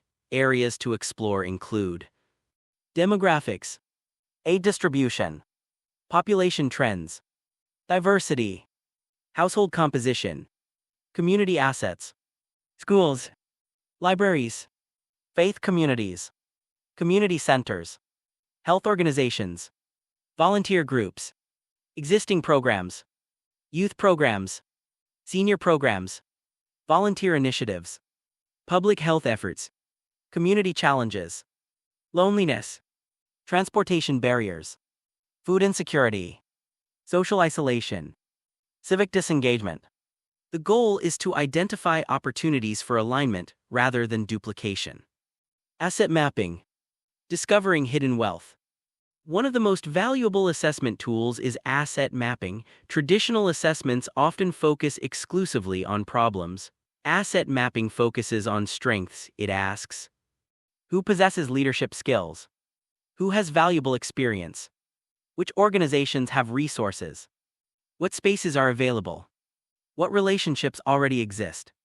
This approach reveals a powerful truth: most communities possess far more assets than they realize. The challenge is not scarcity, the challenge is connection. Asset mapping is therefore an exercise in discovering abundance. Identifying priorities. Once information has been collected, the next step is prioritization. Not every need can be addressed immediately. Successful communities focus on a manageable number of priorities. Useful questions include: importance. Which issues matter most to residents and students? Feasibility. Which goals can realistically be achieved? Impact. Which interventions are likely to produce meaningful change? Alignment. Which priorities align with the mission of generations together? Often, a small number of carefully selected priorities produce the greatest impact. Templates. Template A: Resident Survey. Generations Together Community Survey. Thank you for helping us strengthen our community. About you. Age group: under 55, 55-64, 65-74, 75-84, 85 plus. Community connection. How connected do you feel to your community? Very connected. Somewhat connected. Neutral. Somewhat isolated. Very isolated. How often do you interact with neighbors? Daily. Weekly. Monthly. Rarely. Intergenerational activities. Would you enjoy participating in activities with students? Yes. No. Maybe. What activities interest you? Conversation. Technology assistance. Arts and crafts. Gardening. Reading. Fitness. An additional line lets participants write in any option not already listed. Additional comments. Space is provided to write in the response. Template B: Student Survey. Generations Together Student Interest Survey. Community Service Interests. Are you interested in volunteering with community residents? Yes. No. Maybe. Which activities interest you? Tutoring. Technology support, fitness programs, arts and culture, community events, storytelling projects. An additional line lets participants write in any option not already listed. Leadership development. Which skills would you like to develop? Communication. Leadership. Teamwork, public speaking, project management, problem solving, reflection. What do you hope to gain from participating? Space is provided to write in the answer. Template C, Community Asset Inventory. This template begins with a field for community name. Educational assets. Schools. Colleges. Libraries. Adult education programs. Community assets. Housing communities. Senior centers. Faith communities. Community centers. Neighborhood associations. Health assets. Public health department. Hospitals. Clinics. Wellness programs. Volunteer assets. Youth organizations. Service clubs. Nonprofits. Volunteer networks. This section includes a blank field for additional assets. Template D, Community Needs Assessment Summary. Space is provided for community name, assessment date, key findings, top community priorities, recommended actions, and potential partners. Template E, Priority Ranking Matrix. This worksheet lists the following items, each with space to record importance: 1-5, feasibility 1-5, impact 1-5, total score, social connection, student leadership, technology assistance, health promotion, community events. The discipline of listening. Communities often rush toward solutions, yet sustainable solutions emerge from understanding. Listening is not a preliminary activity, it is a leadership discipline. It requires patience, humility, curiosity, respect. When residents feel heard, trust grows. When students feel heard, participation grows. When communities feel heard, ownership grows. The assessment process therefore accomplishes more than information gathering. It builds relationships. It creates legitimacy. It strengthens partnership. It begins the work of weaving. From listening to Ūrumwe, generations together. The deepest purpose of community assessment is not data collection, it is understanding. And understanding is the foundation of belonging. People are more willing to participate when they feel understood. Communities are more willing to collaborate when they feel respected. Institutions are more willing to partner when they feel heard. The path toward Ūrumwe generations together begins with this recognition. No community can be transformed until its people have first been listened to. For every great partnership begins with a conversation. Every movement begins with a question. And every civilization of care begins with the simple but powerful act of listening to one another. Chapter 14, Designing the Volunteer Program. Turning goodwill into organized service. Every community contains goodwill. Students want to contribute, residents want to participate, teachers want to inspire, families want to help, community organizations want to make a difference. The challenge is rarely a lack of willingness. The challenge is organization. Good intentions become meaningful impact only when they are translated into opportunities for participation. A student may be eager to serve, but where, when, how, with whom? A resident may welcome greater connection, but what activities are available? Who will participate? How often? What support exists? Without structure, willingness often remains unrealized. Without design, participation remains sporadic. Without systems, service remains dependent upon chance. The purpose of a volunteer program is therefore not merely to recruit helpers. Its purpose is to create pathways through which people can contribute their gifts in ways that strengthen the entire community. Volunteer program design is the architecture of participation. It is the process through which communities transform goodwill into stewardship. The philosophy of participation. Generations together is built upon a simple belief: every person has something valuable to contribute. Students contribute energy, residents contribute wisdom, families contribute support, organizations contribute resources, community leaders contribute vision. Volunteerism is therefore not charity, it is participation. It is the recognition that every individual possesses gifts capable of strengthening the common good. The goal of program design is not to create recipients and providers. It is to create partners, not dependency but reciprocity, not transactions but relationships. This distinction is essential. A well-designed volunteer program creates mutual benefit. Students learn while serving, residents receive support while sharing wisdom. Communities grow stronger while individuals grow personally. Everyone contributes, everyone benefits. This is the spirit of Ūrumwe generations together. Designing for purpose. The strongest volunteer programs begin with purpose rather than activities. Many organizations make the mistake of asking, "What should volunteers do?" A better question is, "What outcomes do we hope to create?" Examples may include reducing loneliness, increasing community engagement, building leadership skills, improving health and well-being, strengthening intergenerational relationships, developing civic responsibility. Once desired outcomes are clear, activities can be designed to support them. Purpose drives design, design drives participation, participation drives impact. Creating service roles. Service roles provide clarity. They help volunteers understand how they can contribute. They help residents understand what support is available. They help coordinators organize participation effectively. The most successful programs offer a variety of service roles to accommodate different interests, talents, and schedules. Community companion. Volunteers provide regular social visits, conversations, games, and companionship. Activities may include friendly visits, reading together, board games, story sharing, walking companionship. Primary outcome, reducing social isolation. Technology guide.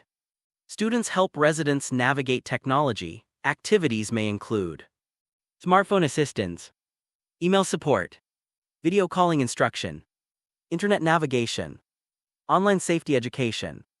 Primary outcome, increasing digital inclusion. Health and wellness partner. Volunteers support community wellness activities. Activities may include walking groups, exercise sessions, wellness workshops, healthy living programs. Primary outcome, improving well-being. Community event volunteer.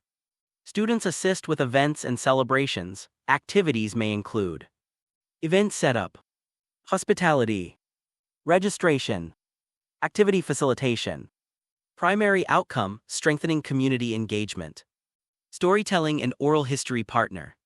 Students document community stories and life experiences. Activities may include interviews, oral history projects, community archives, story collection. Primary outcome, preserving community wisdom. Learning partner. Students and residents engage in mutual education. Activities may include tutoring, language exchange, arts and crafts, financial literacy, cultural learning. Primary outcome, lifelong learning. Creating activity schedules. Participation thrives when opportunities are predictable. One of the greatest barriers to volunteer engagement is uncertainty. People participate more consistently when they know when activities occur, how long activities last, what is expected, and who will attend. Successful programs create regular schedules. Consistency builds trust, trust builds participation, participation builds community. Weekly activities. Examples: friendly visiting hours, technology support sessions, walking groups, reading circles. Monthly activities. Examples: community celebrations, leadership workshops, health education programs, cultural events, seasonal activities.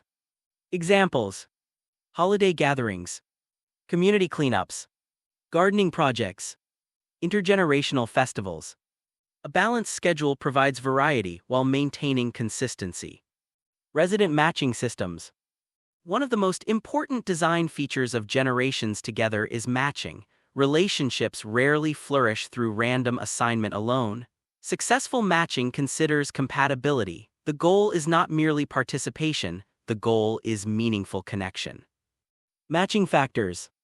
Programs may consider shared interests, language preferences, cultural background, availability, hobbies, learning interests, personality traits.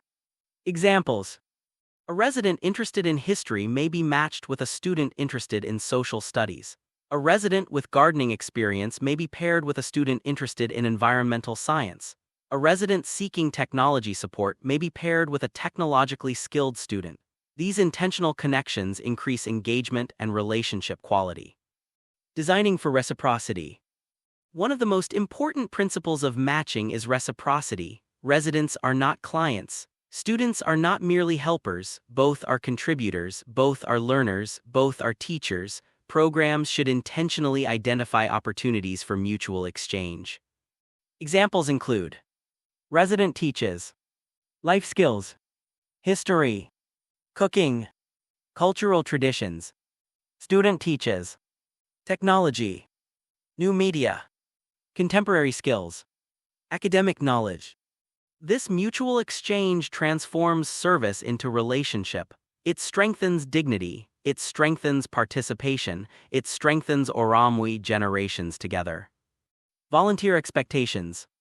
Clear expectations create successful experiences. Volunteers should understand their responsibilities before beginning service. Expectations should emphasize reliability.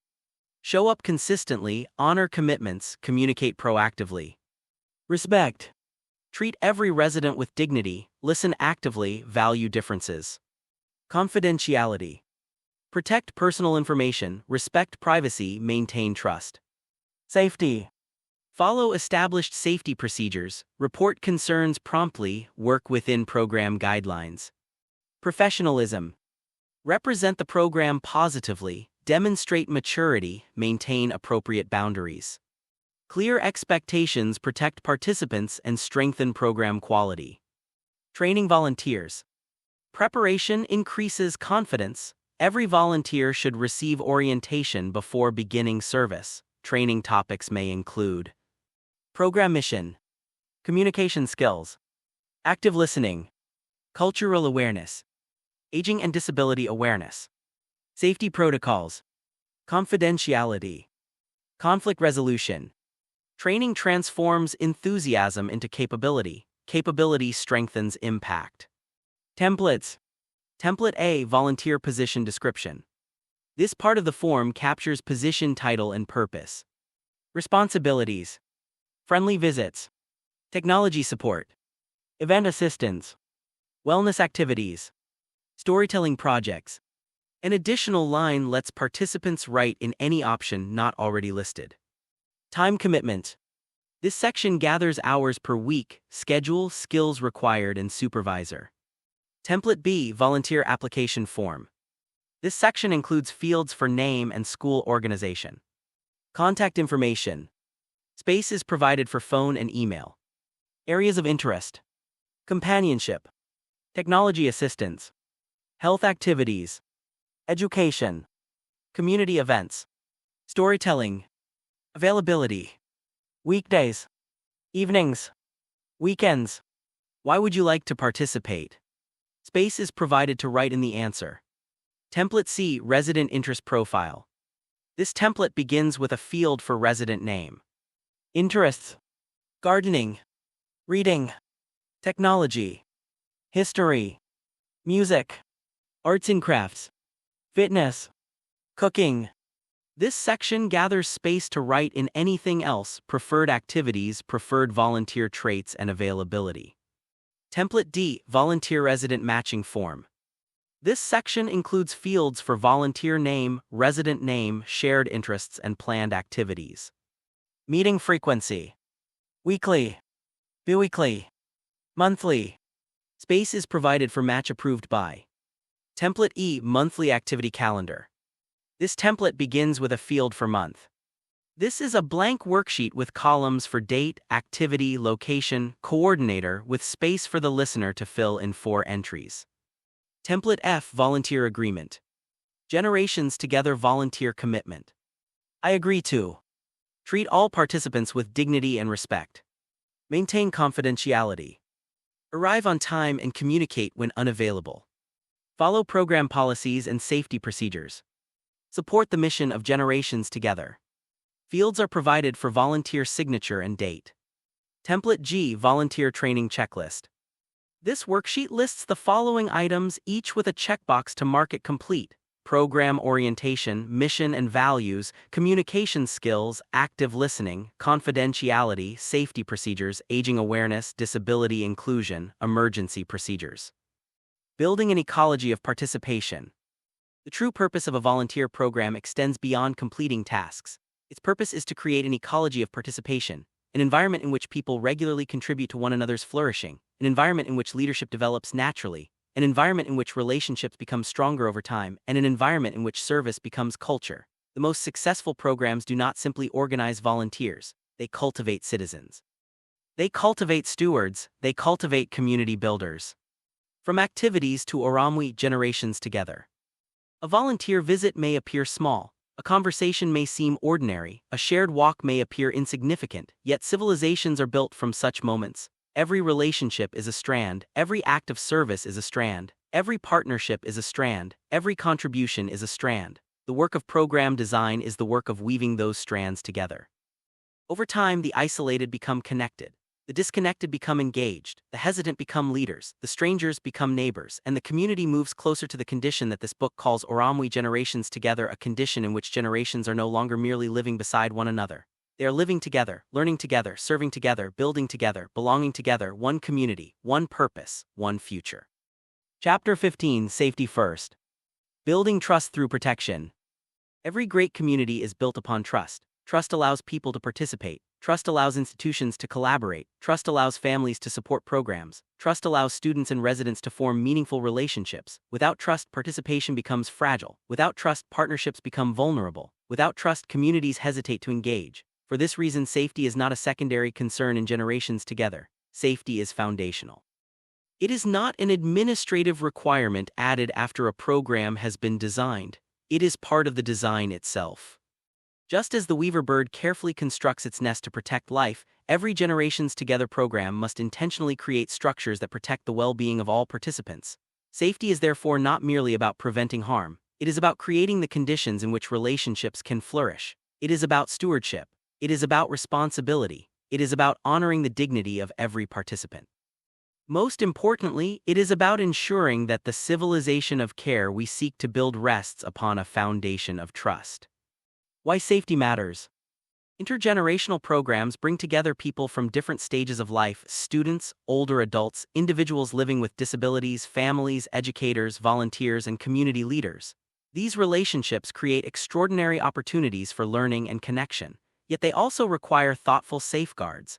Communities have a responsibility to protect.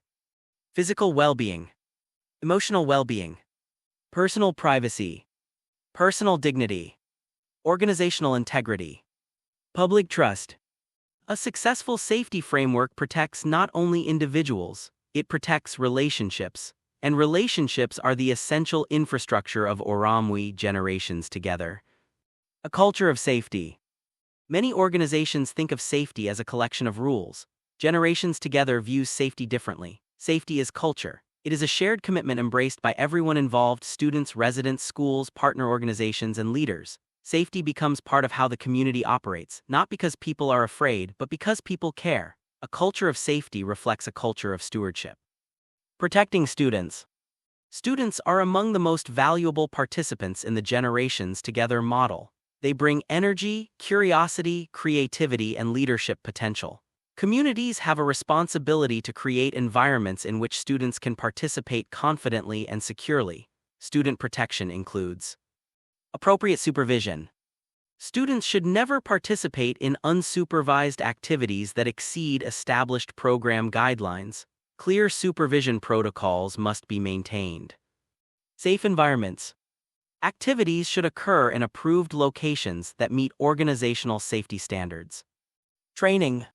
Students should receive preparation regarding communication skills, boundaries, privacy expectations, emergency procedures, reporting concerns, family awareness. Parents and guardians should understand program goals, volunteer expectations, safety procedures, contact information. Transparency builds confidence. Protecting residents. Residents also deserve comprehensive protection. Participation should always preserve dignity, independence, privacy, and autonomy. Residents should never feel pressured to participate. Participation should always be voluntary. Respect for individual choice is fundamental. Protection includes informed participation. Residents should understand program activities, volunteer roles, participation expectations, respectful boundaries.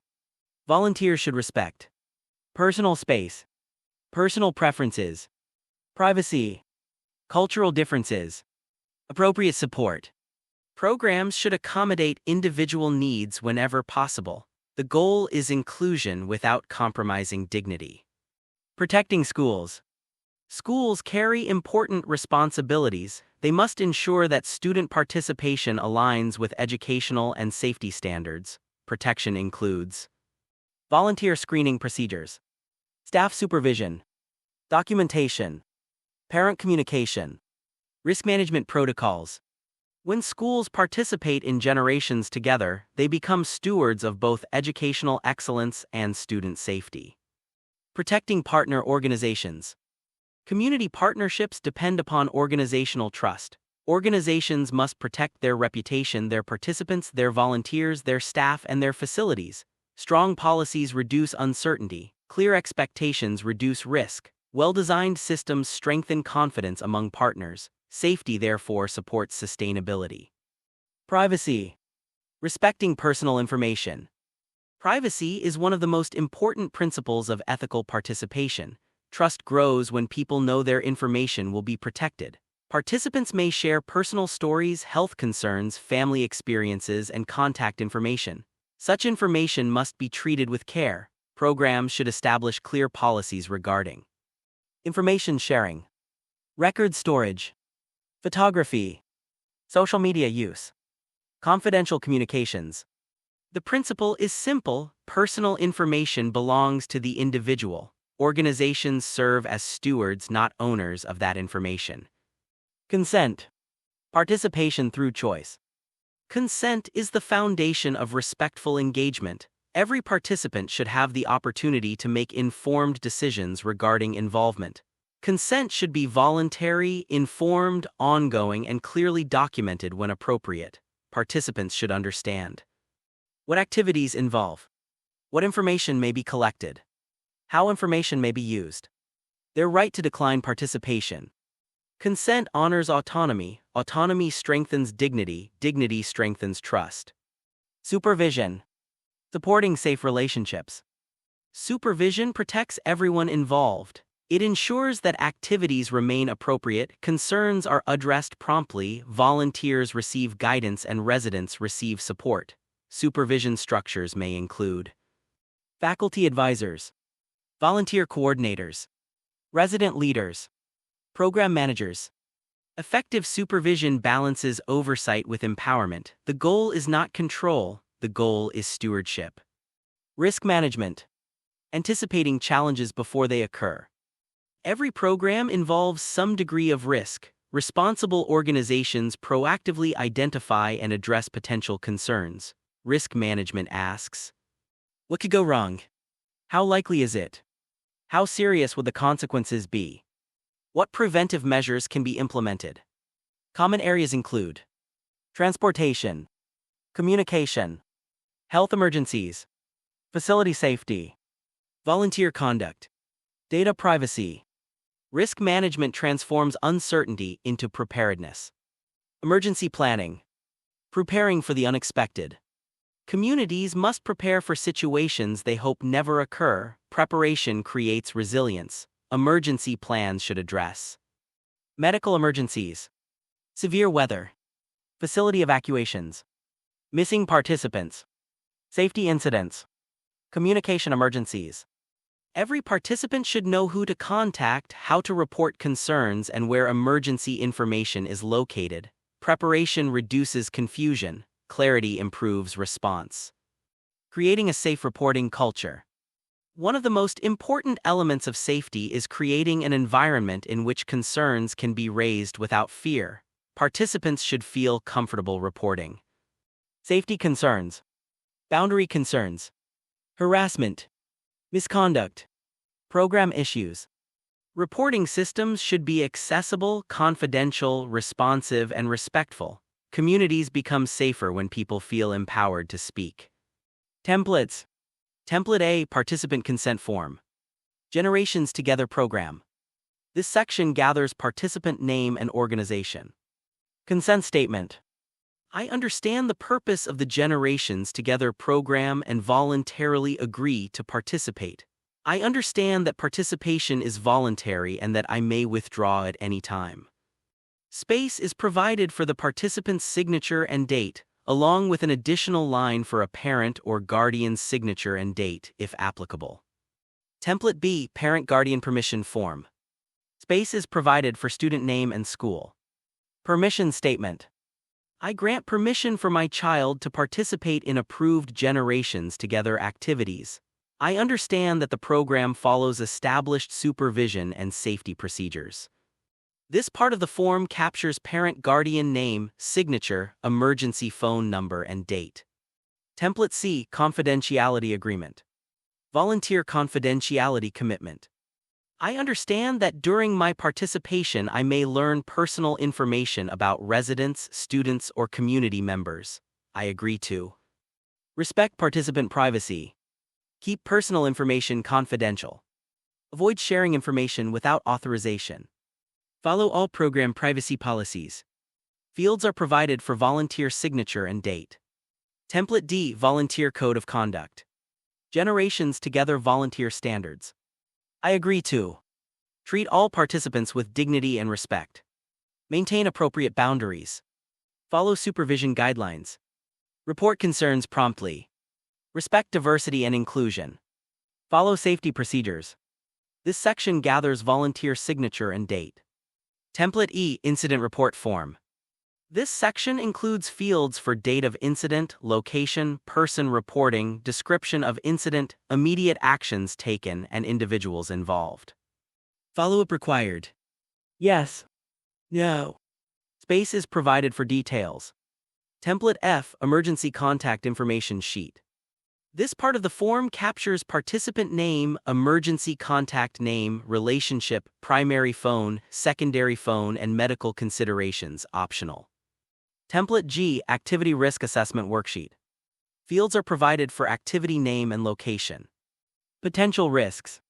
This is a blank worksheet with columns for risk, likelihood, impact, mitigation strategy, with space for the listener to fill in 3 entries. This section gathers approved by and date. Template H, Supervision Plan. This section includes fields for program activity, date, number of participants, students, residents, and supervisors assigned. Emergency contact available. Yes. No. Safety briefing completed. Yes. No. Template I, Emergency Response Plan. This template begins with a field for program name. Emergency contacts. This part of the form captures police, fire department, emergency medical services, and program coordinator. Emergency procedures. Fields are provided for medical emergency, evacuation procedure, and communication plan. Template J, Safety Audit Checklist.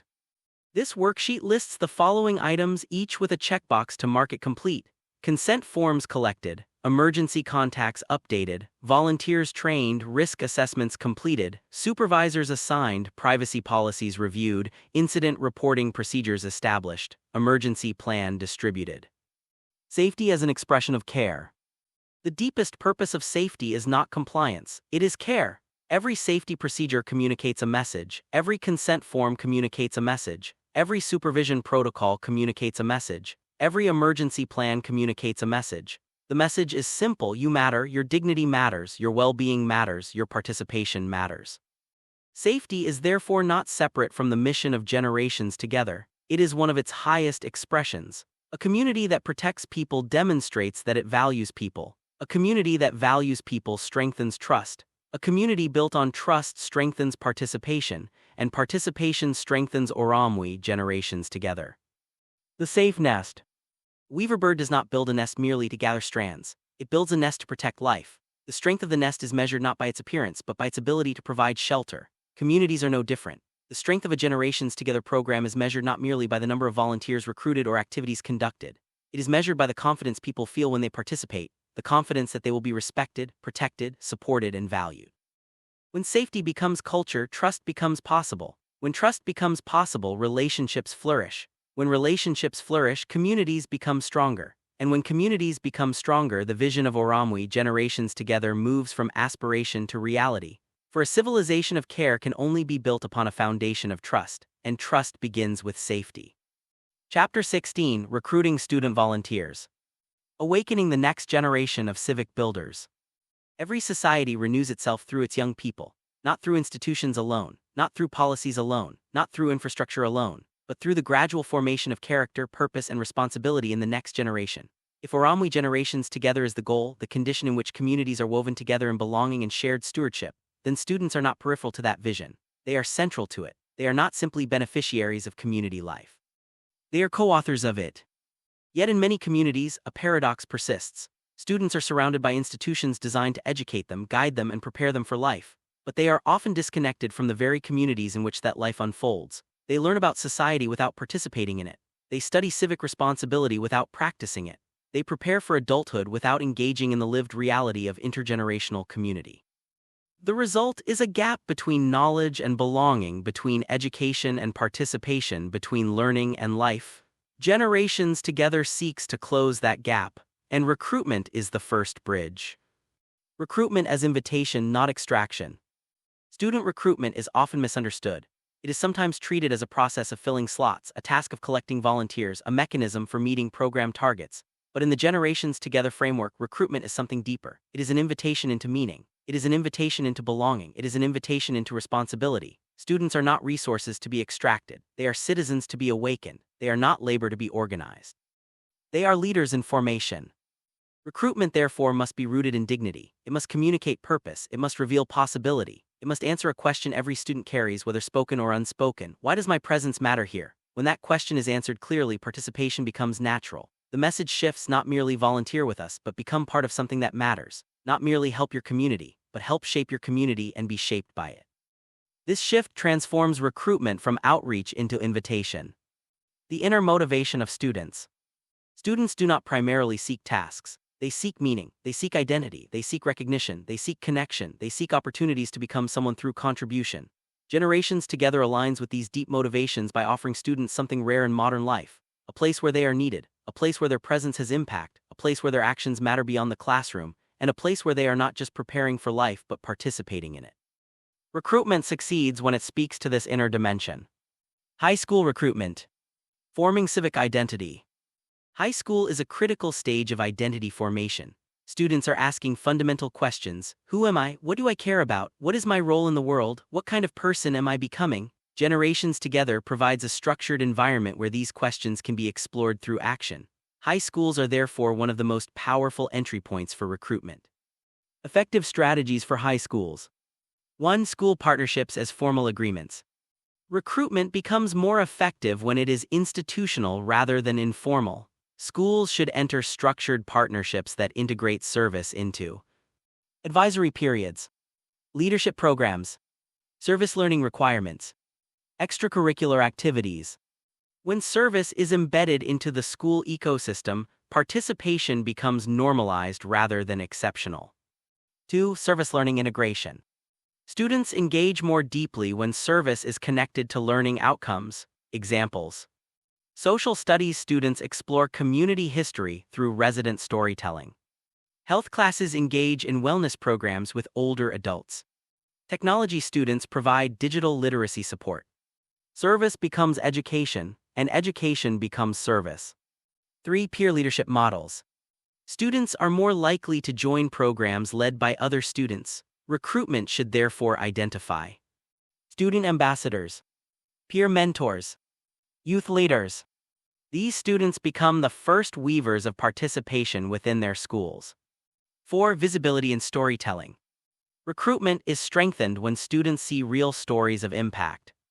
Intergenerational friendships, resident-student partnerships, community transformation narratives. Stories make participation visible. Visibility makes participation desirable. Middle school recruitment. Planting the seeds of belonging. Middle school is often overlooked in civic programming, yet it is a powerful stage of social development. At this age, students are forming social awareness, empathy, group identity, and early leadership habits.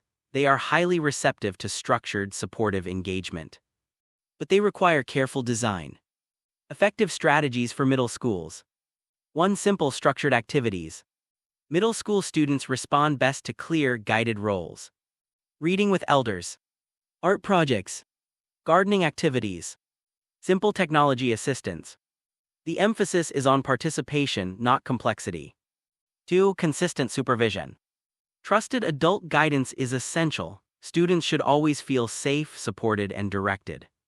3. Relationship-based engagement.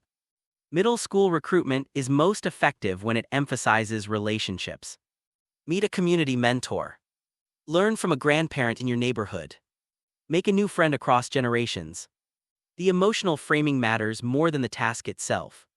4. Celebration and recognition. Recognition reinforces participation. Certificates. School assemblies. Public appreciation events. Story highlights. Students internalize belonging when their contributions are acknowledged. College recruitment. Forming leaders, not just volunteers. Colleges and universities represent one of the most powerful engines of civic transformation. Students at this stage are developing professional identity, seeking experiential learning, building leadership capacity, and exploring purpose and vocation. Generations together aligns naturally with these developmental goals. Effective strategies for colleges.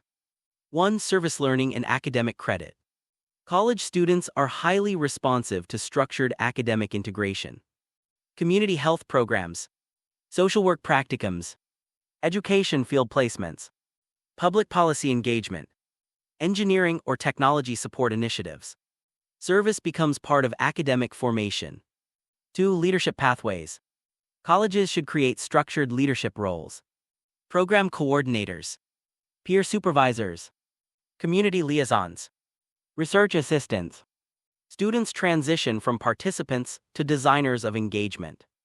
3. Internship integration. Generations together can function as civic internship sites, public health practicum environments, social innovation laboratories.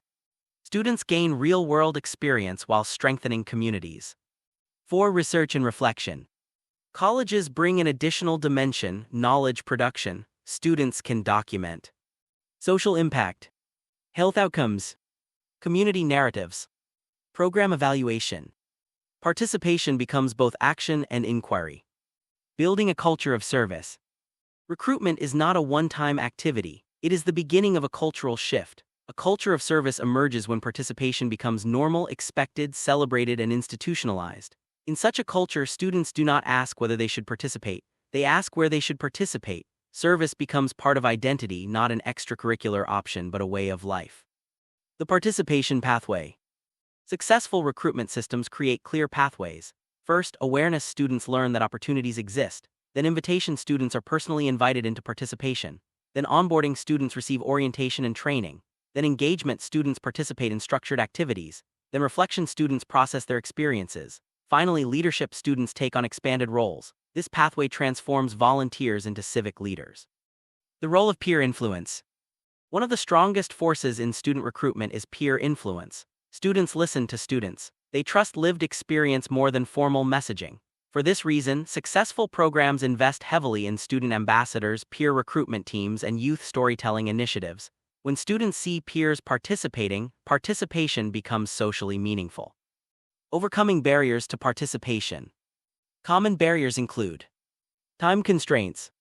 Students are busy, programs must be flexible and structured. Uncertainty. Students may not know what to expect. Clear communication reduces hesitation.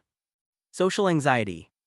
New environments can feel intimidating. Supportive onboarding reduces fear.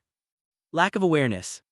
Many students simply do not know opportunities exist. Strong communication channels are essential.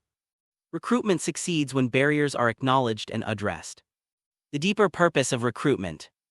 At its deepest level, student recruitment is not about filling volunteer roles. It is about shaping civic identity. It is about helping young people understand that they are not separate from their communities, they are part of them. It is about helping students discover that meaning is not only found in achievement, it is found in contribution. It is found in belonging. It is found in Ūrumwe generations together. From recruitment to belonging. The ultimate goal of recruitment is not participation, it is belonging. A student who feels they belong to a community will continue to serve it. A student who experiences intergenerational connection will carry that memory into adulthood. A student who discovers their ability to impact others will seek to do so again and again. Over time, recruitment becomes unnecessary because service becomes identity, and identity becomes culture, and culture becomes civilization. This is the path that Generations Together seeks to create, a path where young people are not merely recruited into programs but woven into communities, where they discover that they are not outside observers of society, they are participants in its unfolding story. And in that participation, they begin to experience the deeper truth of Ūrumwe, Generations Together, that we become fully human not alone but together. Chapter 17, Resident Recruitment and Engagement. Restoring Voice, Dignity and Participation. Every Generations Together program stands or falls on one essential truth: residents are not beneficiaries of the program, they are its foundation. They are not passive recipients of service. They are active carriers of wisdom, experience, memory, and leadership. They are not an audience for student engagement. They are co-authors of intergenerational life. Yet in many communities, residents, especially older adults, housing community members, and individuals living with disability or isolation, are too often invited into programs late, superficially, or without full clarity. They are asked to participate, but not always fully invited into ownership. They are told services are available, but not always shown the deeper purpose behind them. They are approached with goodwill, but not always with structure that communicates respect. This chapter begins from a different premise. Resident engagement is not outreach, it is covenant building. It is the careful, intentional process of restoring voice, rebuilding trust, and inviting residents into a shared architecture of belonging. In the language of this book, it is the process of weaving one of the most important strands of Ūrumwe, Generations Together. The moral center of Generations Together. If students represent the energy of Generations Together, then residents represent its memory. If students represent future possibility, residents represent lived reality. If students represent formation, residents represent wisdom already formed through experience. Without residents, Generations Together becomes activity without grounding. With residents, it becomes civilization building across time. This is why resident recruitment is not a logistical task. It is a moral responsibility. It is the recognition that no intergenerational system can succeed unless those who have lived the longest are treated as essential partners in shaping its direction. The dignity of residents is not an outcome of the program, it is the starting condition of the program. The first barrier: invisible isolation. One of the greatest challenges in resident engagement is not resistance, it is invisibility. Many residents live in close physical proximity to others yet experience profound social distance. They may rarely be invited into decision-making, have limited awareness of available programs, feel unsure about their role in community initiatives, experience fatigue from previous programs that did not sustain engagement, or carry unspoken skepticism about whether participation will be meaningful. This condition is not apathy, it is accumulated disconnection. Before engagement can happen, residents must first feel seen not as targets of service but as people whose presence already matters. Recruitment as restoration of trust. Resident recruitment must therefore begin with trust, and trust is not built through announcements alone. It is built through presence, through listening, through repeated respectful contact, and through consistency over time. Recruitment becomes successful when residents begin to feel, this is not something being done to us, this is something being built with us. Trust is not an entry point into engagement. Trust is the engagement itself. Understanding resident benefits. One of the most important steps in engagement is clarity about benefits. But in Generations Together, benefit must be understood in a broader sense. Residents are not only receiving services, they are gaining opportunities for meaningful participation across 5 essential dimensions. 1. Meaningful social connection. Human beings do not flourish in isolation. Residents benefit from regular conversations, intergenerational friendships, shared activities, and a sense of being remembered and valued. Connection is not supplementary, it is essential. 2. Purpose and contribution. Many residents possess skills, stories, and wisdom that remain underutilized. Engagement creates pathways for mentorship, storytelling, teaching life skills, and guiding younger generations. Purpose is restored when contribution is restored. 3. Emotional well-being. Participation reduces loneliness, isolation, depression, and social withdrawal. Well-being is strengthened not only through services but through relationships. 4. Cognitive and physical engagement. Activities such as conversation, games, walking groups, and learning exchanges support cognitive stimulation and physical activity. 5. Community recognition. Residents become visible contributors to community life, not invisible recipients of support, but recognized participants in shared civic space. Clarifying expectations. Trust deepens when expectations are clear. Residents should always understand the nature of their participation. Participation is voluntary. No one is required to participate. Engagement is an invitation, not an obligation. Participation is flexible. Residents choose their frequency, type of activity, and level of involvement. Participation is respectful. All interactions are guided by dignity, patience, and cultural sensitivity. Participation is shared. Residents are not passive participants, they are co-creators of activities and relationships. Clarity removes fear, clarity strengthens confidence, clarity makes participation possible. Designing resident entry points. Effective engagement does not begin with complexity, it begins with accessibility. Residents should be offered multiple entry points into participation. Low barrier entry. Friendly visits. Informal conversations. Short activities. Drop-in events. Moderate engagement. Weekly programs. Group activities. Skill-sharing sessions. Deep engagement. Mentorship roles. Leadership involvement. Program co-design. Not every resident begins at the same level. The system must meet people where they are. The importance of personal invitation. One of the strongest predictors of participation is personal invitation. Residents are more likely to engage when they are personally approached, when the invitation is relational rather than institutional, when the purpose is clearly explained, and when the relationship is emphasized over the activity. A flyer informs, a conversation transforms, recruitment becomes powerful when it is human. Building resident leadership. Resident engagement deepens when residents are not only participants but leaders. Leadership roles may include community ambassadors, peer connectors, activity co-facilitators, mentors to students, cultural knowledge holders. Leadership restores dignity, leadership strengthens ownership, leadership transforms programs into communities. Addressing hesitation and skepticism. Some residents may hesitate to participate due to past unmet expectations, health limitations, social anxiety, distrust of institutional programs, or fear of inconsistency. These concerns must be met with patience, not pressure. The appropriate response is not persuasion, it is consistency. When residents see sustained presence over time, skepticism often softens into trust. The role of resident feedback. Resident engagement is not complete without resident voice. Programs must create mechanisms for feedback sessions, listening circles, surveys, informal conversations, and advisory groups. Residents must help shape activities, schedules, communication methods, and program improvements. Without feedback, engagement becomes static. With feedback, engagement becomes living. Cultural sensitivity and respect. Resident engagement must recognize cultural diversity, language differences, historical experiences, personal preferences, and community norms.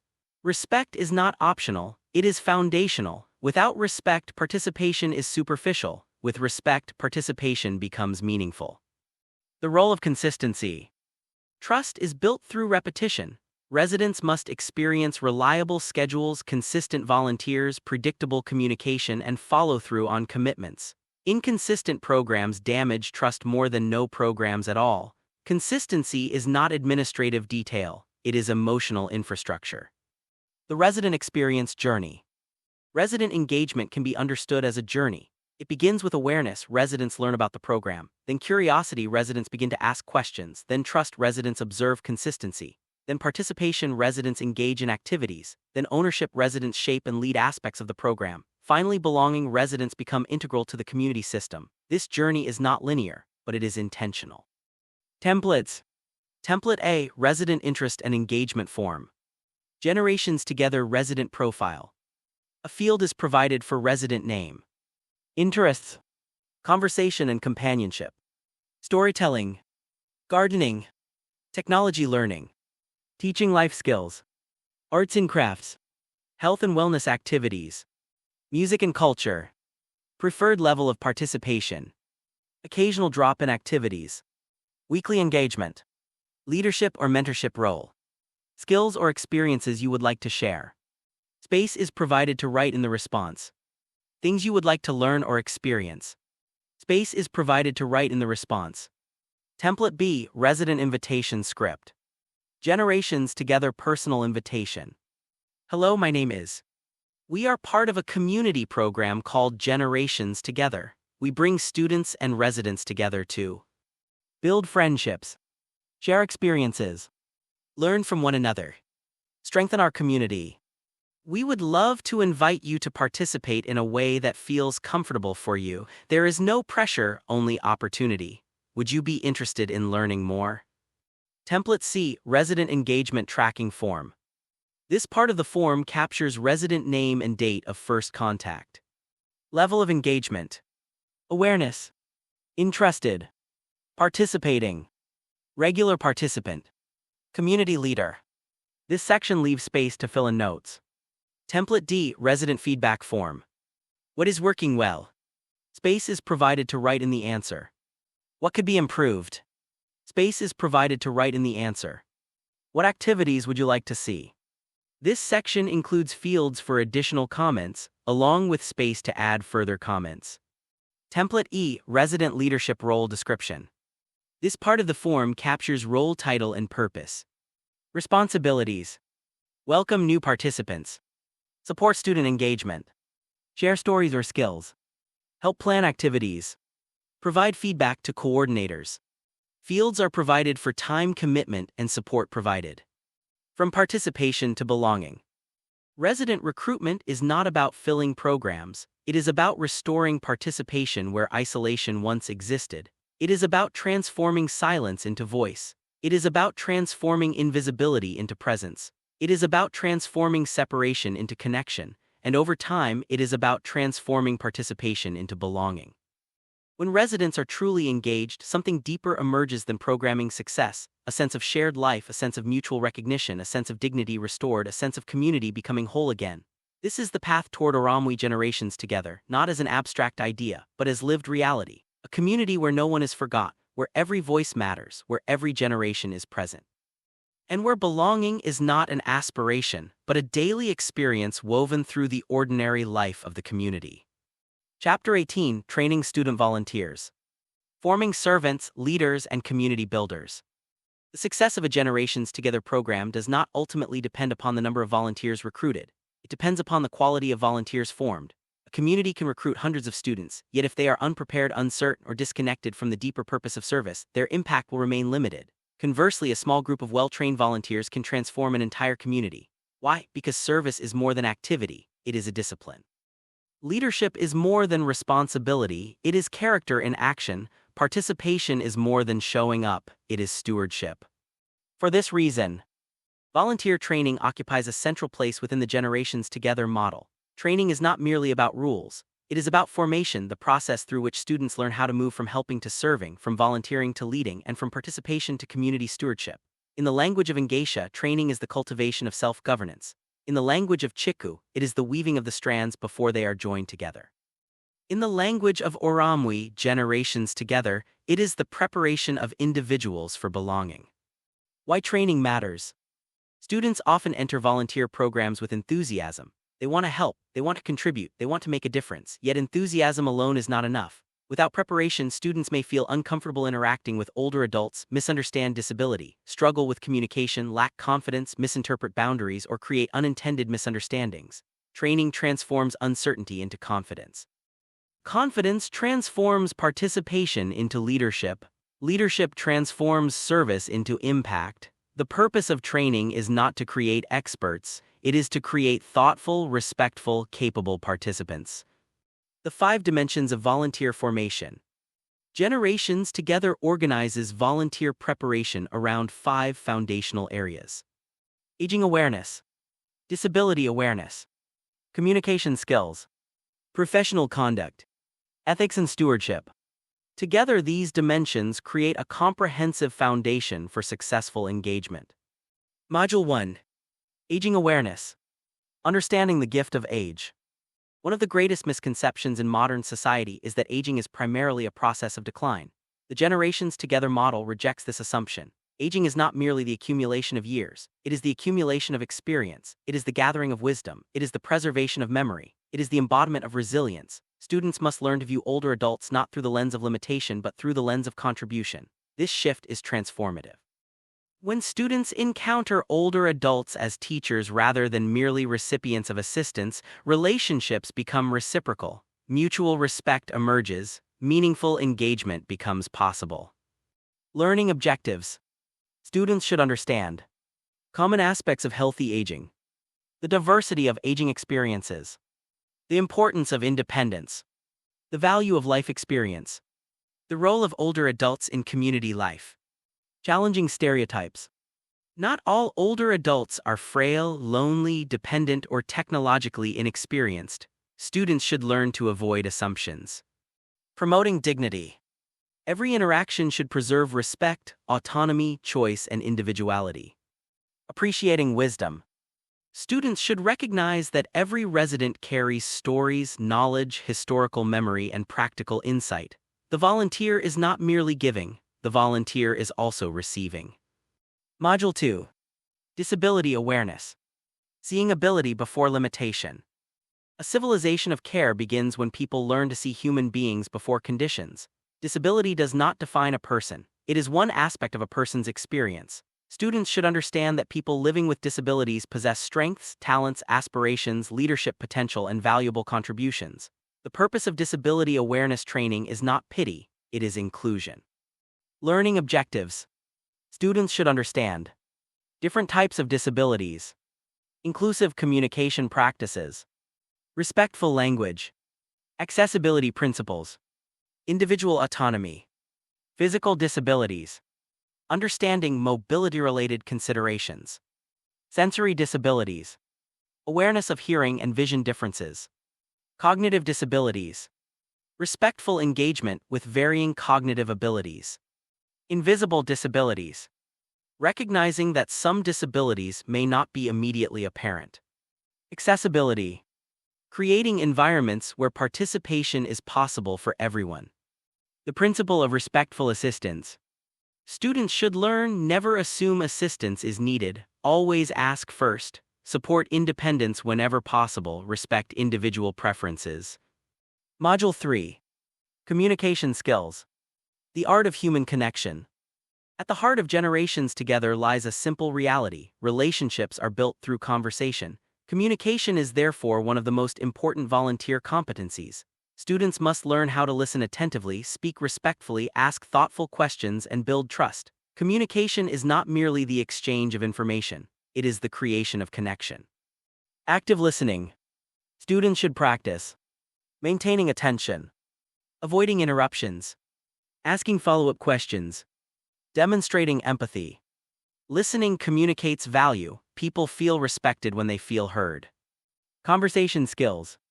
Topics include starting conversations, maintaining dialogue, exploring shared interests, encouraging storytelling, nonverbal communication. Students should understand eye contact, facial expression, body language, tone of voice. People often remember how they were treated more than what was said. Conflict resolution. Students should learn how to remain calm, clarify misunderstandings, seek assistance when needed, maintain respect during disagreement. Module 4. Professional Conduct. Representing something larger than yourself. Every volunteer represents more than themselves. They represent their school, their family, their community, and the generations together program. Professional conduct strengthens trust. Trust strengthens participation. Reliability. Students should arrive on time, honor commitments, and communicate proactively. Dependability is one of the highest forms of respect. Appearance and presentation.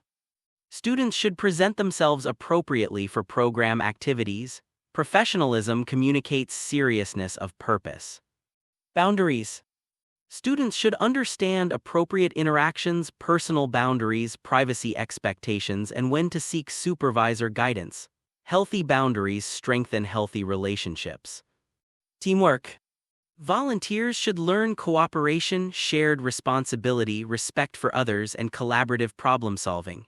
Community building is always a collective effort. Module 5. Ethics and Stewardship. Doing the right thing when no one is watching.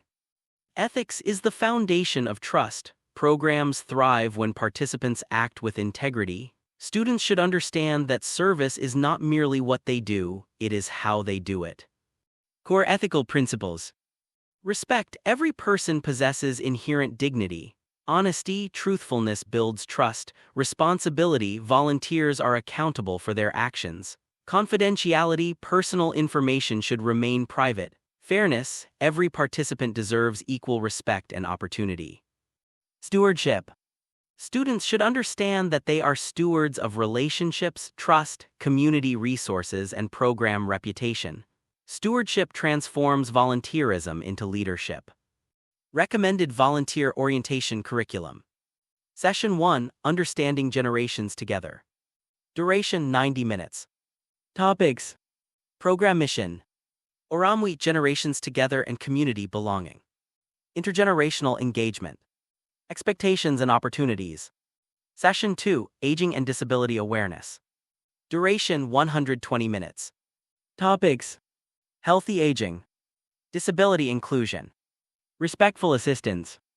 Dignity and independence. Session 3, Communication and Relationship Building. Duration 120 minutes. Topics. Active listening. Conversation skills. Empathy. Conflict resolution. Session 4, Safety, Professional Conduct and Ethics. Duration 120 minutes. Topics. Confidentiality. Boundaries. Professionalism. Emergency procedures. Ethical decision-making. Session 5, Practical Readiness Workshop. Duration 120 minutes. Topics. Role-playing exercises. Resident engagement simulations. Problem-solving scenarios. Program logistics. Templates. Template A, Volunteer Training Registration Form. This section gathers volunteer name, school, grade, phone, email, training dates, and emergency contact. Template B, Volunteer Orientation Attendance Sheet. This is a blank worksheet with columns for volunteer name, Session 1, Session 2, Session 3, Session 4, Session 5, with space for the listener to fill in 4 entries. Template C, Aging Awareness Reflection Exercise. What surprised you most about aging? Space is provided to write in the answer. What stereotypes did this training challenge? Space is provided to write in the answer. What lessons can younger generations learn from older adults? Space is provided to write in the answer. Template D, Disability Inclusion Checklist. Before interacting with participants, use respectful language. Ask before offering assistance. Respect individual preferences. Focus on abilities rather than limitations. Ensure accessibility whenever possible. Maintain dignity and independence. Template E, Communication Skills Practice Worksheet. Active listening exercise. Fields are provided for partner name, key points heard, follow-up questions, and reflection. Template F, Volunteer Code of Ethics. I commit to treat every participant with dignity. Respect privacy and confidentiality. Act honestly and responsibly. Honor my commitments. Support inclusion and accessibility. Seek guidance when uncertain. This section gathers volunteer signature and date. Template G, Volunteer Readiness Assessment. This template begins with a field for volunteer name. I understand. Program mission. Volunteer responsibilities. Safety procedures. Confidentiality requirements. Professional conduct expectations. Resident engagement principles. Space is provided for supervisor approval and date. Template H, Post-Training Evaluation Form. Training Session Evaluation. What was most valuable? Space is provided to write in the answer. What could be improved? Space is provided to write in the answer. Do you feel prepared to serve residents? Yes. Somewhat. No.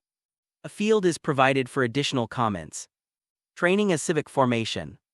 The deepest purpose of volunteer training is not operational, it is civilizational. A society is shaped by the character of those who participate in it. When students learn to listen, communities become stronger. When students learn respect, dignity expands. When students learn stewardship, trust grows. When students learn service, leadership emerges. The training room is therefore more than a classroom. It is a workshop for citizenship, a laboratory for belonging. A place where the habits of Ūrumwe, generations together, begin to take root. From volunteers to stewards.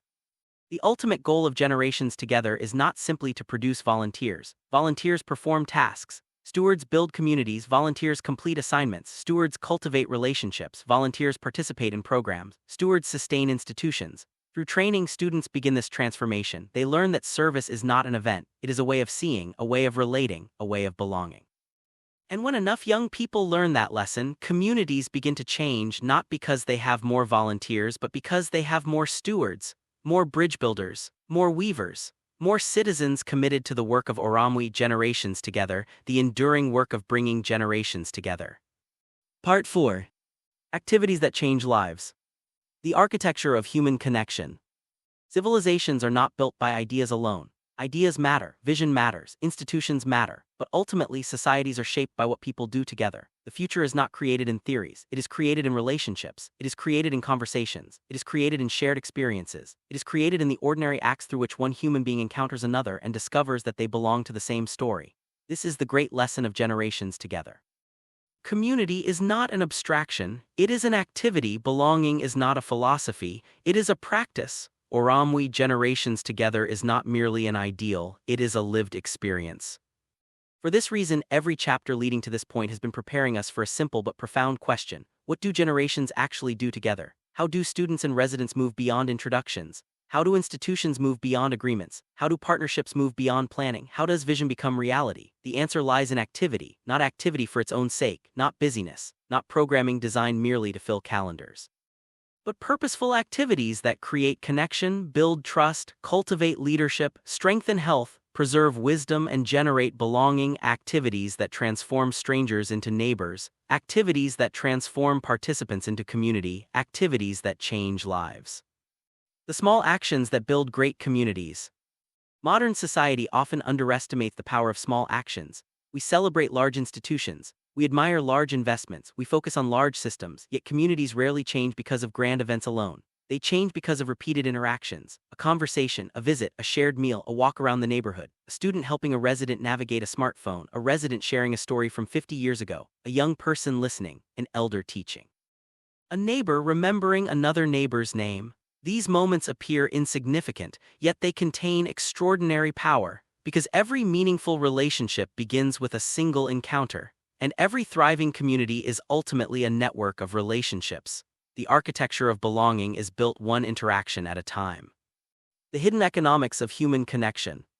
Modern economies measure production, they measure consumption, they measure transactions, but communities depend upon another form of capital that often remains invisible: trust. Trust is perhaps the most valuable asset any society possesses. It cannot be manufactured, it cannot be legislated, it cannot be purchased. It can only be cultivated through repeated positive interactions. Every successful Generations Together activity creates trust. Trust between students and residents, trust between schools and communities, trust between generations, trust between institutions. Over time, these individual interactions accumulate. Trust becomes friendship. Friendship becomes participation. Participation becomes leadership. Leadership becomes community capacity. Community capacity becomes social resilience. The result is what this book calls the intergenerational dividend, the compounding return generated when people regularly invest in one another. A civilization of care emerges not from programs alone but from relationships repeatedly strengthened through shared activity. Activities as social technology. Technology is often understood as machinery, computers, networks, infrastructure, but at its deepest level, technology is simply a method of organizing human possibility. By this definition, community activities are a form of social technology. They are mechanisms that create conditions for human flourishing. A storytelling circle is a technology of memory. A volunteer visit is a technology of trust. A community garden is a technology of cooperation. A walking group is a technology of health. A mentorship relationship is a technology of leadership formation. The most successful activities are not merely events. They are systems that generate desirable outcomes repeatedly. They create environments where belonging naturally emerges. They make connection easier. They make participation accessible. They make community visible. This is why activity design matters. Every activity teaches something. Every activity communicates values. Every activity either strengthens or weakens social fabric. The question is not whether activities matter. The question is whether they are intentionally designed to cultivate Ūrumwe. Generations Together. The principle of reciprocity. The activities presented in this section are guided by one foundational principle: reciprocity.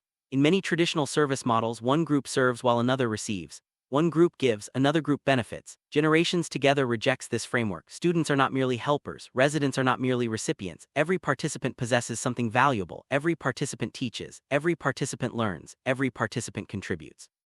The most transformative activities are therefore reciprocal. A resident teaches life lessons while learning digital skills. A student shares technological knowledge while receiving mentorship. An older adult contributes historical memory while gaining companionship.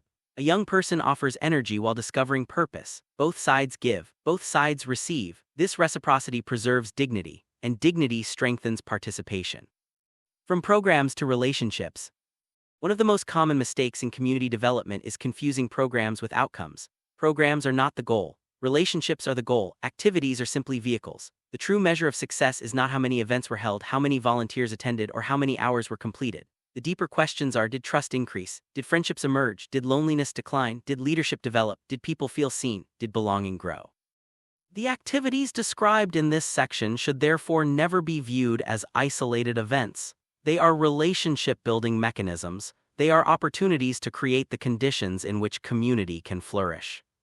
The 4 dimensions of transformative activity. Every activity in Generations Together seeks to advance one or more of 4 essential dimensions. Service. People helping one another, practical support, mutual assistance, shared responsibility. Learning. The exchange of knowledge, the transmission of wisdom, the cultivation of curiosity, mutual education. Health. Improving physical, emotional, and social well-being, reducing isolation, encouraging movement, strengthening resilience. Community. Building trust, strengthening relationships, creating social capital, deepening belonging. The most powerful activities engage all 4 dimensions simultaneously. A walking club promotes health. It also creates relationships. It generates conversation. It builds community. A storytelling project preserves memory. It develops learning. It strengthens connection. It creates belonging. The most effective activities are never merely one thing. They become platforms for multiple forms of flourishing. The multiplication effect. Perhaps the most remarkable feature of intergenerational activities is their tendency to multiply. A student participates in one event, a friendship emerges, the student returns, the resident invites a neighbor, another volunteer joins, a family becomes interested, a teacher becomes involved, a new partnership develops. What began as a single activity becomes a network. The network becomes a culture, the culture becomes a movement. This is the participation flywheel in action. Small acts create larger systems, and larger systems create enduring communities. The work of Chiku. In the philosophy of Chiku Convergence, the weaver bird does not build its nest through a single dramatic action. It builds through countless small acts of gathering and weaving. Each strand appears insignificant, yet together they create something strong enough to shelter life. The activities in this section are those strands. A reading circle is a strand, a community meal is a strand, a mentoring conversation is a strand, a technology lesson is a strand, a wellness walk is a strand. A storytelling project is a strand. Each activity by itself may appear modest, yet together they weave the social fabric of a community. Together they produce Ūrumwe generations together. Together they create a civilization of care. The threshold ahead. The chapters that follow are practical. They provide real activities, real programs, real methods, and real tools. But beneath every activity lies a deeper purpose. The purpose is not simply engagement. It is transformation, the transformation of isolation into connection, the transformation of service into stewardship. The transformation of neighbors into community, the transformation of generations living side by side into generations living together. For in the end, communities are not healed by plans. They are healed by people. People who gather, people who listen, people who teach, people who serve, people who belong to one another. And every activity in this section is an invitation to begin that work. The work of weaving, the work of participation, the work of Ūrumwe generations together. The work of building a new earth, one relationship at a time. Chapter 19, Companionship Programs. The healing power of presence. The greatest hunger in many communities is not a lack of services.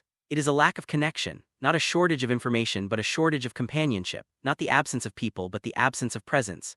In an age of unprecedented technological connectivity, millions of people remain profoundly alone. Young people often feel unseen. Older adults often feel forgotten. People living with disabilities often feel excluded. Neighbors frequently live side by side while remaining strangers to one another. The deepest wound of loneliness is not physical isolation.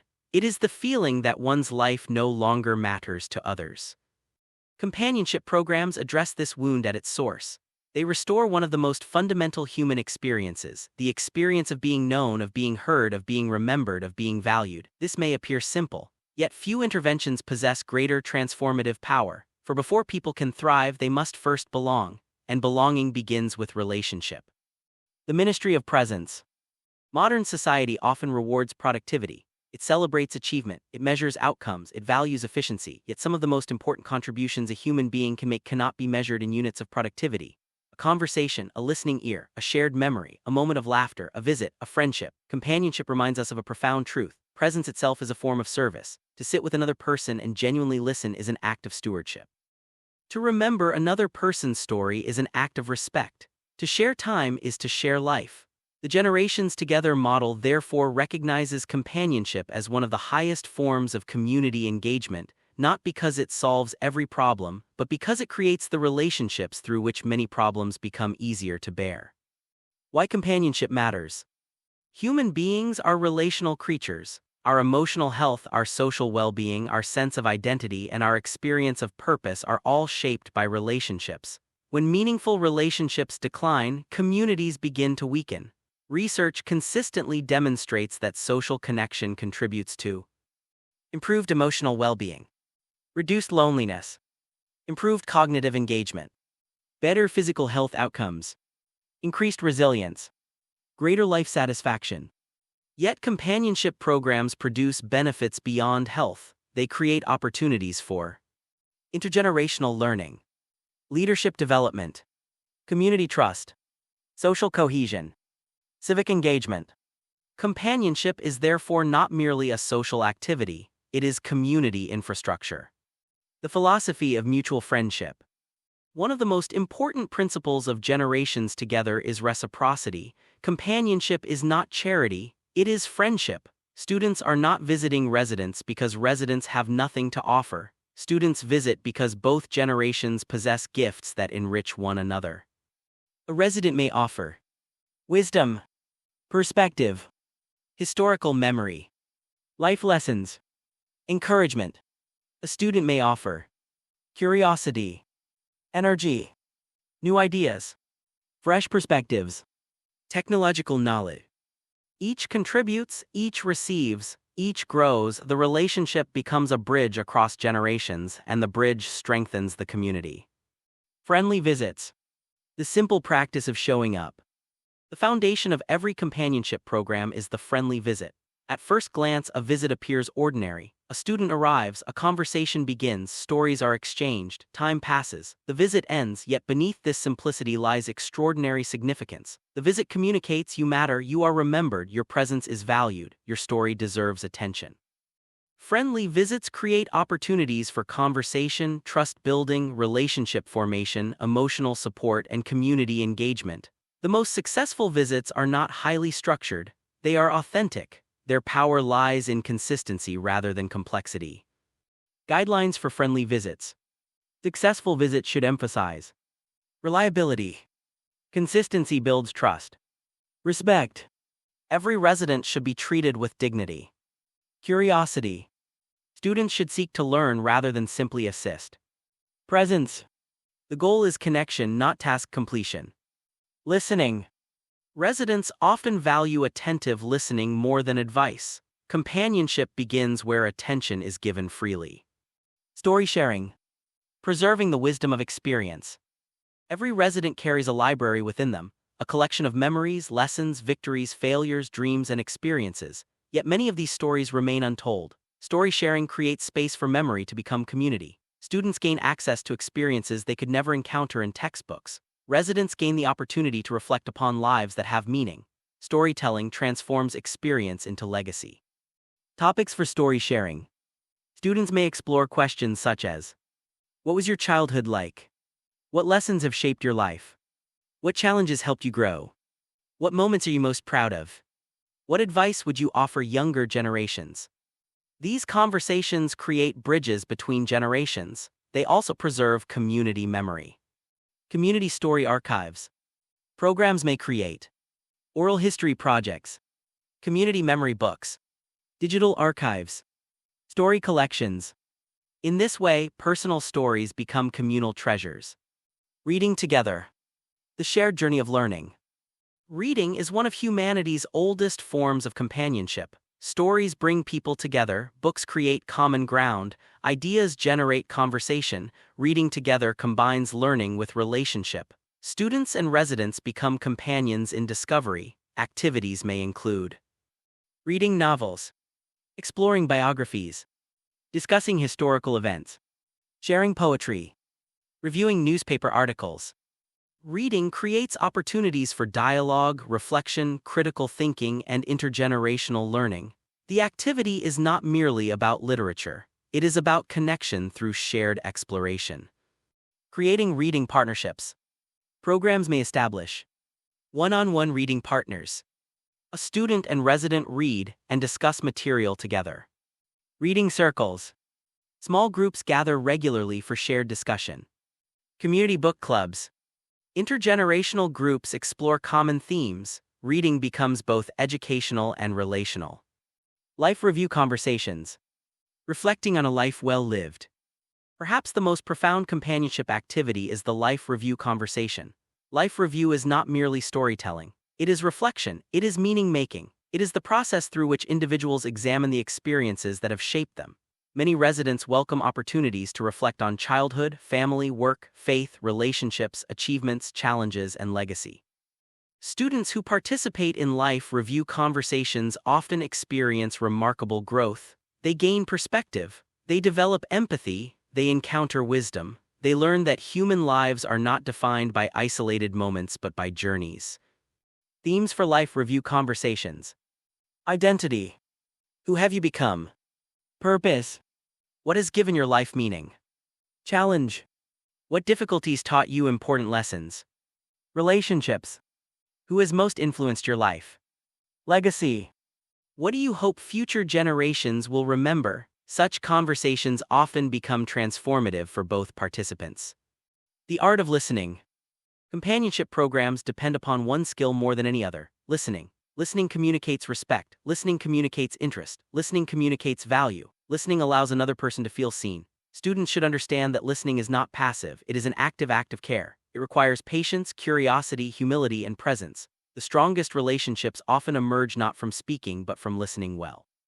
Building long-term relationships. The greatest impact occurs when companionship extends over time. Repeated interactions create familiarity, trust, friendship, and mutual investment. A resident begins looking forward to visits. A student begins caring deeply about another person's well-being. The relationship becomes part of community life. What began as volunteerism becomes belonging. Measuring success. Companionship programs should evaluate more than attendance. Important indicators include relationship quality, resident satisfaction, student growth, frequency of engagement, increased social participation, reduced feelings of isolation. The most important question is not how many visits occurred. The most important question is, did meaningful relationships emerge? Templates. Template A, friendly visit log. This section includes fields for volunteer name, resident name, date, duration, topics discussed, and highlights. Follow-up needed. Yes. No. Space is provided for notes. Template B, story sharing interview guide. This part of the form captures resident name and student interviewer.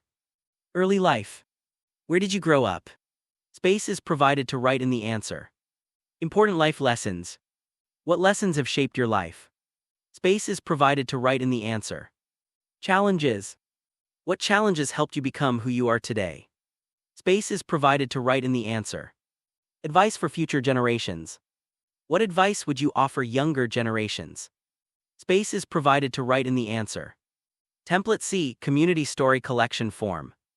This part of the form captures story title, contributor, date recorded, summary, and key themes. Theme categories: family, community, education, leadership, service, resilience. Other. Template D, reading partnership agreement.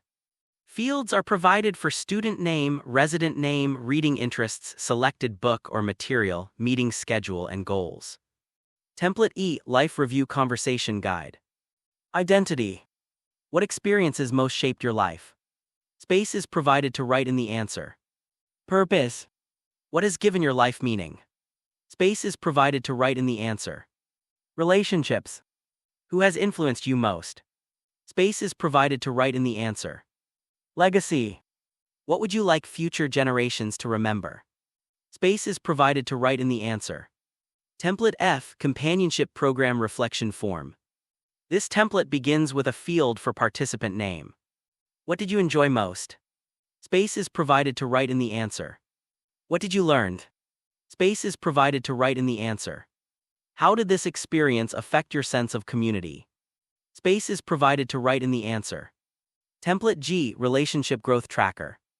This is a monthly log with rows for January through December and columns for number of visits, resident feedback, student feedback. The gift of being remembered. One of the deepest human desires is not achievement, it is remembrance. To be remembered is to know that one's life has mattered to others, that one's presence has left a mark, that one's story is part of a larger story. Companionship programs offer precisely this gift. To students, they offer perspective, the understanding that human lives are rich with meaning even when the world does not always recognize it. To residents, they offer the experience of being known, the experience of encountering a young person who genuinely cares. And to communities, they offer the beginning of Ūrumwe generations together, the gradual emergence of a social fabric in which no one is invisible, no one is forgotten, and every person is recognized as part of the community's living story. This is not a small thing. In a society increasingly characterized by anonymity, speed, and fragmentation, to be truly seen by another human being may be one of the most transformative experiences available. Companionship programs create the conditions for this experience. They create the conditions for belonging, and belonging is where civilization begins. Chapter 20, Walking Together. The pathway to health, friendship, and community. Long before there were cities, there were paths. Long before there were roads, there were trails. Long before there were institutions, there were journeys taken together. Human civilization itself was built on movement. Families moved together, communities traveled together, pilgrims journeyed together, neighbors walked together. The act of walking is among the oldest and most universal human activities, yet modern society has largely forgotten its deeper significance. Walking is often viewed merely as exercise, a means of transportation, a health intervention, a recreational activity, but walking is much more than movement. Walking is relationship, walking is conversation, walking is discovery, walking is participation. Walking is one of humanity's oldest technologies for building community. When people walk together, something remarkable happens. Barriers soften, conversations emerge, trust grows, stories are exchanged, friendships form, and communities become visible. The simple act of placing one foot in front of the other becomes an act of connection. For this reason, walking together occupies a special place within the Generations Together model. It is one of the simplest programs to organize, yet it often produces some of the most profound results. The forgotten power of movement.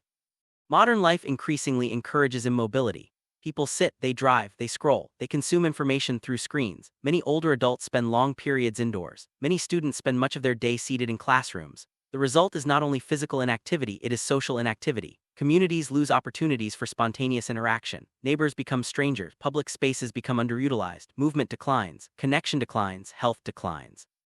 Walking together seeks to reverse this pattern. It reconnects movement with relationship, health with friendship, and exercise with belonging. Why walking matters.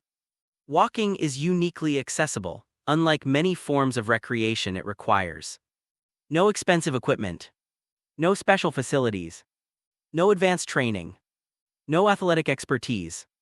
Almost every community can support some form of walking program. This accessibility makes walking one of the most democratic forms of participation. People of different ages, different backgrounds, different abilities, and different experiences can often participate together. Walking becomes a common language, a shared activity that transcends many social barriers. Walking as social infrastructure. Communities often invest heavily in physical infrastructure, roads, buildings, utilities, technology, yet social infrastructure is equally important. Social infrastructure consists of the relationships that hold communities together: trust, friendship, belonging, mutual support. Walking programs strengthen this invisible infrastructure. Every walk creates opportunities for conversation, familiarity, trust, shared experience.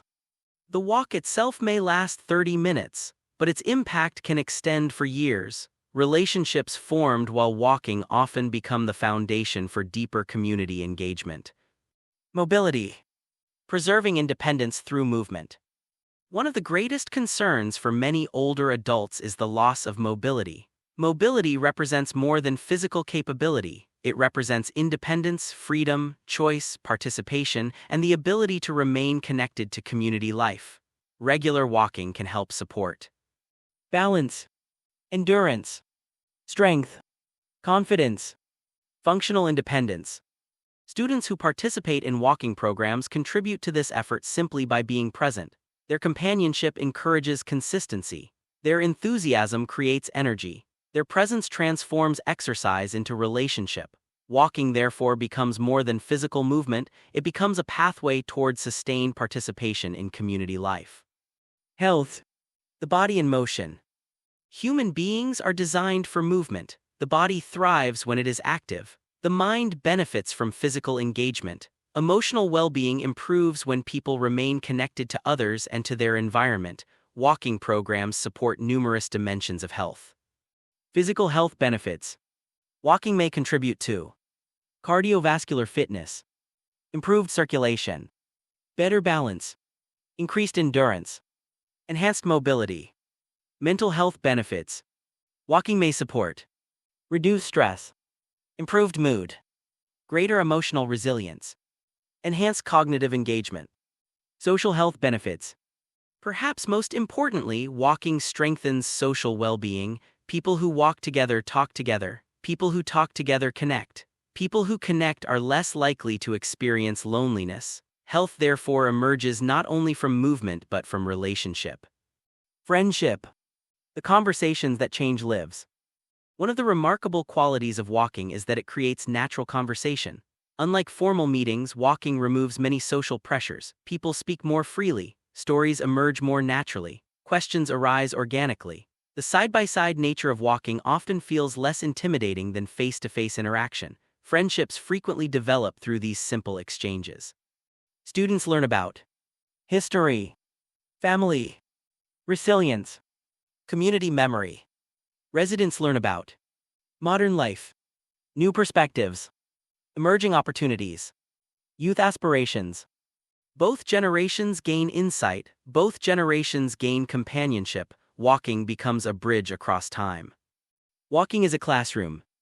Generations together views every community as a living classroom. Walking programs transform neighborhoods into learning environments. Students observe local history, community assets, public spaces, civic institutions. Residents contribute historical context, personal memories, community stories.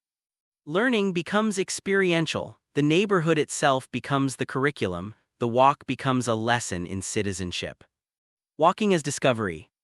Many people know surprisingly little about the communities in which they live. Walking programs encourage exploration. Participants discover parks, gardens, public art, historic sites, community resources. Through walking, communities become visible again. Visibility strengthens attachment. Attachment strengthens stewardship. Stewardship strengthens community. Intergenerational walking teams. One effective model is the creation of walking teams. Each team may include one or more students, one or more residents, volunteer coordinators. Teams meet regularly and develop relationships over time. Benefits include consistency, accountability, friendship, shared goals. Regular interaction strengthens the participation flywheel. The more people participate, the stronger the community becomes. Community walking clubs. Walking clubs create opportunities for larger-scale engagement. Activities may include weekly walks, scheduled neighborhood walks, theme walks, exploring specific topics such as local history, nature, architecture, public health, seasonal walks, celebrating the changing seasons spring, summer, autumn, and winter through themed community walks. Family walks, encouraging participation across generations within families and households. Walking clubs transform neighborhoods into communities of movement. Story walks. One particularly powerful activity is the story walk. During these walks, residents share personal experiences associated with locations in the community. Examples include childhood memories, historical events, community transformations. Students experience local history through personal narrative. Places become meaningful. The landscape becomes alive with memory. The community becomes a shared story. Wellness challenges. Programs may incorporate community wellness goals. Examples include total miles walked collectively, number of participants engaged, monthly walking challenges, intergenerational fitness goals. These activities create shared purpose while encouraging healthy behavior. Inclusive walking programs. Programs should be designed to include individuals with differing abilities. Possible adaptations include short walking routes, indoor walking options, seated movement alternatives, accessible pathways, rest stops. Inclusion strengthens participation. Participation strengthens belonging. No one should be excluded from the journey. Measuring success. Walking programs should assess outcomes across 4 dimensions. Participation. Number of walkers. Frequency of participation. Health outcomes. Self-reported well-being. Increased physical activity. Improved mobility confidence. Social outcomes. New friendships formed. Reduced loneliness. Increased community engagement. Community outcomes. Expanded partnerships. Increased volunteer retention. Greater civic participation. The ultimate measure remains relationship. The walk is successful when connection grows. Templates. Template A, Walking Program Registration Form. This part of the form captures participant name, organization, phone, and emergency contact. Preferred walking days. Monday, Tuesday, Wednesday, Thursday, Friday, Saturday, Sunday. Template B, Walking Partner Matching Form. Fields are provided for participant name and interests. Preferred walking pace. Slow, moderate, brisk. This section gathers preferred schedule and matched partner. Template C, Weekly Walking Log. This section includes fields for participant name and week of. This is a blank worksheet with columns for date, duration, distance, notes, with space for the listener to fill in 5 entries. Template D, Community Walking Club Schedule. Space is provided for club name, meeting location, meeting time, walk coordinator, and monthly themes. Template E, Story Walk Guide. This part of the form captures location and resident storyteller. Questions. What memories are connected to this place? Space is provided to write in the answer. How has this neighborhood changed? Space is provided to write in the answer. What lessons can future generations learn? Space is provided to write in the answer. Template F, Wellness Challenge Tracker. Space is provided for challenge name and goal.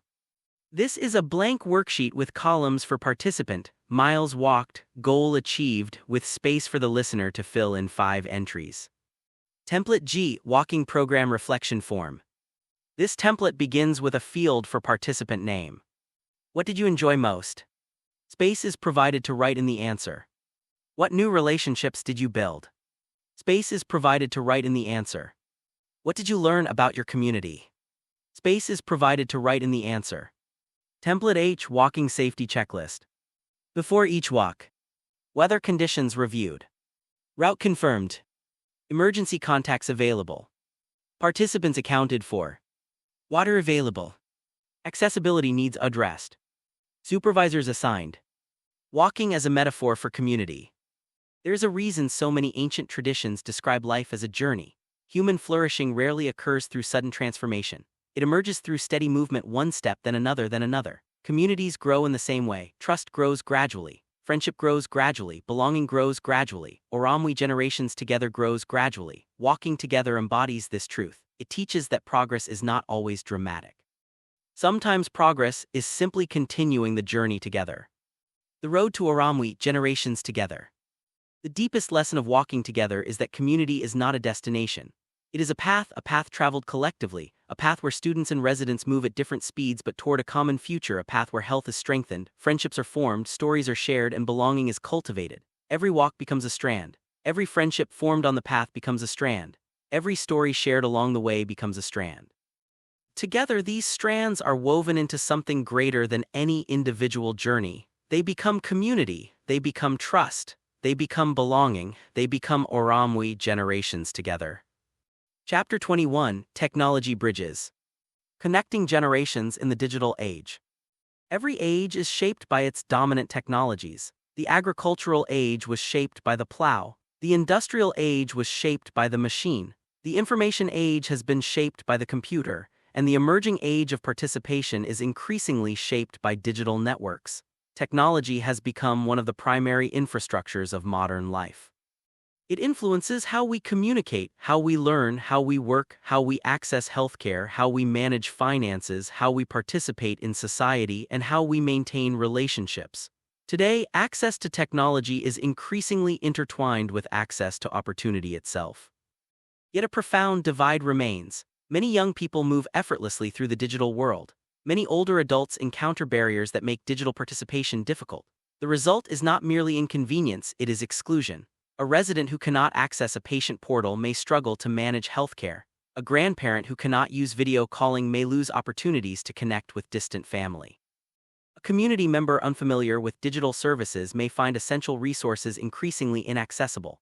The digital divide is therefore not simply a technological challenge. It is a community challenge. It is a participation challenge. It is a dignity challenge. Technology Bridges was created to address this divide not by replacing human relationships with technology, but by using technology to strengthen human relationships. The promise and paradox of technology. Technology has connected billions of people, yet many remain lonely. Technology has expanded access to information, yet many feel overwhelmed. Technology has created unprecedented opportunities, yet many remain excluded from those opportunities. This paradox reveals an important truth. Technology by itself does not create connection. People create connection. Technology simply amplifies what people choose to build. When guided by the principles of Ūrumwe generations together, technology becomes a tool for inclusion. When guided by stewardship, technology becomes a bridge.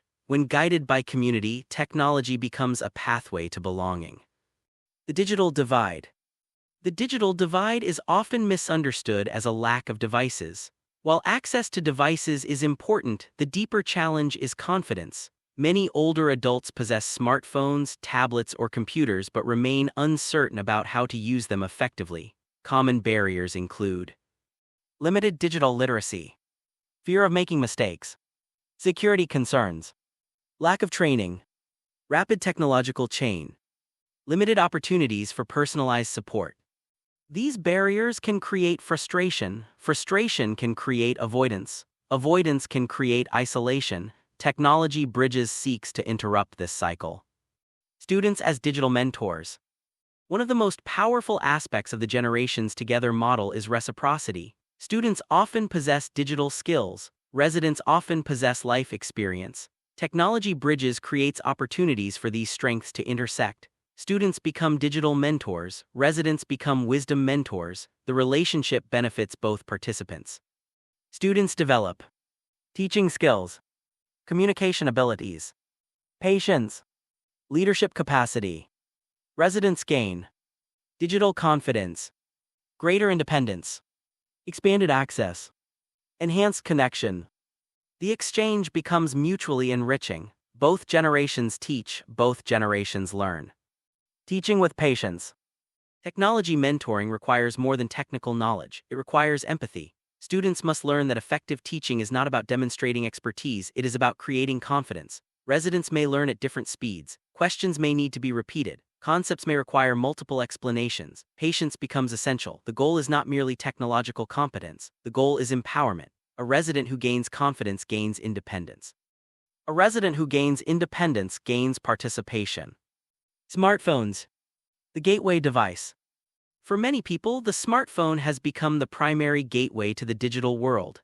It serves as telephone, camera, calendar, navigation system, communication hub, and information source. Teaching smartphone skills is often the first step toward broader digital engagement. Smartphone training topics.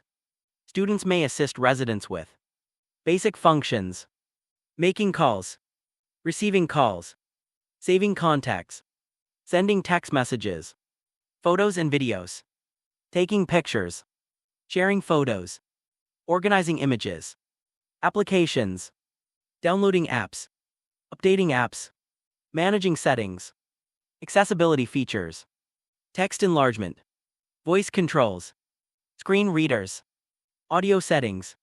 These practical skills often produce immediate improvements in daily life. Connecting with family. Technology as a tool for belonging. One of the most meaningful uses of technology is maintaining relationships. Families today often live far apart. Children move, grandchildren attend distant schools, relatives live across states and countries. Technology can reduce these distances. Students can help residents learn.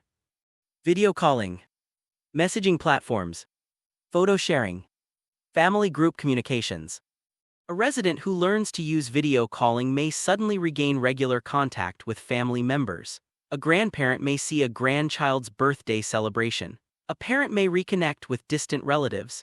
Technology becomes a vehicle for presence, not physical presence, but relational presence, and relational presence matters deeply. Creating family connection sessions. Programs may organize family technology days. Residents receive assistance connecting with family members. Video call clinics. Students provide one-on-one support. Digital family albums. Residents learn how to access and organize family photographs. These activities strengthen both digital literacy and emotional well-being. Accessing digital services. Participation in modern society. Increasingly, essential services require digital access: healthcare, banking, transportation, government resources, and community information. Digital exclusion can therefore become social exclusion. Technology bridges helps residents participate fully in modern civic life. Areas of support. Healthcare access. Students may assist residents in learning how to access patient portals, review appointments, communicate with healthcare providers. Government services. Residents may learn how to access public resources, complete online forms, obtain community information. Transportation services. Training may include ride scheduling applications, public transportation resources, navigation tools, community information. Residents may learn how to access local events, receive community updates, engage with local organizations. Technology becomes a gateway to participation. Digital safety and security. One of the most important components of digital mentoring is safety. Many residents express legitimate concerns about fraud, identity theft, scams, and privacy violations. Students should be trained to provide basic digital safety education. Password security. Creating strong passwords. Scam awareness. Recognizing suspicious messages. Privacy protection. Protecting personal information. Safe browsing. Using trusted websites and services. Confidence grows when safety grows. Technology as a learning exchange. Technology bridges should never be viewed as one-sided instruction. The most successful mentoring relationships become learning exchanges. A student teaches digital skills while a resident shares life lessons. A student explains new technology while a resident explains community history. A student offers technical knowledge while a resident offers wisdom. Technology becomes the catalyst for a deeper relationship. The true outcome is not digital literacy. The true outcome is intergenerational connection. Creating technology support centers. Programs may establish regular support sessions within housing communities, libraries, schools, community centers, faith institutions. These technology support centers become trusted spaces where residents can receive assistance without embarrassment or judgment. Learning flourishes where dignity is protected. Measuring success. Technology bridges should assess outcomes such as digital confidence. Do participants feel more comfortable using technology? Family connection. Has communication with family increased? Service access. Can participants independently access important resources? Relationship development. Have meaningful mentoring relationships formed? Community participation. Are residents more engaged in community life? The ultimate measure remains belonging. Technology succeeds when it strengthens human connection. Templates. Template A, Technology Skills Assessment. Space is provided for participant name and date. Please indicate your comfort level. This worksheet lists the following items, each with space to record comfortable, need help, making calls, sending texts, taking photos, video calls, downloading apps, internet browsing, email use. A blank field captures additional needs. Template B, Digital Mentor Matching Form. Fields are provided for resident name, student mentor, technology goals, and meeting schedule. Preferred learning format: one-on-one, small group, workshop. Template C, Smartphone Training Checklist. This template begins with a field for participant name. Making phone calls, sending text messages, saving contacts, taking photos, sharing photos, using video calls, downloading applications, using accessibility features. This section includes a blank field for instructor signature. Template D, Family Connection Planning Worksheet. This template begins with a field for family members to contact. Preferred communication method: video call, text message, email, photo sharing. This part of the form captures technology needed and support required. Template E, Digital Safety Checklist. Strong password created. Password stored securely. Scam awareness reviewed. Privacy settings checked. Trusted websites identified.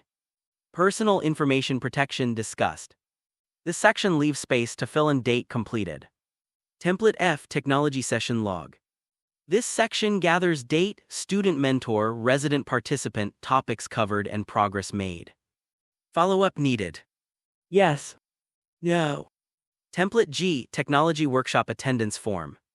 This section includes fields for workshop topic and date. This is a blank worksheet with columns for participant name, attended, with space for the listener to fill in 5 entries. Template H, Participant Reflection Form. What new technology skill did you learn? Space is provided to write in the answer. How will this help you in daily life? Space is provided to write in the answer. Do you feel more confident using technology? Yes. Somewhat. No. This section leaves space to fill in additional comments. Beyond technology. The deeper purpose of technology bridges is not technological, it is human. Technology is merely the medium. The real objective is connection, connection to family, connection to services, connection to opportunity, connection to community, and connection across generations.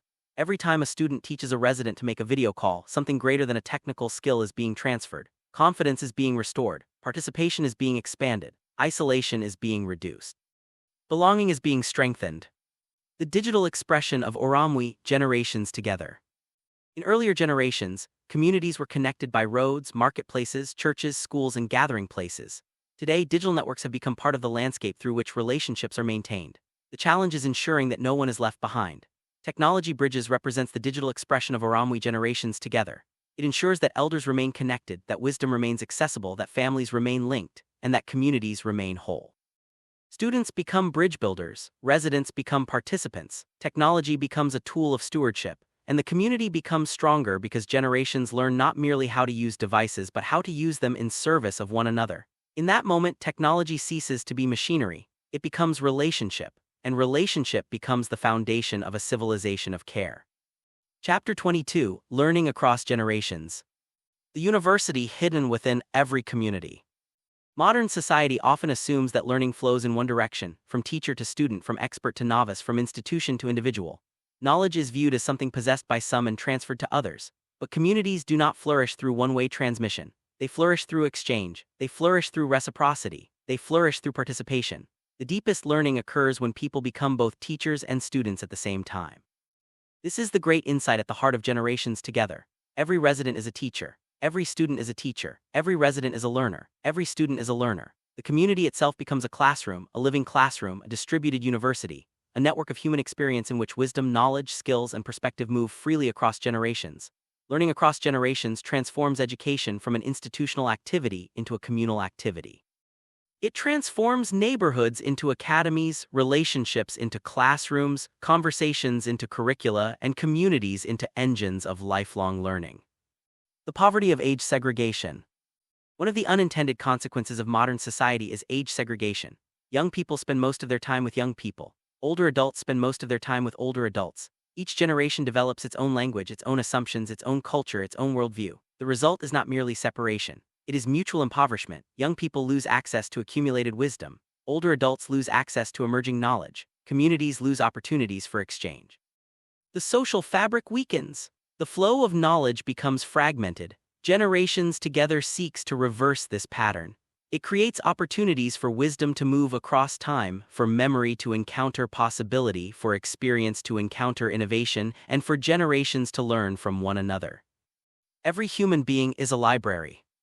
One of the central assumptions of this chapter is simple: every person carries knowledge. Some knowledge is learned from books, some knowledge is learned from experience, some knowledge is learned through struggle, some knowledge is learned through failure, some knowledge is learned through service, some knowledge is learned through time. Every resident carries a library, every student carries a library.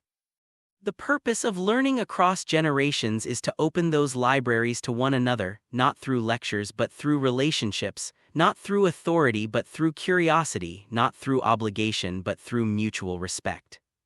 Residents teaching students. The wisdom of experience. Many residents possess decades of experience that cannot be found in textbooks. They have lived through economic change, social transformation, technological revolutions, family challenges, professional journeys, and community building efforts. Their experiences represent a form of knowledge that is increasingly rare. When students encounter this wisdom, education becomes richer, learning becomes grounded, ideas become connected to life. History. Memory as a community asset. Communities are built on memory. Without memory, communities lose continuity. Residents often serve as living archives of local history. They remember. Neighborhood development. Community milestones. Social movements. Economic transitions. Cultural traditions. Students who learn local history from residents gain something impossible to obtain from a textbook alone. They gain perspective. They learn that history is not merely a collection of events, it is the story of people, and they begin to see themselves as participants in that ongoing story. Careers. Lessons from a lifetime of work. Many residents have spent decades in professional fields. They have learned lessons about leadership, responsibility, decision-making, entrepreneurship, service. Career conversations help students understand different professions, workplace realities, professional growth, and long-term planning. These interactions often provide mentorship that shapes future aspirations. A single conversation can alter the trajectory of a young person's life. Life lessons. The curriculum of experience. Every life contains lessons about success, failure, relationships, character, purpose, and resilience. Students frequently discover that the most valuable insights are not technical, they are human. Residents often teach lessons such as perseverance during adversity, the importance of integrity, the value of service, the significance of family, the power of hope. Such lessons contribute to civic formation, they help shape character, they help form leaders. Practical skills. The knowledge of daily life. Many residents possess practical knowledge that has been refined over decades. Examples include gardening, home maintenance, sewing, cooking, financial discipline, community organizing. These skills embody a form of wisdom often neglected in formal education, yet they remain essential to thriving communities. The transmission of practical knowledge strengthens both self-reliance and stewardship. Students teaching residents. The knowledge of emerging generations. Just as residents possess valuable experience, students possess valuable contemporary knowledge. Young people often serve as guides to new technologies, cultural trends, and emerging tools. Their contributions are equally important. Generations together recognizes that learning is reciprocal. No generation possesses all knowledge. Each generation contributes something unique. Technology. Expanding participation. Students can help residents learn. Smartphone use. Video communication. Social media navigation. Digital services. Online learning platforms. Technology instruction expands access, it increases independence, it strengthens family connection, it promotes participation. The student becomes a mentor, the resident becomes an empowered learner. Contemporary culture. Understanding a changing world. Culture evolves continuously, language changes, media changes, social norms change, students can help residents understand. Emerging trends. New forms of communication. Digital communities. Youth culture. These conversations reduce generational misunderstanding, they increase empathy, they strengthen connection. New tools and innovations. Navigating the future together. Technological innovation continues to accelerate. Students often encounter new tools earlier than older generations, sharing knowledge about artificial intelligence, productivity tools, communication platforms, digital resources. Helps residents remain engaged in a rapidly changing world. The future becomes less intimidating when explored together. Mutual learning. The highest form of education. The true power of learning across generations lies not in teaching alone. It lies in mutual learning. A resident shares wisdom while a student shares innovation. A resident teaches history while a student teaches technology. A resident offers perspective while a student offers possibility. The exchange creates something neither participant possessed before, a new understanding, a new relationship, a new form of knowledge. Learning becomes collaborative rather than hierarchical. This is education in its highest form. Creating learning exchanges. Programs may organize skill-sharing workshops. Residents and students teach one another specific skills. Story and technology exchanges. Residents share life experiences while students provide digital mentoring. Career conversations. Residents discuss professional journeys and lessons learned. Community history projects. Students document local history through resident interviews. Intergenerational learning circles. Participants gather regularly to explore topics together. Each activity creates opportunities for reciprocal growth. Measuring success. Learning across generations should evaluate knowledge exchange. What was learned? Relationship development. What connections were formed? Confidence growth. How did participants grow? Civic engagement. Did participation increase? Community belonging. Did people feel more connected? The greatest outcome is not information transfer, it is relationship formation. Templates. Template A, Intergenerational Learning Profile. This section gathers participant name, I would like to teach, I would like to learn, and special interests. Template B, Skill Sharing Session Plan. This section includes fields for topic, instructor, date, learning objectives, and materials needed. Template C, Community History Interview Guide. Space is provided for resident name and student interviewer. What changes have you witnessed in this community? Space is provided to write in the answer. What lessons should future generations remember? Space is provided to write in the answer. Template D, Career Mentorship Worksheet. This section gathers resident mentor, student participant, career field, key lessons learned, and advice for students. Template E, Mutual Learning Reflection Form. What did you teach? Space is provided to write in the answer. What did you learn? Space is provided to write in the answer. How did this experience change your perspective? Space is provided to write in the answer. The community as a university. The deepest lesson of this chapter is that education does not belong exclusively to schools. It belongs to communities. Every neighborhood contains teachers. Every generation contains knowledge. Every relationship contains the possibility of learning. When communities recognize this truth, something extraordinary happens. Education escapes the classroom. Wisdom escapes isolation. Knowledge becomes shared. Learning becomes lifelong. And community becomes a university without walls. The knowledge economy of Ūrumwe, generations together. In a civilization of care, knowledge is not hoarded, it circulates, it flows across generations, it moves through relationships, it strengthens belonging. Learning across generations creates this circulation. Residents contribute memory, students contribute innovation, together they create understanding, together they create participation, together they create community. And in that community emerges the deepest form of education, the realization that every human being is both a teacher and a learner.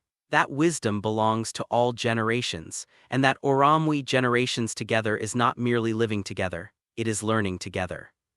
Chapter 23, Arts, Culture, and Storytelling. Capturing the soul of community. Every community possesses two forms of infrastructure. The first is visible, buildings, roads, parks, schools, housing, and institutions. The second is invisible: memory, identity, tradition, meaning, and stories. The visible infrastructure determines where people live. The invisible infrastructure determines why they belong. A community can possess excellent buildings and still be fragmented. It can possess abundant resources and still feel disconnected. It can be physically developed yet spiritually impoverished. What transforms a collection of individuals into a community is not merely shared geography, it is shared memory, shared culture, shared stories, and shared meaning. Arts, culture, and storytelling are the vessels through which these treasures are preserved and transmitted across generations. They are the mechanisms by which communities remember who they are. They are the bridges through which wisdom travels from the past into the future. In the philosophy of Chiku Convergence, they are among the strongest strands in the weaving of Ūrumwe generations together. For a people who forget their stories eventually forget themselves. But a people who remember their stories can build a future together. Human beings are storytelling creatures.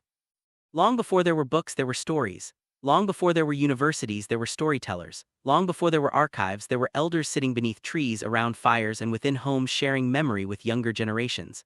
Civilization itself emerged through storytelling. Stories taught values, stories transmitted knowledge, stories preserved history, stories cultivated identity, stories created belonging. Every culture on Earth has relied upon storytelling because human beings understand life through narrative. We do not merely remember facts, we remember stories. We do not merely inherit information, we inherit meaning.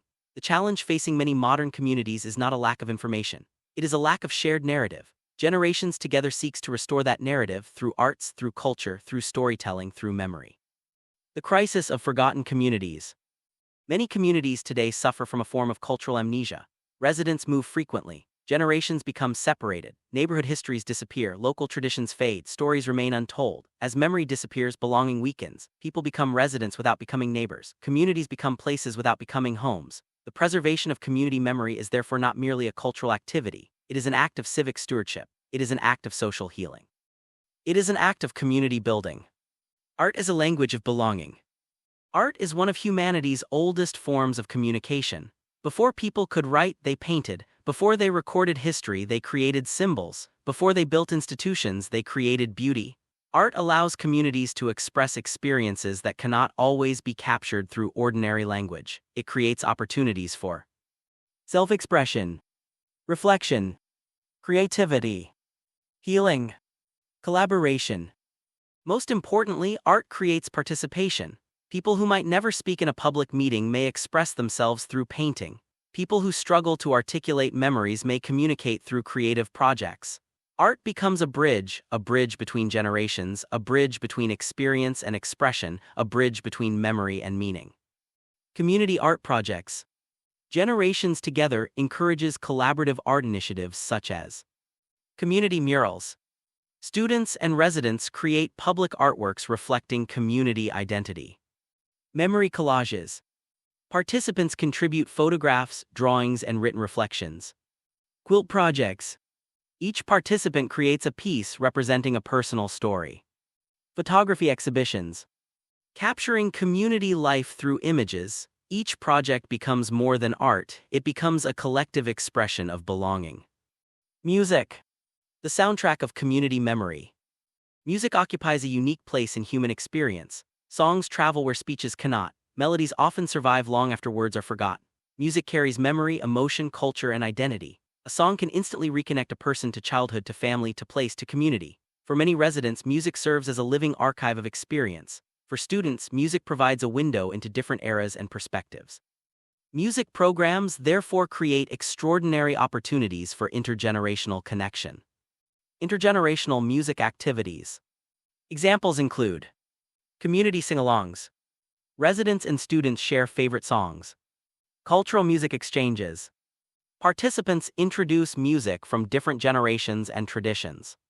Choir programs. Intergenerational choirs strengthen participation and community identity.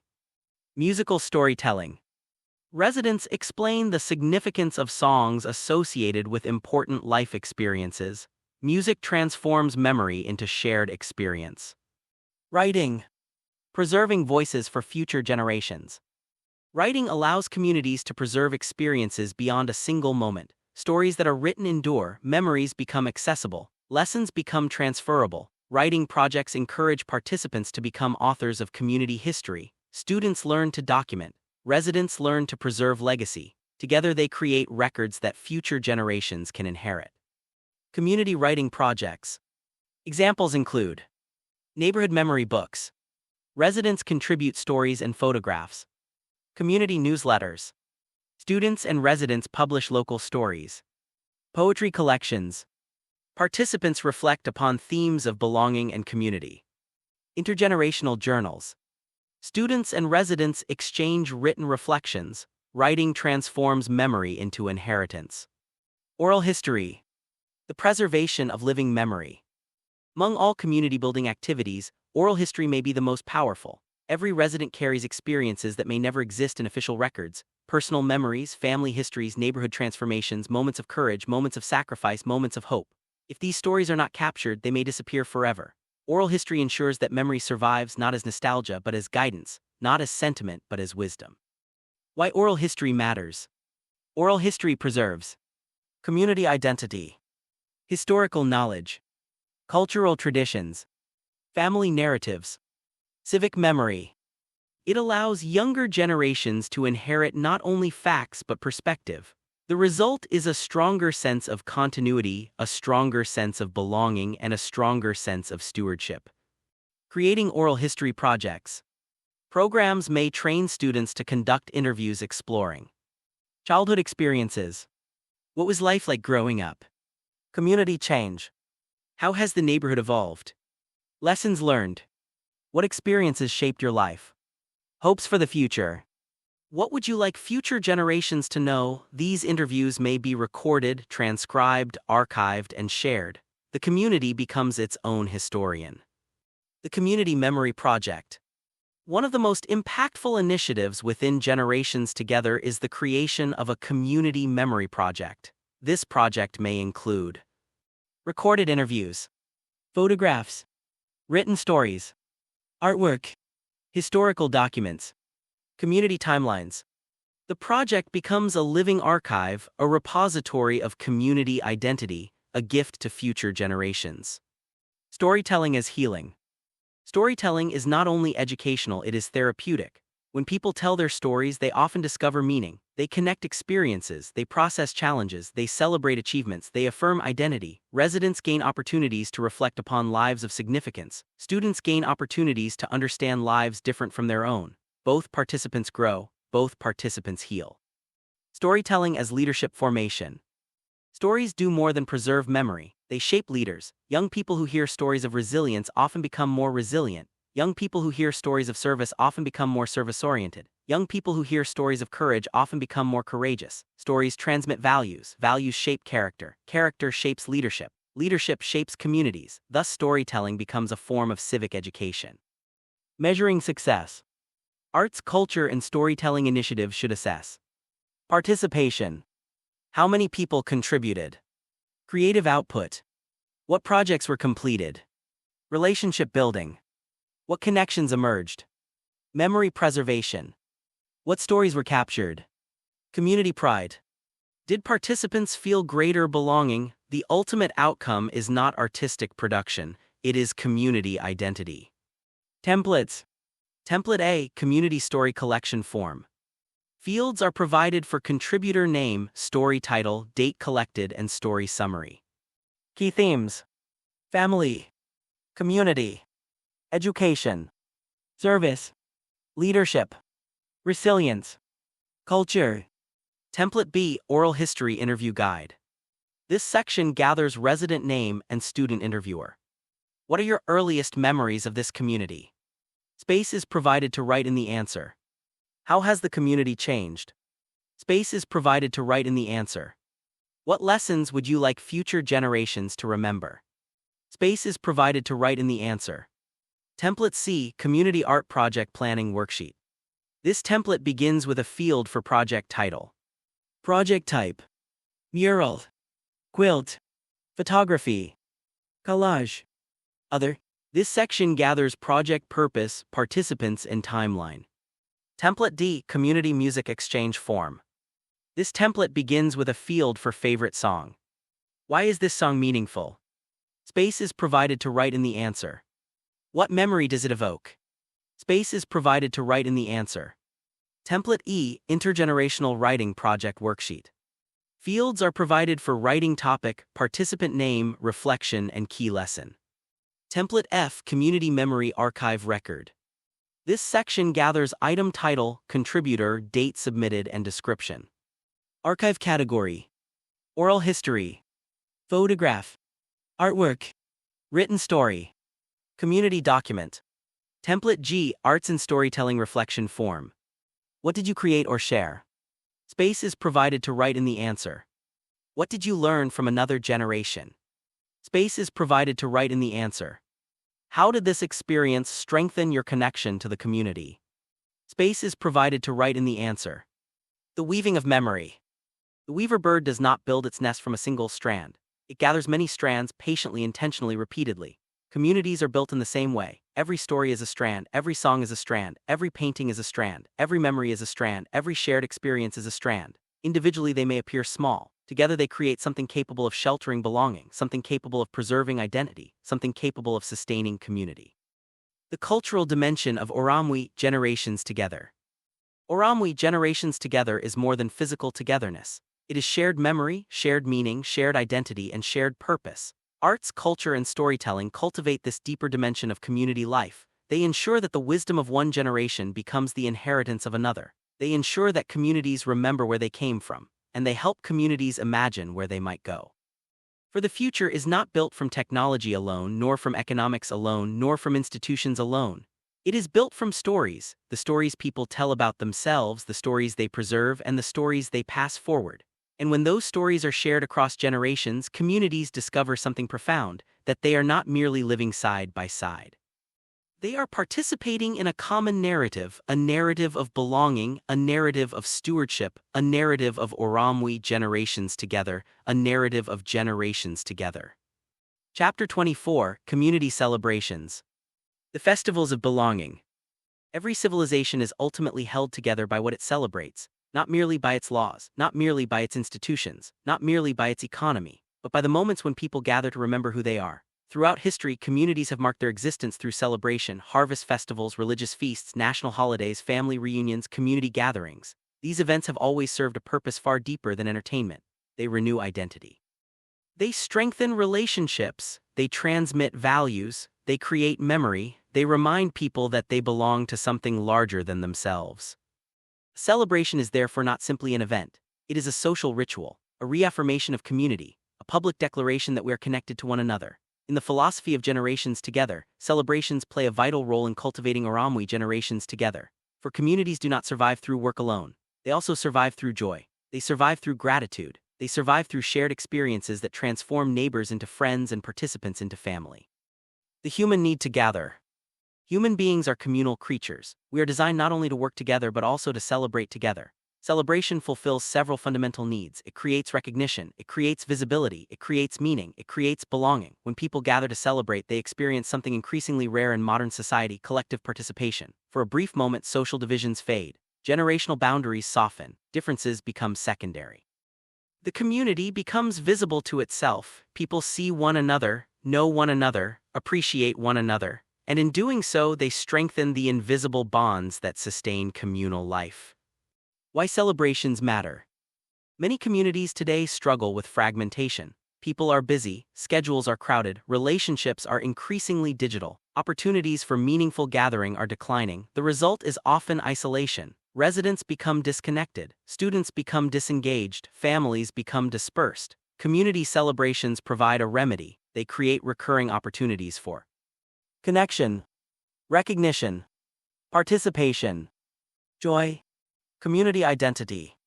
These gatherings strengthen social capital, they reinforce shared purpose, they help transform a collection of individuals into a genuine community. The power of tradition. One event can be meaningful, but traditions create culture. A tradition is a celebration repeated across time. It becomes anticipated, expected, remembered, inherited. Traditions create continuity between generations. They connect the past to the future. They transform isolated moments into enduring community practices. Every successful Generations Together initiative should seek to establish annual traditions, because traditions become anchors. They provide rhythm. They provide stability. They provide identity. People return to traditions because traditions remind them where they belong. Intergenerational festivals. Celebrating community across generations.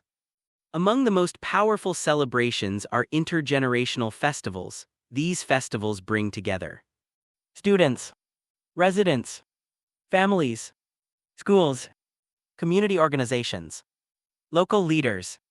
The purpose is not merely entertainment. The purpose is participation. Every generation contributes. Every generation is visible. Every generation is valued. The festival becomes a living expression of Ūrumwe generations together.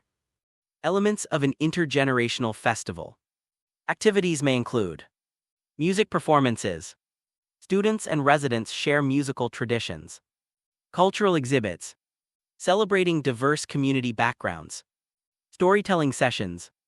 Residents share memories and life experiences. Art exhibitions. Displaying collaborative projects. Food and fellowship. Sharing meals and strengthening relationships. Community recognition. Celebrating contributions and service. Each activity reinforces a simple message: this community belongs to all generations. Community service days. Celebrating service through action. Some celebrations occur not through gathering alone but through collective work. Community service days transform service into a public celebration. Residents and students unite around shared goals such as neighborhood beautification, community gardens, park improvements, housing support projects, environmental stewardship. Service becomes visible, participation becomes contagious. People witness the power of collective action. The event strengthens both the physical and social environment. The community improves itself while simultaneously strengthening relationships. Service as celebration. Modern culture often separates work from celebration. Generations together reunites them. When people serve together, they learn together, they laugh together, they build together, they belong together. Community service days demonstrate that stewardship itself can become a source of joy. They remind participants that caring for a community is not a burden. It is a privilege. Recognition events. Celebrating contribution. One of the deepest human needs is appreciation. People want to know that their efforts matter, that their service is valued, that their contributions are seen. Recognition events fulfill this need. They celebrate student volunteers, resident leaders, community partners, schools, families, organizations. Recognition transforms participation into pride. Pride strengthens commitment. Commitment strengthens sustainability. Communities thrive when people feel appreciated. What should be recognized? Recognition should extend beyond achievement. It should celebrate service, helping others, leadership, taking initiative, friendship, building relationships, reliability, showing up consistently, stewardship, caring for the community, inclusion, helping others belong. Recognition reinforces the values that communities wish to cultivate. Celebrating milestones. Communities should also celebrate important milestones. Examples include program anniversaries, volunteer hour achievements, community projects completed, new partnerships established, community growth goals achieved. Milestone celebrations remind participants that progress is occurring. They transform effort into accomplishment. They transform vision into visible reality. The role of storytelling in celebrations. Every celebration should include storytelling. Stories help participants understand why the gathering matters. Stories preserve memory. Stories reinforce identity. Stories connect individual experiences to the broader community mission. Examples include resident testimonials, student reflections, volunteer success stories, community transformation stories. Stories transform events into meaning. Without stories, celebrations are activities. With stories, celebrations become culture. Creating signature community traditions. The strongest communities develop signature traditions, traditions unique to their identity. Examples may include Generations Together Day, an annual celebration of intergenerational service.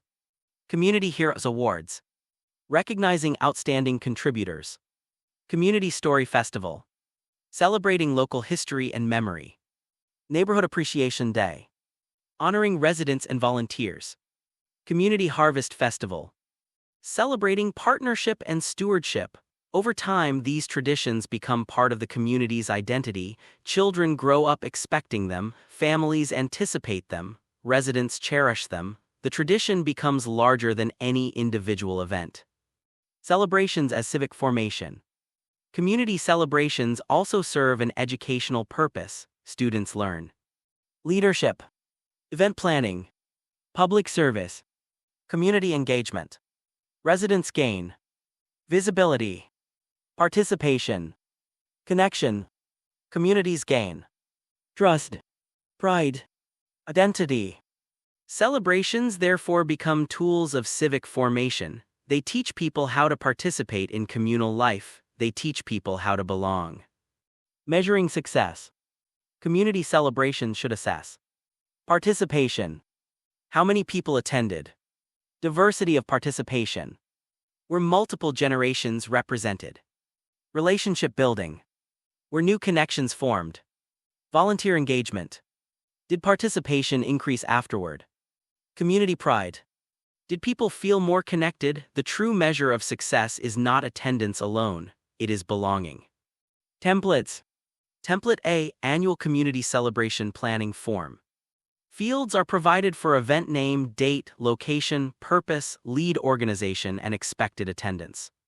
Template B, Intergenerational Festival Activity Plan. This section gathers activity name and description. Target participants: students, residents, families, community members. This section includes fields for materials needed and coordinator. Template C, Community Service Day Project Worksheet. Space is provided for project name, community need addressed, volunteer roles, materials required, and expected outcomes. Template D, Volunteer Recognition Nomination Form. This part of the form captures nominee name, organization, and reason for nomination. Category: service, leadership, stewardship, friendship, community building. Template E, Community Storytelling Session Guide. Fields are provided for speaker name, story topic, key lesson, and audience reflection. Template F, Celebration Evaluation Form. This template begins with a field for event name. What did you enjoy most? Space is provided to write in the answer. Did you meet someone new? Yes. No. Do you feel more connected to the community? Yes. Somewhat. No.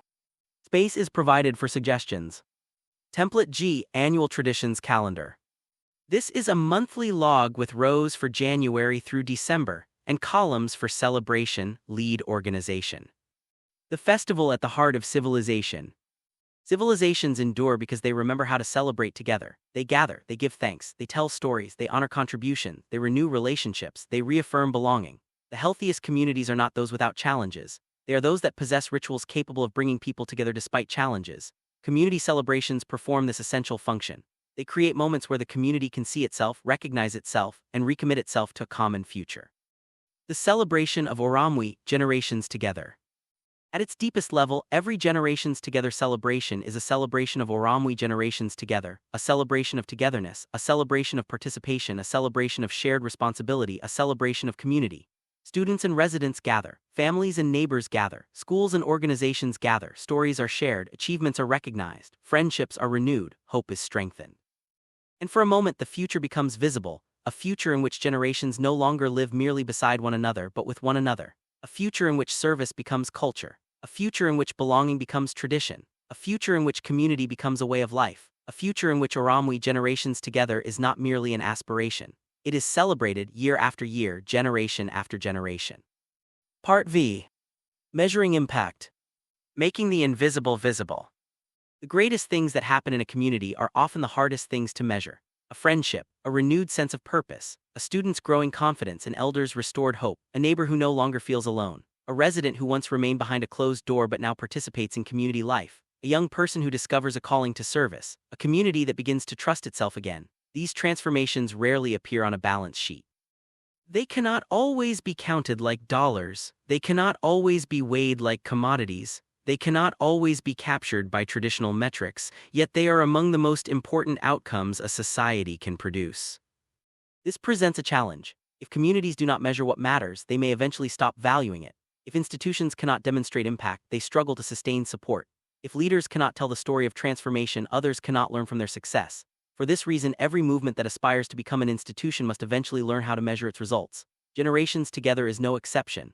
The work of bringing generations together is inspired by compassion. It is sustained by participation, but it grows through evidence. This section explores how communities can make the invisible visible, how they can document transformation, measure belonging, evaluate participation, and demonstrate that human connection is not merely a moral good but a measurable social asset. The measurement problem. Modern society measures many things well: economic output, academic performance, hospital utilization, employment statistics, population growth, and infrastructure development. These metrics are important, but they are incomplete. They tell us how much a society produces. They often fail to tell us how well a society connects. A community may possess wealth yet suffer from loneliness. A school may achieve high academic scores while students remain disconnected from civic life. A neighborhood may possess excellent housing while residents remain isolated. A city may grow economically while social trust declines. The challenge of the 21st century is therefore not merely measuring production, it is measuring participation. Not merely measuring wealth but measuring belonging. Not merely measuring activity but measuring relationship. Generations Together expands the definition of impact. It asks a deeper question: how do we know whether a community is becoming more connected? From outputs to outcomes. Many organizations measure outputs. Outputs are important, they tell us what happened, for example. Number of volunteers recruited. Number of visits completed. Number of events held. Number of participants enrolled. Number of walking sessions conducted. These measurements are useful, but they are only the beginning. Outputs tell us what we did, outcomes tell us what changed, for example. Did loneliness decrease? Did friendships increase? Did leadership emerge? Did residents become more engaged?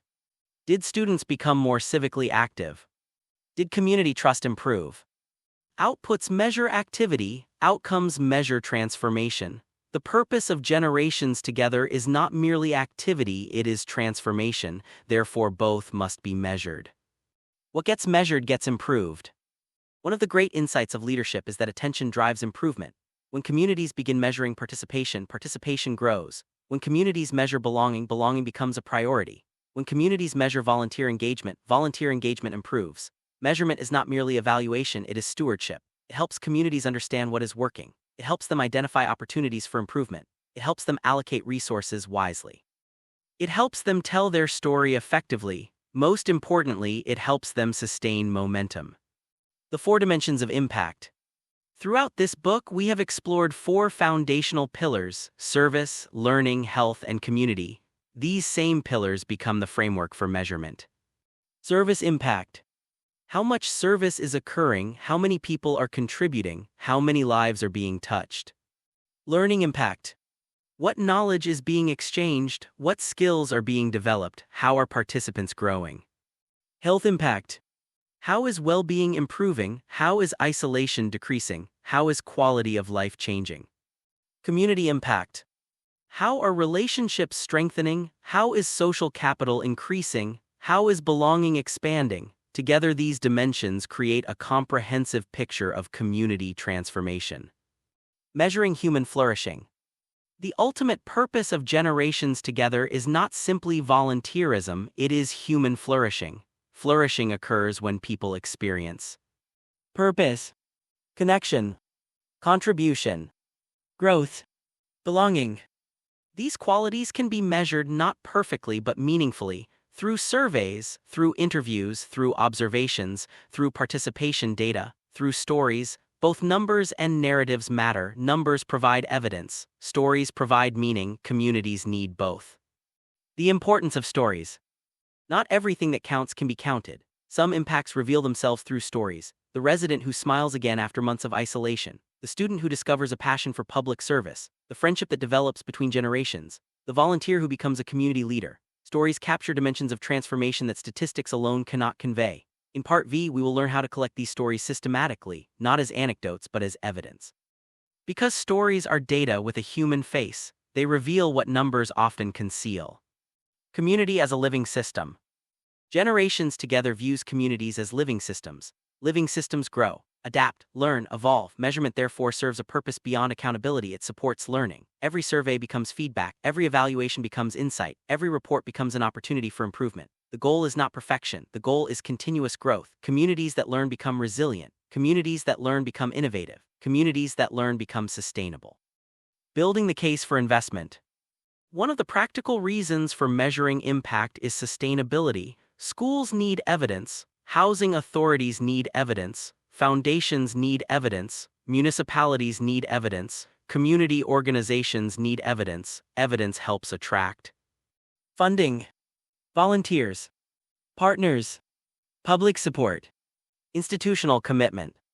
Measurement transforms good intentions into demonstrated results. It enables community leaders to answer a critical question: why should others invest in this work? The answer becomes visible through evidence.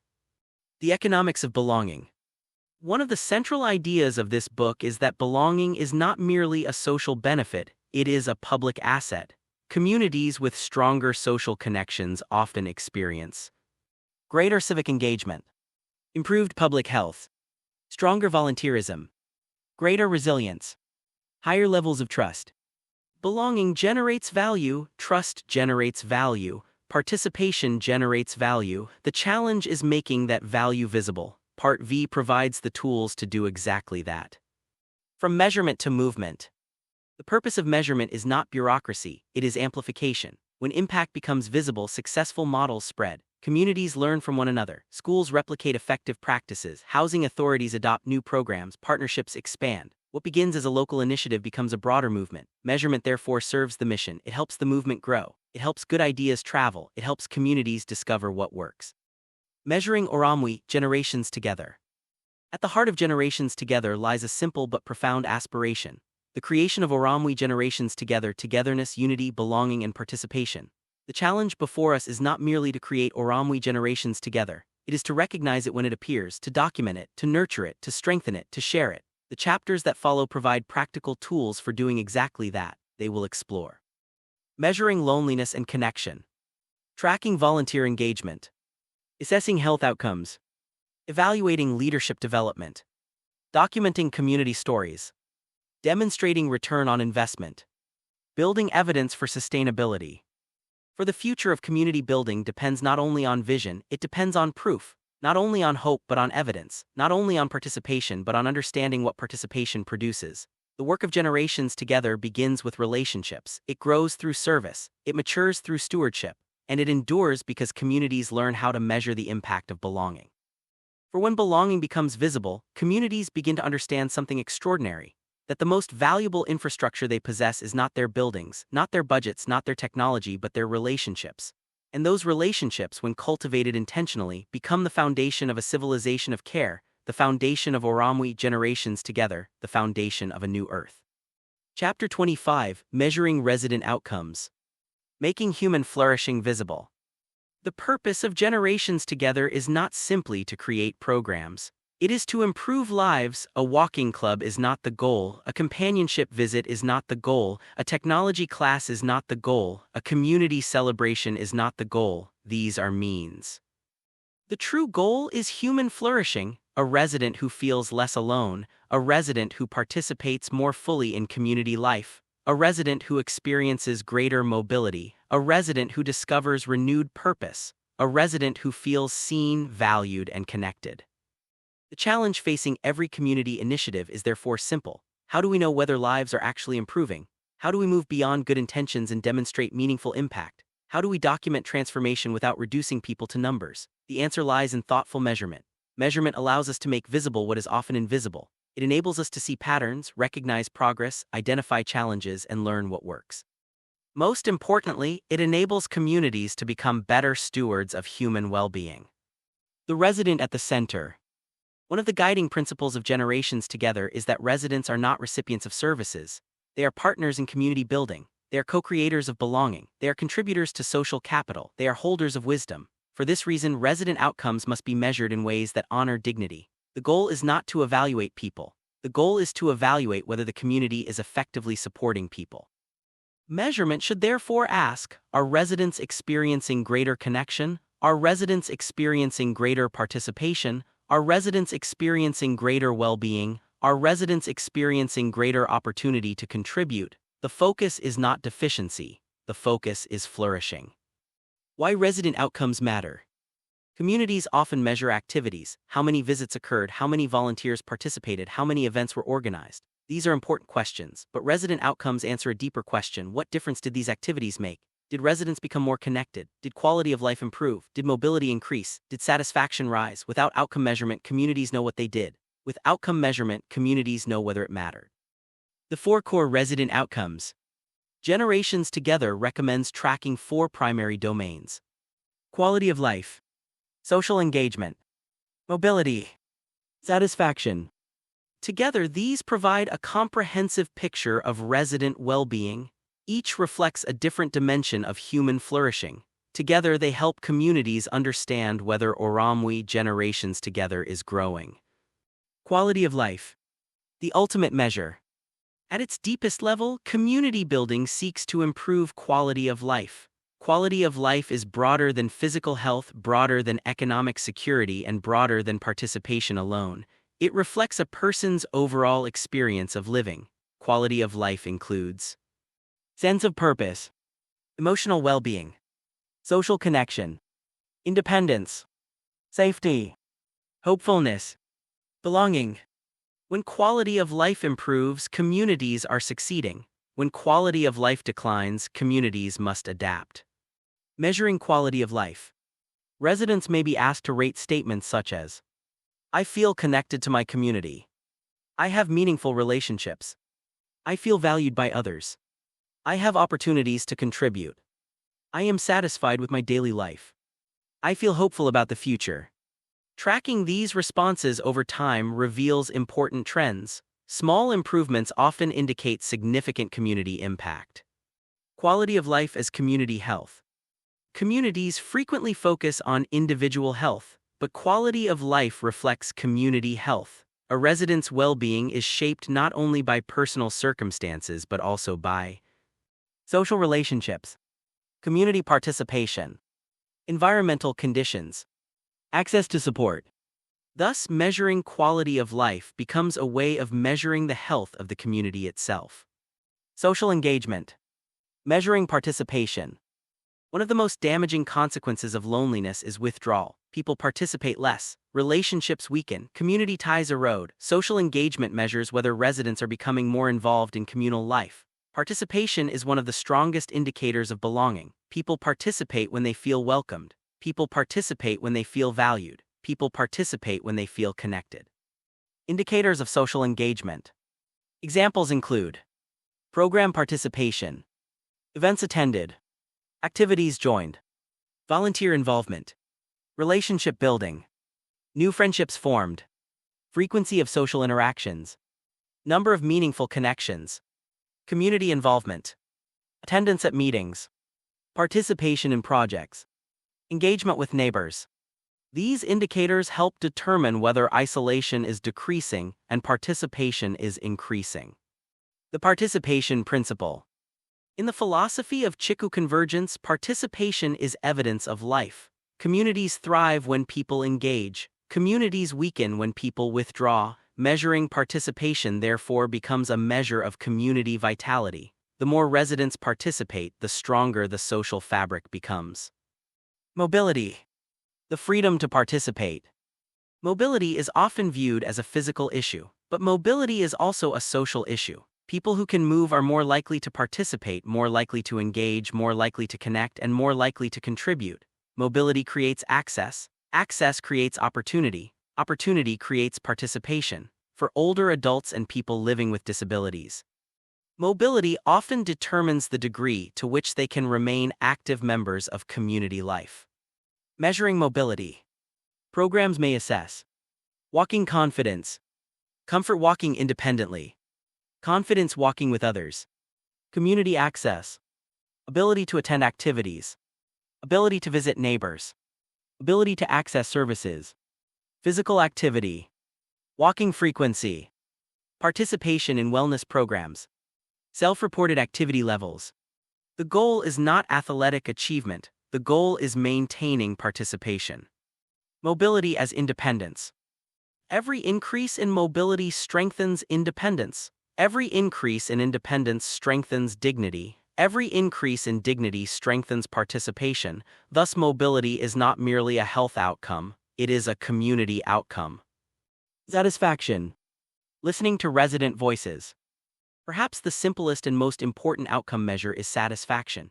Do residents feel the program is helping? Do they feel respected? Do they feel included? Do they feel valued? Residents themselves are often the best judges of impact. Their voices matter, their experiences matter, their perspectives matter. Satisfaction surveys provide an opportunity to listen, and communities that listen improve. Questions to measure satisfaction. Examples include: are you satisfied with your participation experience? Do you feel respected by volunteers? Do you feel more connected to others? Would you recommend this program to a neighbor? What improvements would you suggest? The answers reveal opportunities for growth. Quantitative and qualitative measurement. Strong evaluation combines numbers and stories. Quantitative data provides measurable trends, examples. Participation rates. Attendance records. Survey scores. Qualitative data provides context and meaning, examples. Interviews. Testimonials. Personal reflections. Resident stories. Numbers tell us what changed, stories tell us why it matters, both are essential. The resident voice. The most powerful evidence often comes directly from residents. Statements such as, "I now know my neighbors, I look forward to visits, I feel part of something larger, I am more active than before, I feel less alone." These testimonials capture dimensions of transformation that statistics alone cannot express. Resident voices should be documented, celebrated, and incorporated into program evaluation. Creating a resident impact dashboard. Programs should develop simple dashboards tracking quality of life, average resident well-being scores, social engagement, participation and relationship indicators, mobility, activity and independence measures, satisfaction, resident feedback ratings. The dashboard allows leaders to monitor progress and communicate results to stakeholders. Measuring change over time. Impact is best understood through comparison. Programs should gather data. Before participation. Baseline measurement. During participation. Ongoing monitoring. After participation. Outcome assessment. This approach allows communities to observe trends and demonstrate progress. Templates. Template A, Resident Quality of Life Survey. This template begins with a field for resident name, optional. Please rate the following. This worksheet lists the following items, each with a 5-point scale from strongly agree to strongly disagree. I feel connected to my community. I feel valued by others. I have meaningful relationships. I have opportunities to participate. I am satisfied with my daily life. Template B, Social Engagement Tracker.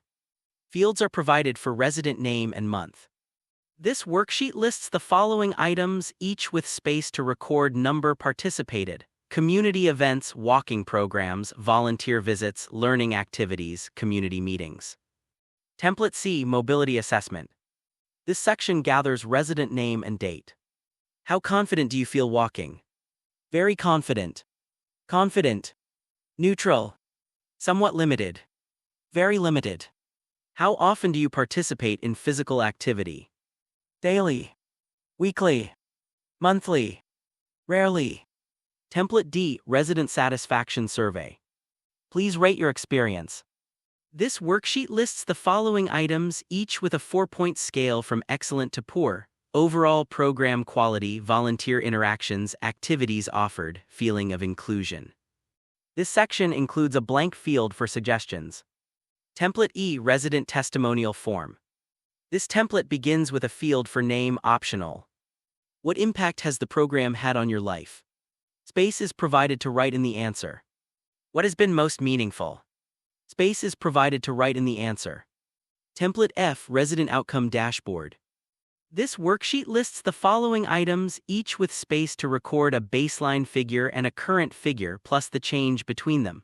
Quality of life score, social engagement score, mobility score, satisfaction score. Template G, Annual Resident Impact Report. This section gathers total residents participating, average quality of life improvement, participation increase, resident satisfaction rating, and key resident stories. Measuring the growth of Ūrumwe, generations together. The ultimate purpose of resident outcome measurement is not compliance. It is understanding. It is stewardship. It is learning whether communities are becoming more human, more connected, more participatory, more compassionate, more alive. Every improvement in quality of life is evidence that belonging matters. Every increase in social engagement is evidence that participation matters. Every gain in mobility is evidence that independence matters. Every expression of satisfaction is evidence that dignity matters. Together, these outcomes reveal something profound: that community is not merely a place, it is a relationship, and when relationships flourish, lives flourish. The evidence of a civilization of care. A civilization of care is not measured only by its buildings, nor by its budgets, nor by its technologies. It is measured by the quality of life experienced by its people, by the degree to which they participate, by the opportunities they possess to contribute, by the dignity with which they are treated, by the hope they carry into the future. Measuring resident outcomes helps communities make this visible. It allows them to see the fruits of Ūrumwe, generations together, the fruits of belonging, the fruits of stewardship, and the fruits of generations living, learning, serving, and thriving together. Chapter 26, Measuring Student Outcomes. Tracking Leadership, Civic Growth, Service, and Future Formation. Every generation leaves behind evidence of its formation, not only in buildings it constructs, not only in technologies it creates, but in the character of the young people it shapes, in how they relate to others, in how they respond to responsibility, in how they understand service, in how they imagine their future. Generations Together is at its core a formation system. It does not simply place students into volunteer roles, it places them into relationships that shape identity. It does not simply expose students to communities, it immerses them in the lived reality of community life. It does not simply offer experience, it produces transformation. For this reason, student outcomes must be measured with clarity, consistency, and philosophical depth, because what is not measured is easily misunderstood, and what is not understood is easily lost. The purpose of measuring student outcomes. The goal of measurement is not administrative compliance, it is developmental insight. It is the ability to answer a deeper question: is participation in generations together forming students into more capable, compassionate, and civically engaged human beings? Measurement allows communities to see whether service is shaping character, whether engagement is deepening responsibility, whether exposure is expanding imagination, and whether students are becoming participants in civic life rather than observers of it. In this sense, measurement is not external evaluation. It is internal reflection made visible. A framework for student formation. Student development within generations together is best understood through 4 interrelated domains: leadership growth, civic engagement, volunteer commitment, career and life path exploration. Each domain represents a dimension of civic formation. Together, they describe the emergence of a new kind of student, a student who is not only academically capable but socially responsible, not only future-oriented but present-engaged, not only learning about society but actively participating in it. 1. Leadership growth. From participation to responsibility. Leadership in generations together is not positional, it is relational. It is not about titles, it is about behavior and context. It is revealed in moments of responsibility. When a student steps forward without being asked, when a student supports a peer or resident, when a student navigates uncertainty with maturity, when a student takes initiative in service of others. Leadership in this sense is the gradual expansion of responsibility. What leadership growth measures? Leadership growth can be observed through initiative and group activities, reliability in assigned roles, ability to support peers and residents, communication and listening skills, adaptability in new environments, problem-solving in real situations, respectful collaboration across generations. These indicators reveal not who students claim to be but how they consistently act within community life. Leadership is not declared, it is demonstrated. 2. Civic engagement. Becoming a member of the community. Civic engagement reflects the depth of a student's participation in community life. It moves beyond attendance, beyond obligation, beyond observation. It asks a deeper question: does the student see themselves as part of the community they are serving? Civic engagement is the transition from visitor to participant, from external actor to internal contributor, from program participant to community member. What civic engagement measures? Civic engagement is reflected in participation in community events and service activities, frequency of interaction with residents, willingness to return and re-engage, contribution to group discussions and planning, involvement in community initiatives, development of relationships across generations. Civic engagement is not a single act. It is a pattern of belonging. It reflects whether community participation is becoming identity. 3. Volunteer commitment. The discipline of consistent service. Volunteer hours provide structure to participation. They offer a record of time, effort, and consistency. But within generations together, volunteer commitment is more than time accounting.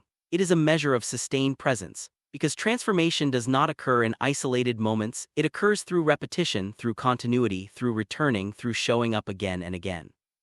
What volunteer commitment measures? Programs track total hours of service, frequency of participation, duration of engagement over time, reliability of attendance, completion of assigned responsibilities, consistency in participation across activities. But hours alone are incomplete. They must be interpreted alongside depth of engagement, quality of interaction, growth in responsibility, strength of relationships formed. Time is meaningful only when it is inhabited with purpose. 4. Career and life path exploration. Expanding the horizon of possibility. One of the most profound impacts of intergenerational engagement is not immediate, it is future shaping. Students begin to see new possibilities for their lives. They encounter careers they had not considered. They hear life stories that reshape their understanding of success. They meet individuals whose paths expand their imagination. Through these encounters, career exploration becomes relational rather than theoretical. What career exploration measures? This domain tracks exposure to different professions and life paths, number of meaningful conversations with residents or mentors, reflections on future aspirations, clarity of educational or career direction, shifts in ambition and self-perception, development of long-term goals. Career exploration is not about directing students towards specific outcomes, it is about expanding what they believe is possible. The formation of civic imagination. When students encounter real stories of work, struggle, service, and resilience, they begin to form a civic imagination. They start to understand work as service, career as contribution, success as responsibility, achievement as participation.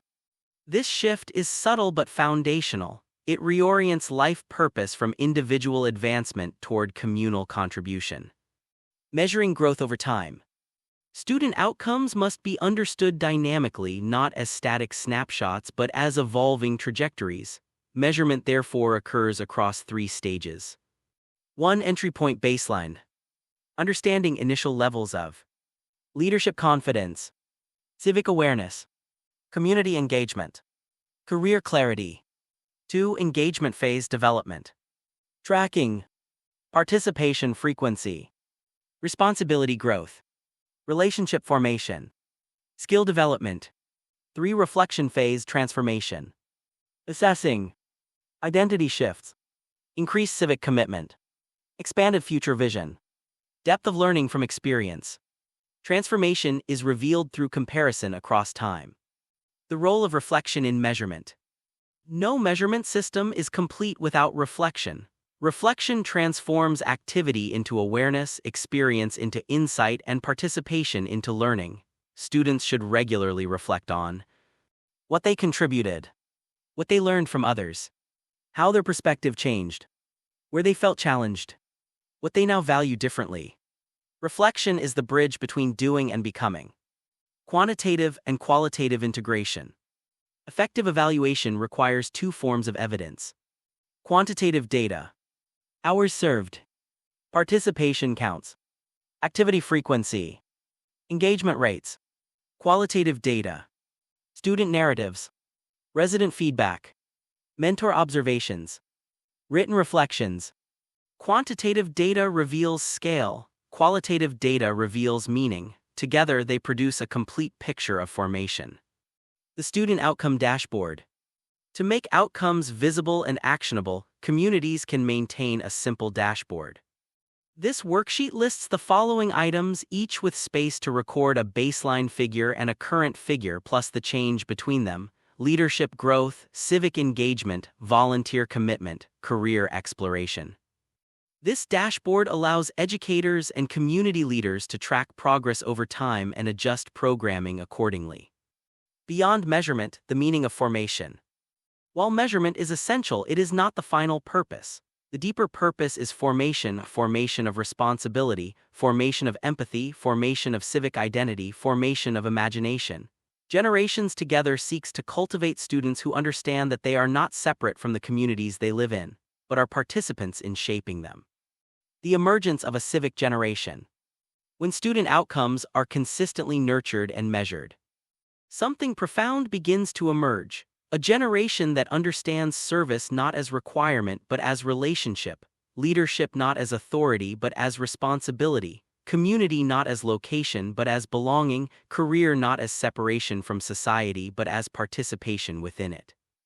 This is the civic generation, a generation formed through experience, refined through reflection, strengthened through relationships, and measured not only by what they achieve, but by how deeply they participate in the life of others. The civic future of Ūrumwe, Generations Together. At the center of Generations Together is a simple but powerful idea: that communities thrive when generations are connected, and when young people are formed through real participation in communal life. Student outcome measurement ensures that this connection is not assumed, it is observed, it is understood, it is strengthened, it is sustained. In doing so, communities do more than educate students. They cultivate stewards, they form leaders. They nurture participants in a shared civic future, a future where learning and service are united, where growth and responsibility are inseparable, and where Ūrumwe Generations Together becomes not an aspiration but a lived reality across generations. Chapter 27: Measuring Community Outcomes. The architecture of a connected society. A community is often mistaken for a place, a geographic boundary, a collection of buildings, a set of institutions. But in truth, a community is a pattern of relationships sustained over time. It is not defined by where people live. It is defined by how people live together, whether they interact, whether they cooperate, whether they recognize one another, whether they participate in shared life. Generations Together is ultimately not a program for individuals. It is a system for rebuilding the relational fabric of community itself. For this reason, the most important question is not only, are residents and students benefiting, but also, is the community itself becoming more connected, more participatory, and more alive?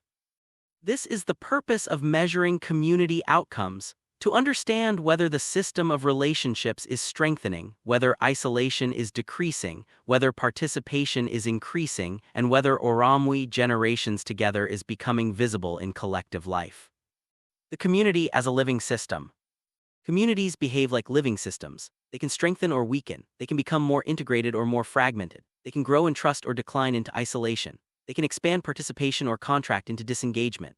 Like all living systems, they require feedback to remain healthy. Measurement provides that feedback. It allows communities to see themselves, to understand their patterns, to correct their trajectory, to strengthen what is working, and to repair what is not. Without measurement, communities operate in assumption. With measurement, they operate in awareness. The three core dimensions of community outcomes.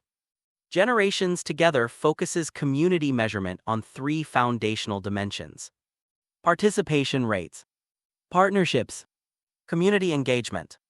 Each dimension reflects a different layer of communal life. Together, they reveal whether the social fabric is strengthening or weakening. 1. Participation rates.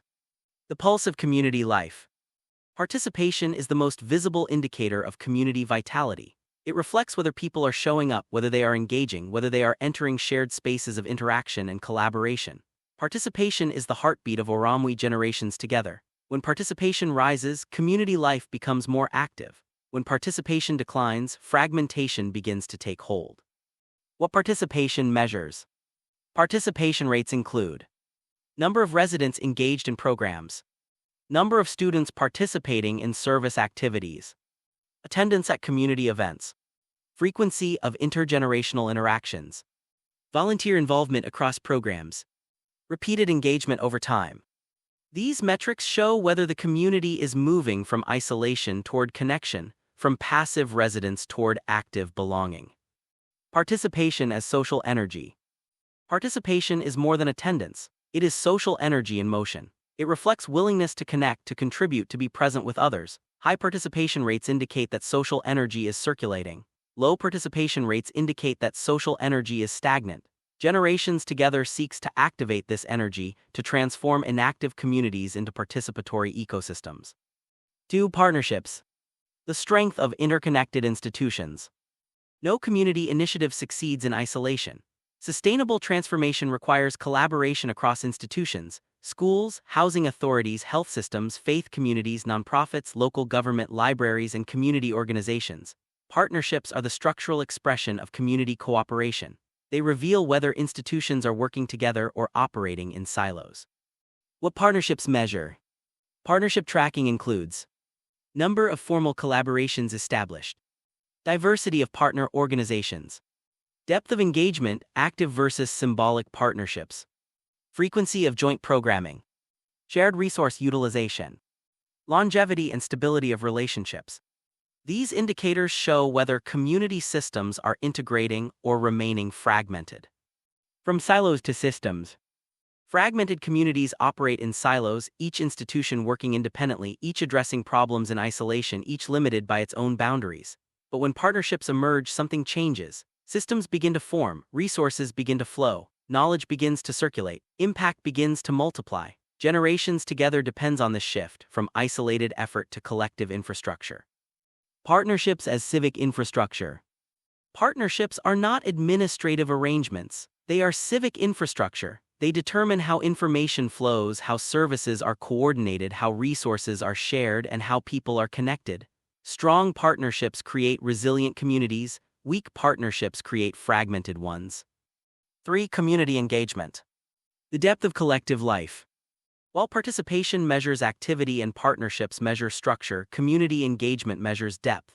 It asks, how meaningfully are people involved in community life? Are relationships forming? Is trust increasing? Is belonging strengthening? Engagement is the qualitative dimension of community transformation. It reflects not just presence but connection. What community engagement measures? Community engagement includes frequency of meaningful interactions, levels of trust among residents, cross-generational relationships formed, resident involvement in decision-making, volunteer retention and continuity, sense of belonging reported by participants. Engagement reveals whether participation is superficial or transformative. From participation to belonging. A community may have high participation but low engagement. People may attend events but remain disconnected. They may be present but not involved. They may be counted but not connected. Generations Together seeks deeper transformation, from attendance to belonging, from presence to participation, from involvement to relationship. The role of trust. At the heart of community engagement lies trust. Trust determines whether people cooperate, share, participate, return, and contribute. Without trust, participation is fragile. With trust, participation becomes sustainable. Measurement of engagement therefore indirectly measures trust. Quantitative and qualitative dimensions. Community outcomes must be measured using both data and narrative. Quantitative measures.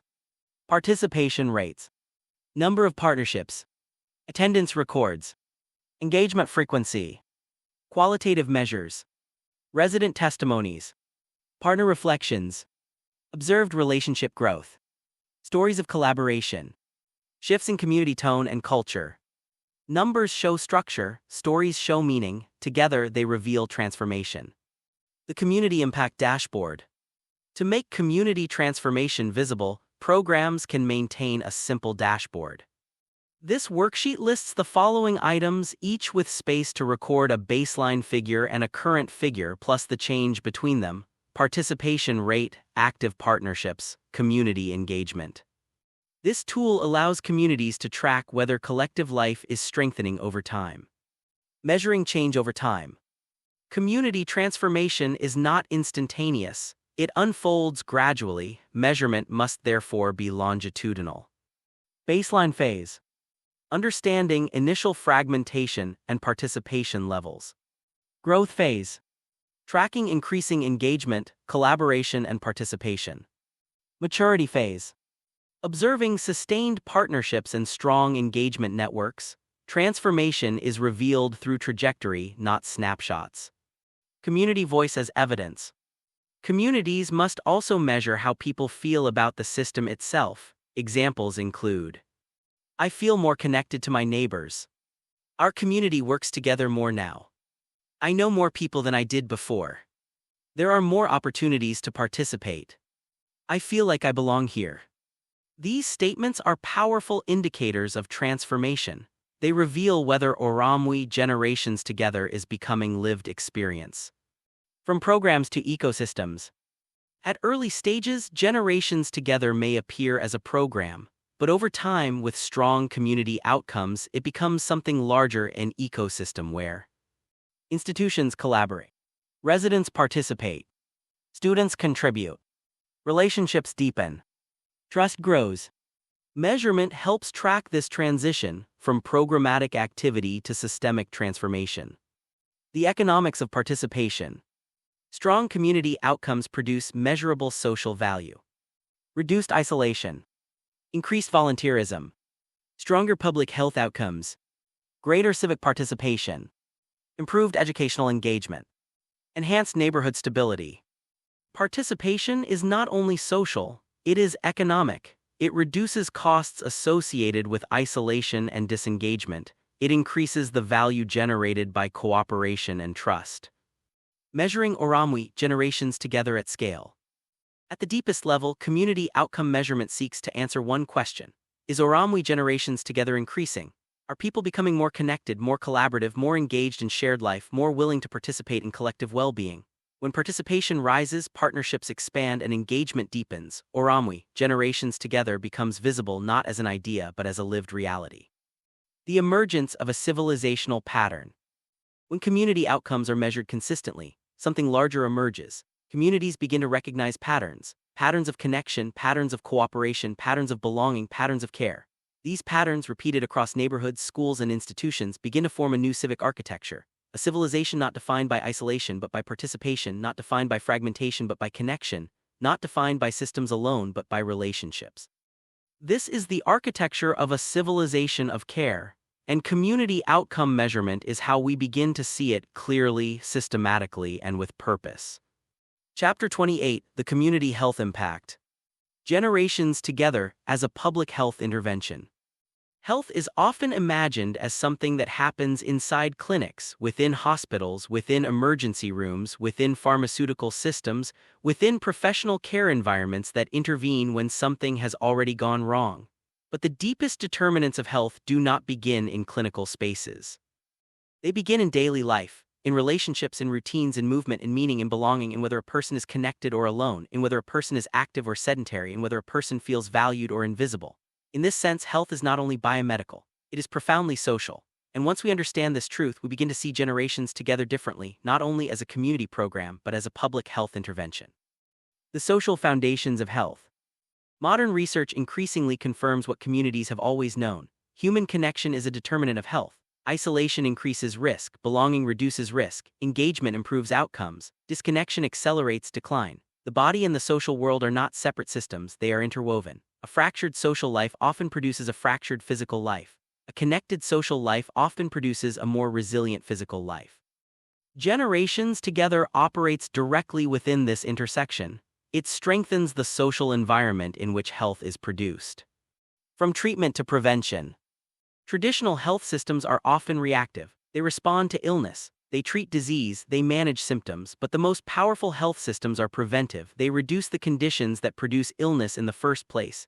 Generations together belongs in this preventive category. It does not replace healthcare systems. It strengthens them by addressing upstream determinants of health. Isolation. Sedentary behavior. Depression. Lack of purpose. Weak social connection. By improving these conditions, health outcomes improve naturally over time. Reducing isolation. The invisible health risk. Isolation is one of the most significant yet under-recognized health risks of modern society. It does not present itself as a single disease, but it increases vulnerability to many. Cardiovascular disease. Cognitive decline. Mental health challenges. Reduced immune function.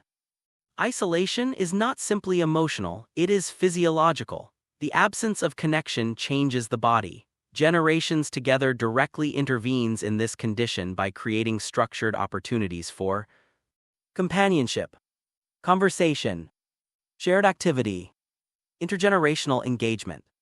Each interaction reduces isolation, each relationship restores connection, each visit rebuilds social presence. Reducing depression, restoring meaning and connection. Depression is often associated with chemical imbalance or individual pathology, but it is also deeply linked to social disconnection, a lack of purpose, a lack of belonging, and a lack of meaningful interaction. Generations Together addresses these dimensions directly.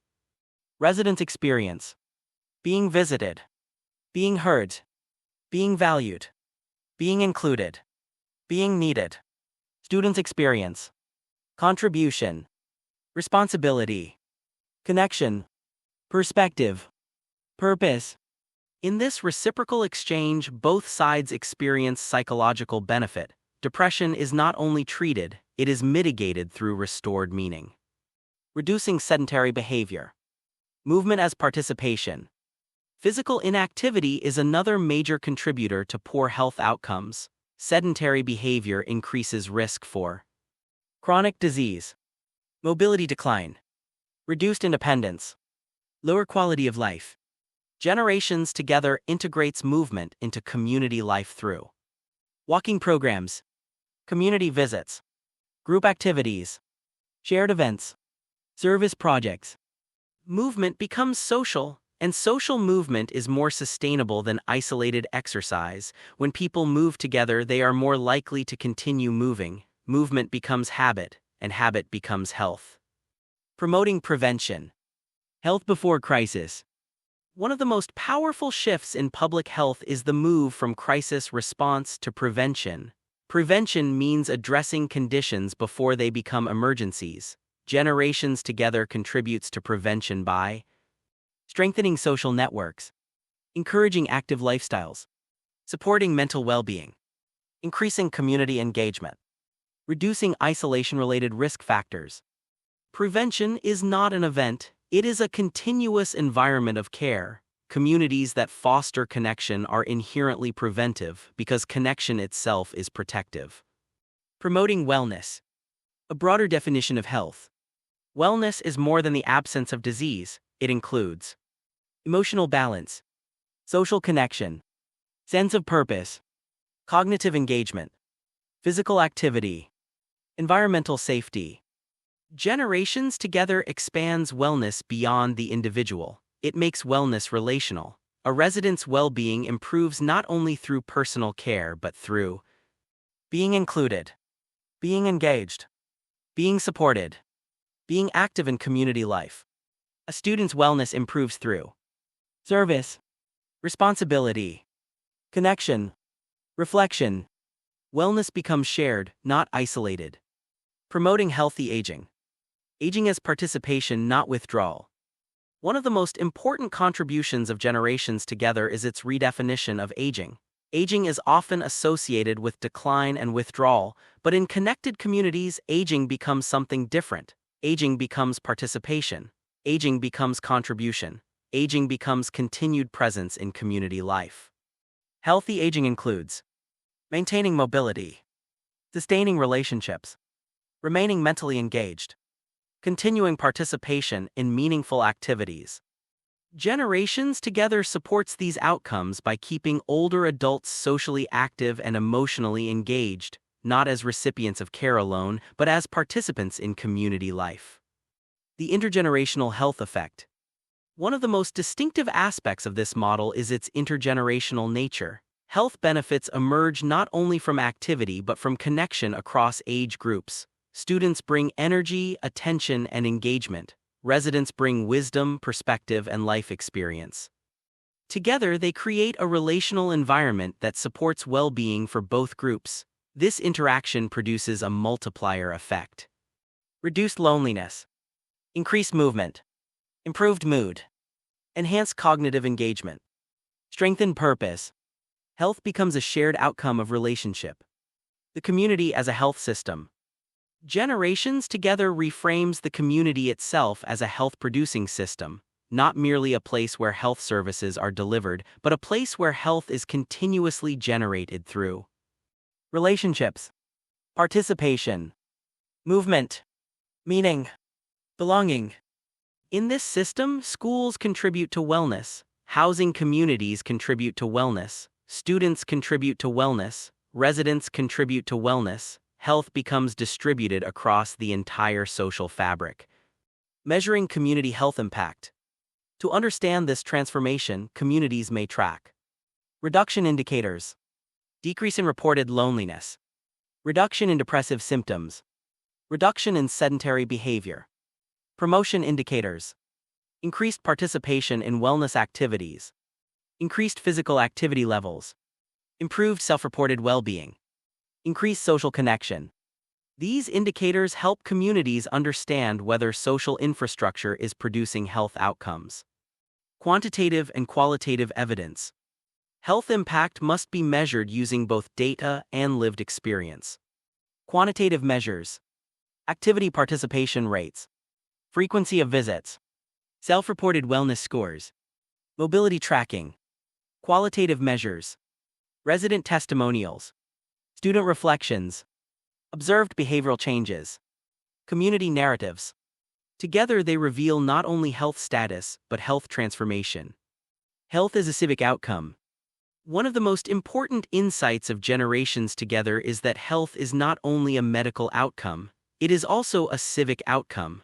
Healthy communities are connected, participatory, engaged, supportive, inclusive. Unhealthy communities are often isolated, fragmented, disengaged, disconnected. Thus, strengthening community strengthens health, and strengthening health strengthens community. The preventive economy of connection. Every reduction in isolation prevents future health crises. Every increase in mobility reduces long-term dependency. Every improvement in mental well-being reduces downstream healthcare burden. Every increase in social engagement strengthens resilience. Connection is therefore not only socially valuable, it is economically preventive. It reduces systemic strain while increasing human flourishing. The emergence of a health-based civilization of care.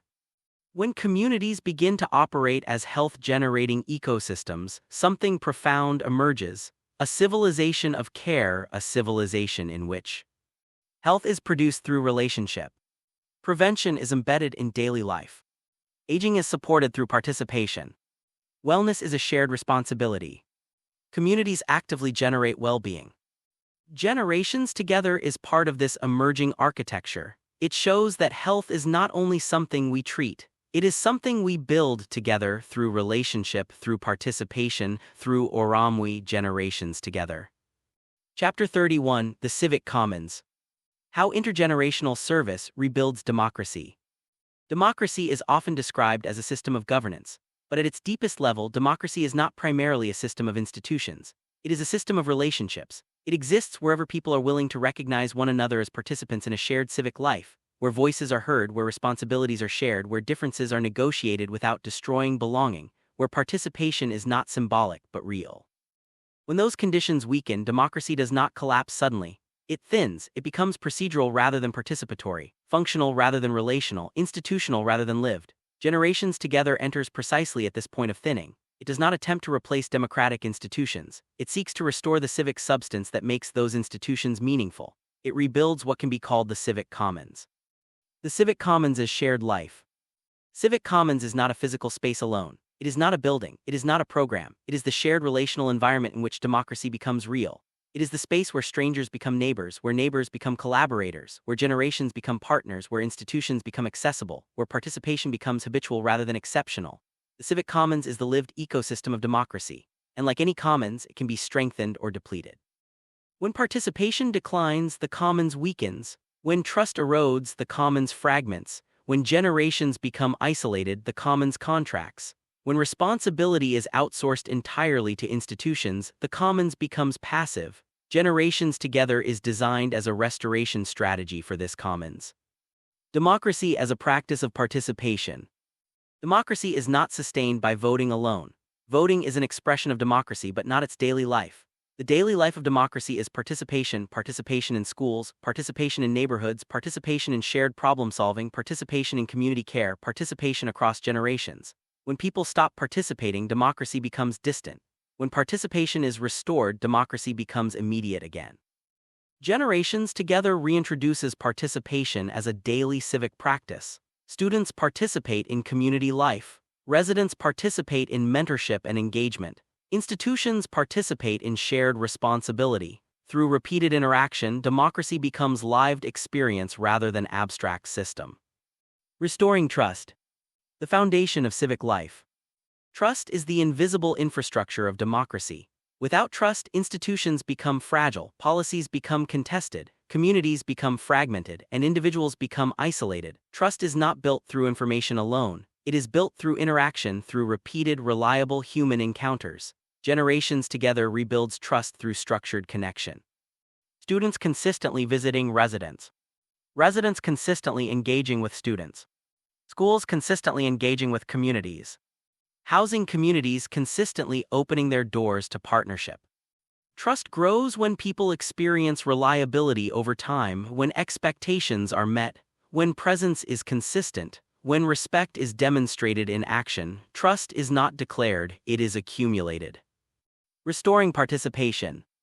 From observation to involvement. Modern civic life often suffers from passive participation. People observe democracy rather than practice it. They consume information but do not engage relationally. They watch systems function but do not help shape them. Generations Together restores participation as a lived practice. Students do not only learn about civic life, they participate in it. Residents are not only recipients of services, they participate in shaping community life. Participation becomes embodied. Walking together. Teaching and learning across generations. Solving community problems together. Sharing time and attention. Co-creating community experiences. Participation becomes relational rather than transactional, and in that shift, democracy becomes alive again. Restoring belonging. The end of civic isolation. Belonging is the emotional foundation of civic life. Without belonging, participation becomes reluctant. With belonging, participation becomes natural. Belonging answers the question, am I part of this? Generations Together restores belonging through consistent relational exposure. When students know residents personally. When residents recognize students by name. When communities share experiences across age and background, a sense of shared identity emerges. Not uniformity but connection. Not sameness but recognition. Belonging is restored when people are no longer invisible to one another, when they are seen, when they are known, when they are included in the fabric of daily life. Restoring responsibility. Civic life as shared stewardship. Responsibility is the active dimension of democracy. It is the willingness to care for something beyond oneself, to contribute, to show up, to participate in collective well-being. When responsibility weakens, institutions become overloaded. When responsibility strengthens, communities become resilient. Generations Together distributes responsibility across generations. Students take responsibility for engagement and service. Residents take responsibility for mentorship and participation. Institutions take responsibility for coordination and support. Responsibility becomes shared rather than centralized. This shift is essential because democracy cannot function if responsibility is concentrated in distant systems alone. It must be lived locally, repeatedly, collectively. The civic commons in practice. The civic commons is not restored through theory, it is restored through practice, through intergenerational visits, shared community activities, collaborative problem solving, service-based learning, neighborhood engagement, institutional partnerships.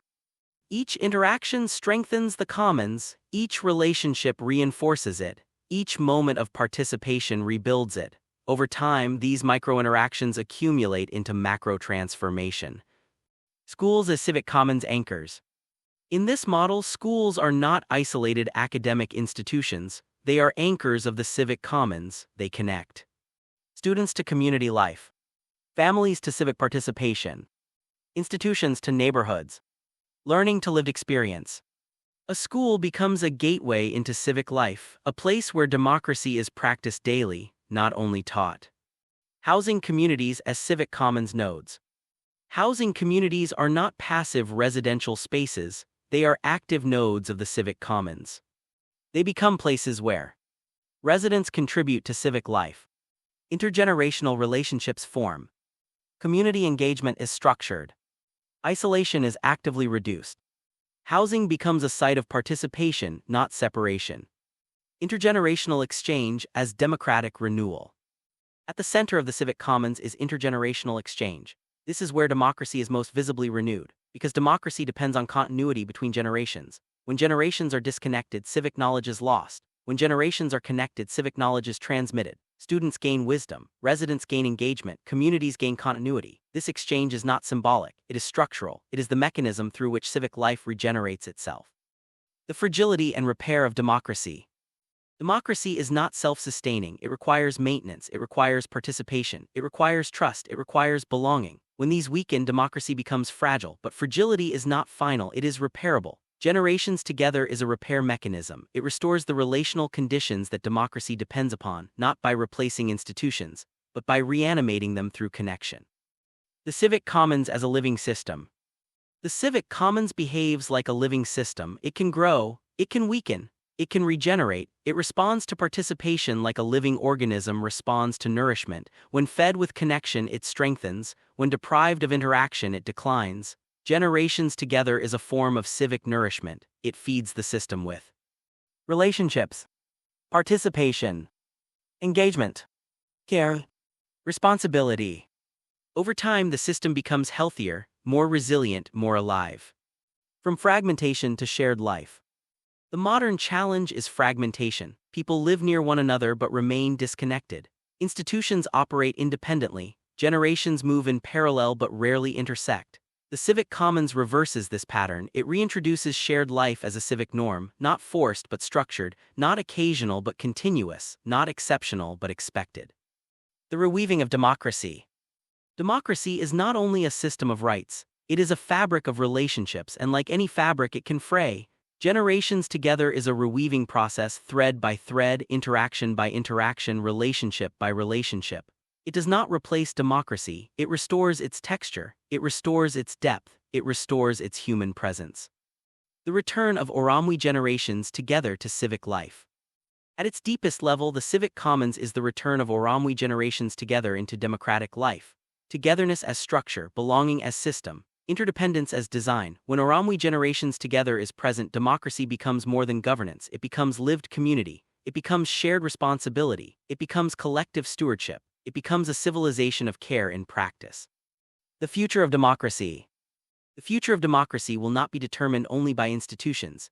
It will be determined by whether people are connected enough to sustain them, whether they trust one another, whether they participate in shared life, whether they feel they belong, whether they accept responsibility for one another.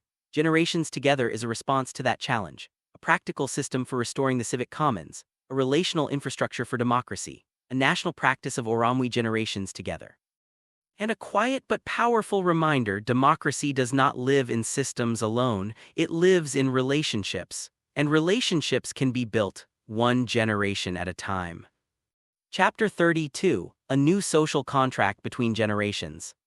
Toward a civilization of mutual dependence and shared flourishing. Every society rests on an implicit agreement, a social contract, a set of expectations about who is responsible for what, who gives what, and who receives what. In modern societies, this contract has become fragmented. Generations live side by side but not together. Young people are expected to learn, compete, and prepare. Older adults are expected to withdraw, rest, and recede. Communities are expected to manage the consequences of this separation. But something essential has been lost in this arrangement: not efficiency, not productivity, but reciprocity, the living exchange between generations that sustains a healthy society. Generations Together proposes a renewal of this contract, not by returning to the past, but by redesigning the future, a new social contract between generations. The fractured contract of modern life. Modern life has unintentionally separated generations into isolated roles. Youth are positioned as learners without sustained civic belonging. Older adults are positioned as dependents without civic contribution. Communities are positioned as service providers rather than relational ecosystems. This fragmentation produces imbalance. Young people gain knowledge but lack grounding. Older adults accumulate experience but lose connection. Communities carry the burden of isolation rather than the benefit of integration. A system built on separation eventually becomes a system strained by loneliness. Generations together begins by naming this imbalance clearly, because repair cannot begin without recognition. Young people need wisdom, learning that comes from life. Education alone is not enough to form a complete human being. Information is not the same as wisdom. Instruction is not the same as understanding. Exposure is not the same as experience. Young people need more than academic preparation. They need relational grounding. They need access to lived knowledge. They need exposure to the long arc of human experience. In intergenerational connection, wisdom becomes visible. Stories of resilience. Lessons from work and struggle. Reflections on success and failure. Historical memory of community life. Practical guidance for navigating adulthood. This wisdom cannot be digitized or standardized. It must be transmitted through relationship. Generations together restores this transmission channel, not as nostalgia but as necessity, because a generation without wisdom is a generation forced to reinvent what has already been learned. Older adults need connection. The continuation of civic life. A society that withdraws older adults from active participation does not honor them, it isolates them. And in isolation, wisdom becomes unused, experience becomes invisible, presence becomes diminished. Older adults do not only need care, they need connection, they need participation, they need to remain part of the living fabric of community life. Through generations together, older adults become mentors, storytellers, guides, participants, civic contributors. Connection restores dignity, not symbolic dignity but lived dignity, the dignity of being needed, the dignity of being heard, the dignity of being present in the lives of others. Communities need both. The architecture of shared flourishing. Communities do not thrive on one generation alone, they require integration, balance, exchange. Without young people, communities lose future vitality. Without older adults, communities lose historical memory. Without connection between them, communities lose continuity. Generations together restores this balance by designing structured interaction between generations, not occasional interaction but sustained relational engagement. This creates a system where youth bring energy and openness. Older adults bring wisdom and perspective. Communities become sites of exchange rather than separation. A community becomes healthy when it is intergenerationally alive. From isolation to reciprocity. The core shift in the social contract. The new social contract proposed by generations together is not transactional, it is reciprocal, it is not based on extraction, it is based on contribution, it is not based on independence alone, it is based on interdependence. In this new framework, young people receive wisdom and offer energy. Older adults receive connection and offer experience. Communities receive participation and offer structure. Every generation both gives and receives. This is not charity, it is system design. It is the restoration of balance in civic life. The principle of mutual contribution. At the center of this new contract is a simple principle: every generation contributes to the flourishing of every other generation.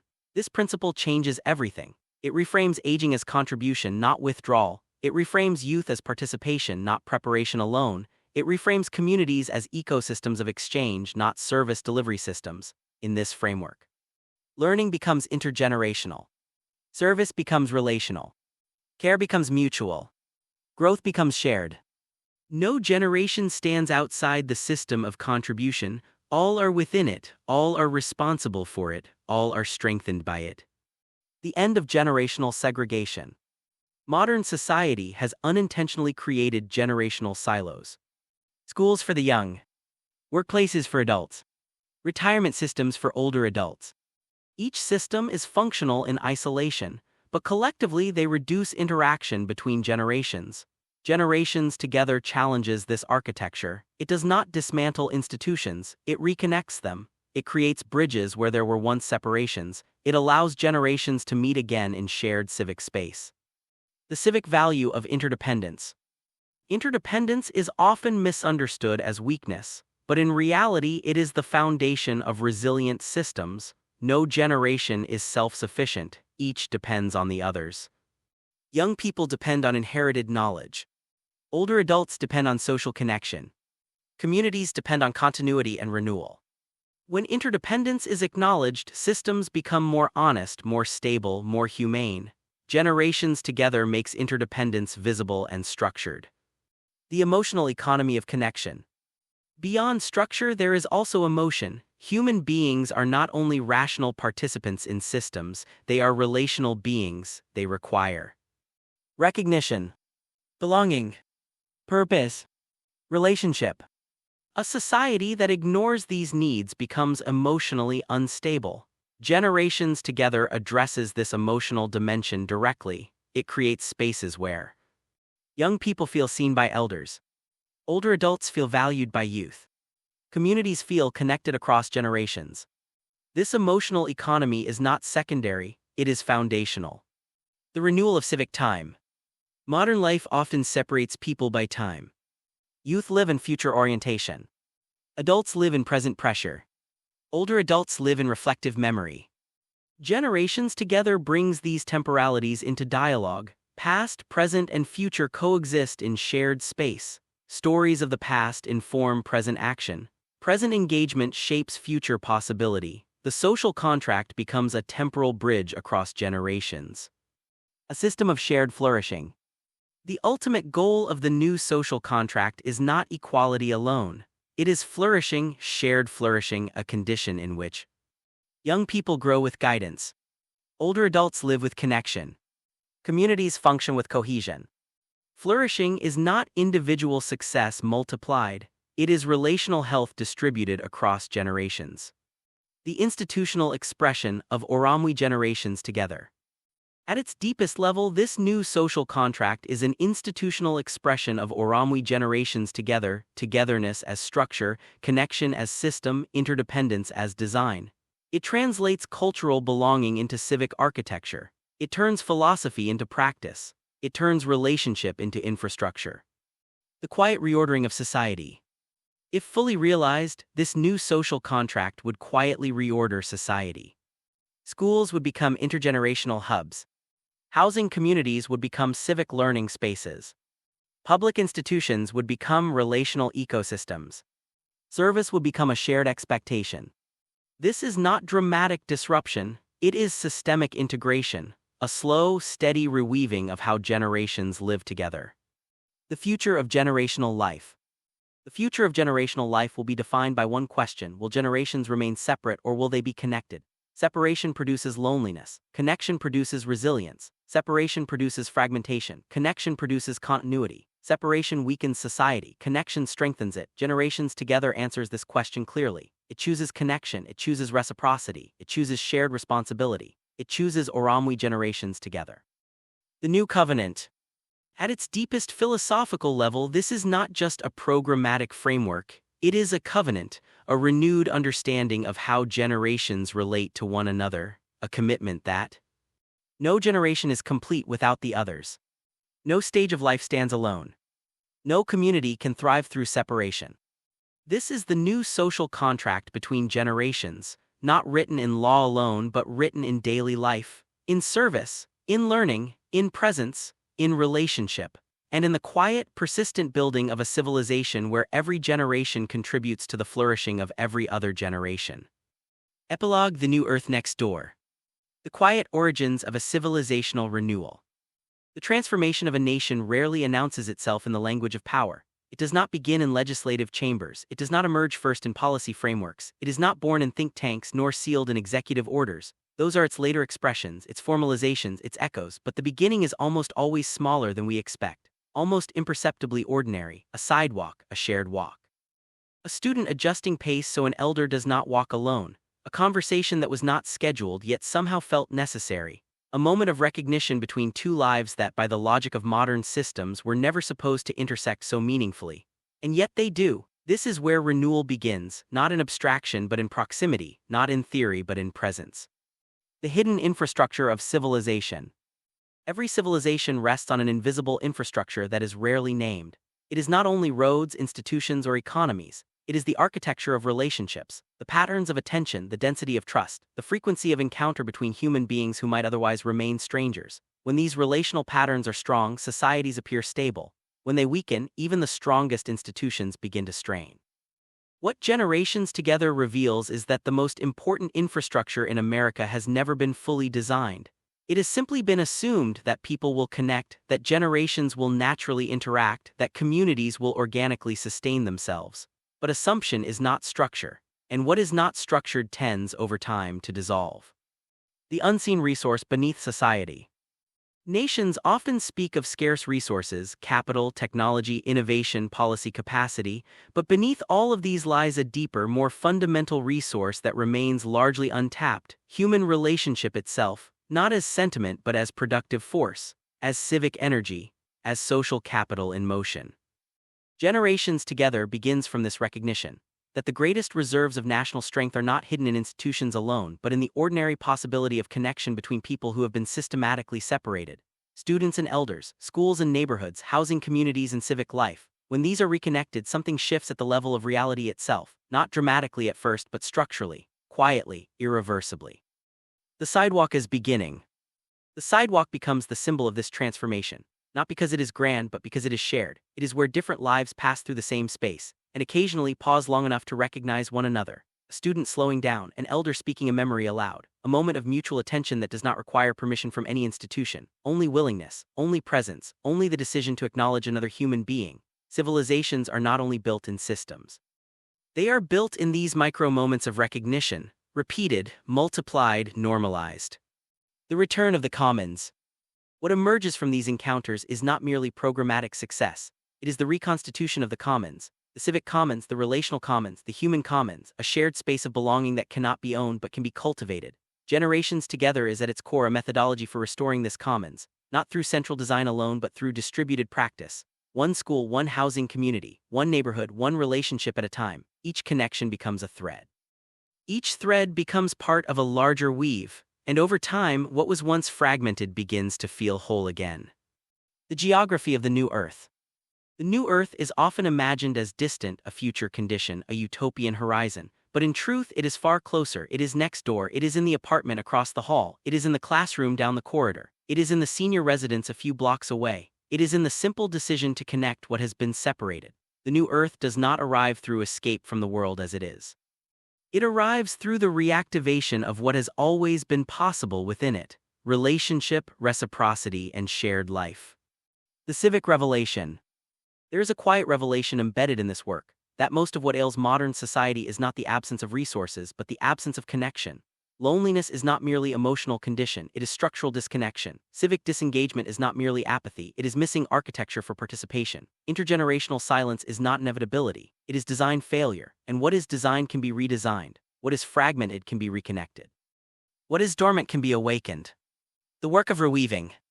Generations Together is not a theory of change. It is a practice of reweaving time, reweaving generations, reweaving institutions into relationships, reweaving individuals back into the life of the community. This work is slow but it is durable. It does not depend on momentary enthusiasm, it depends on repetition, on consistency, on the quiet discipline of showing up again and again, until connection becomes culture.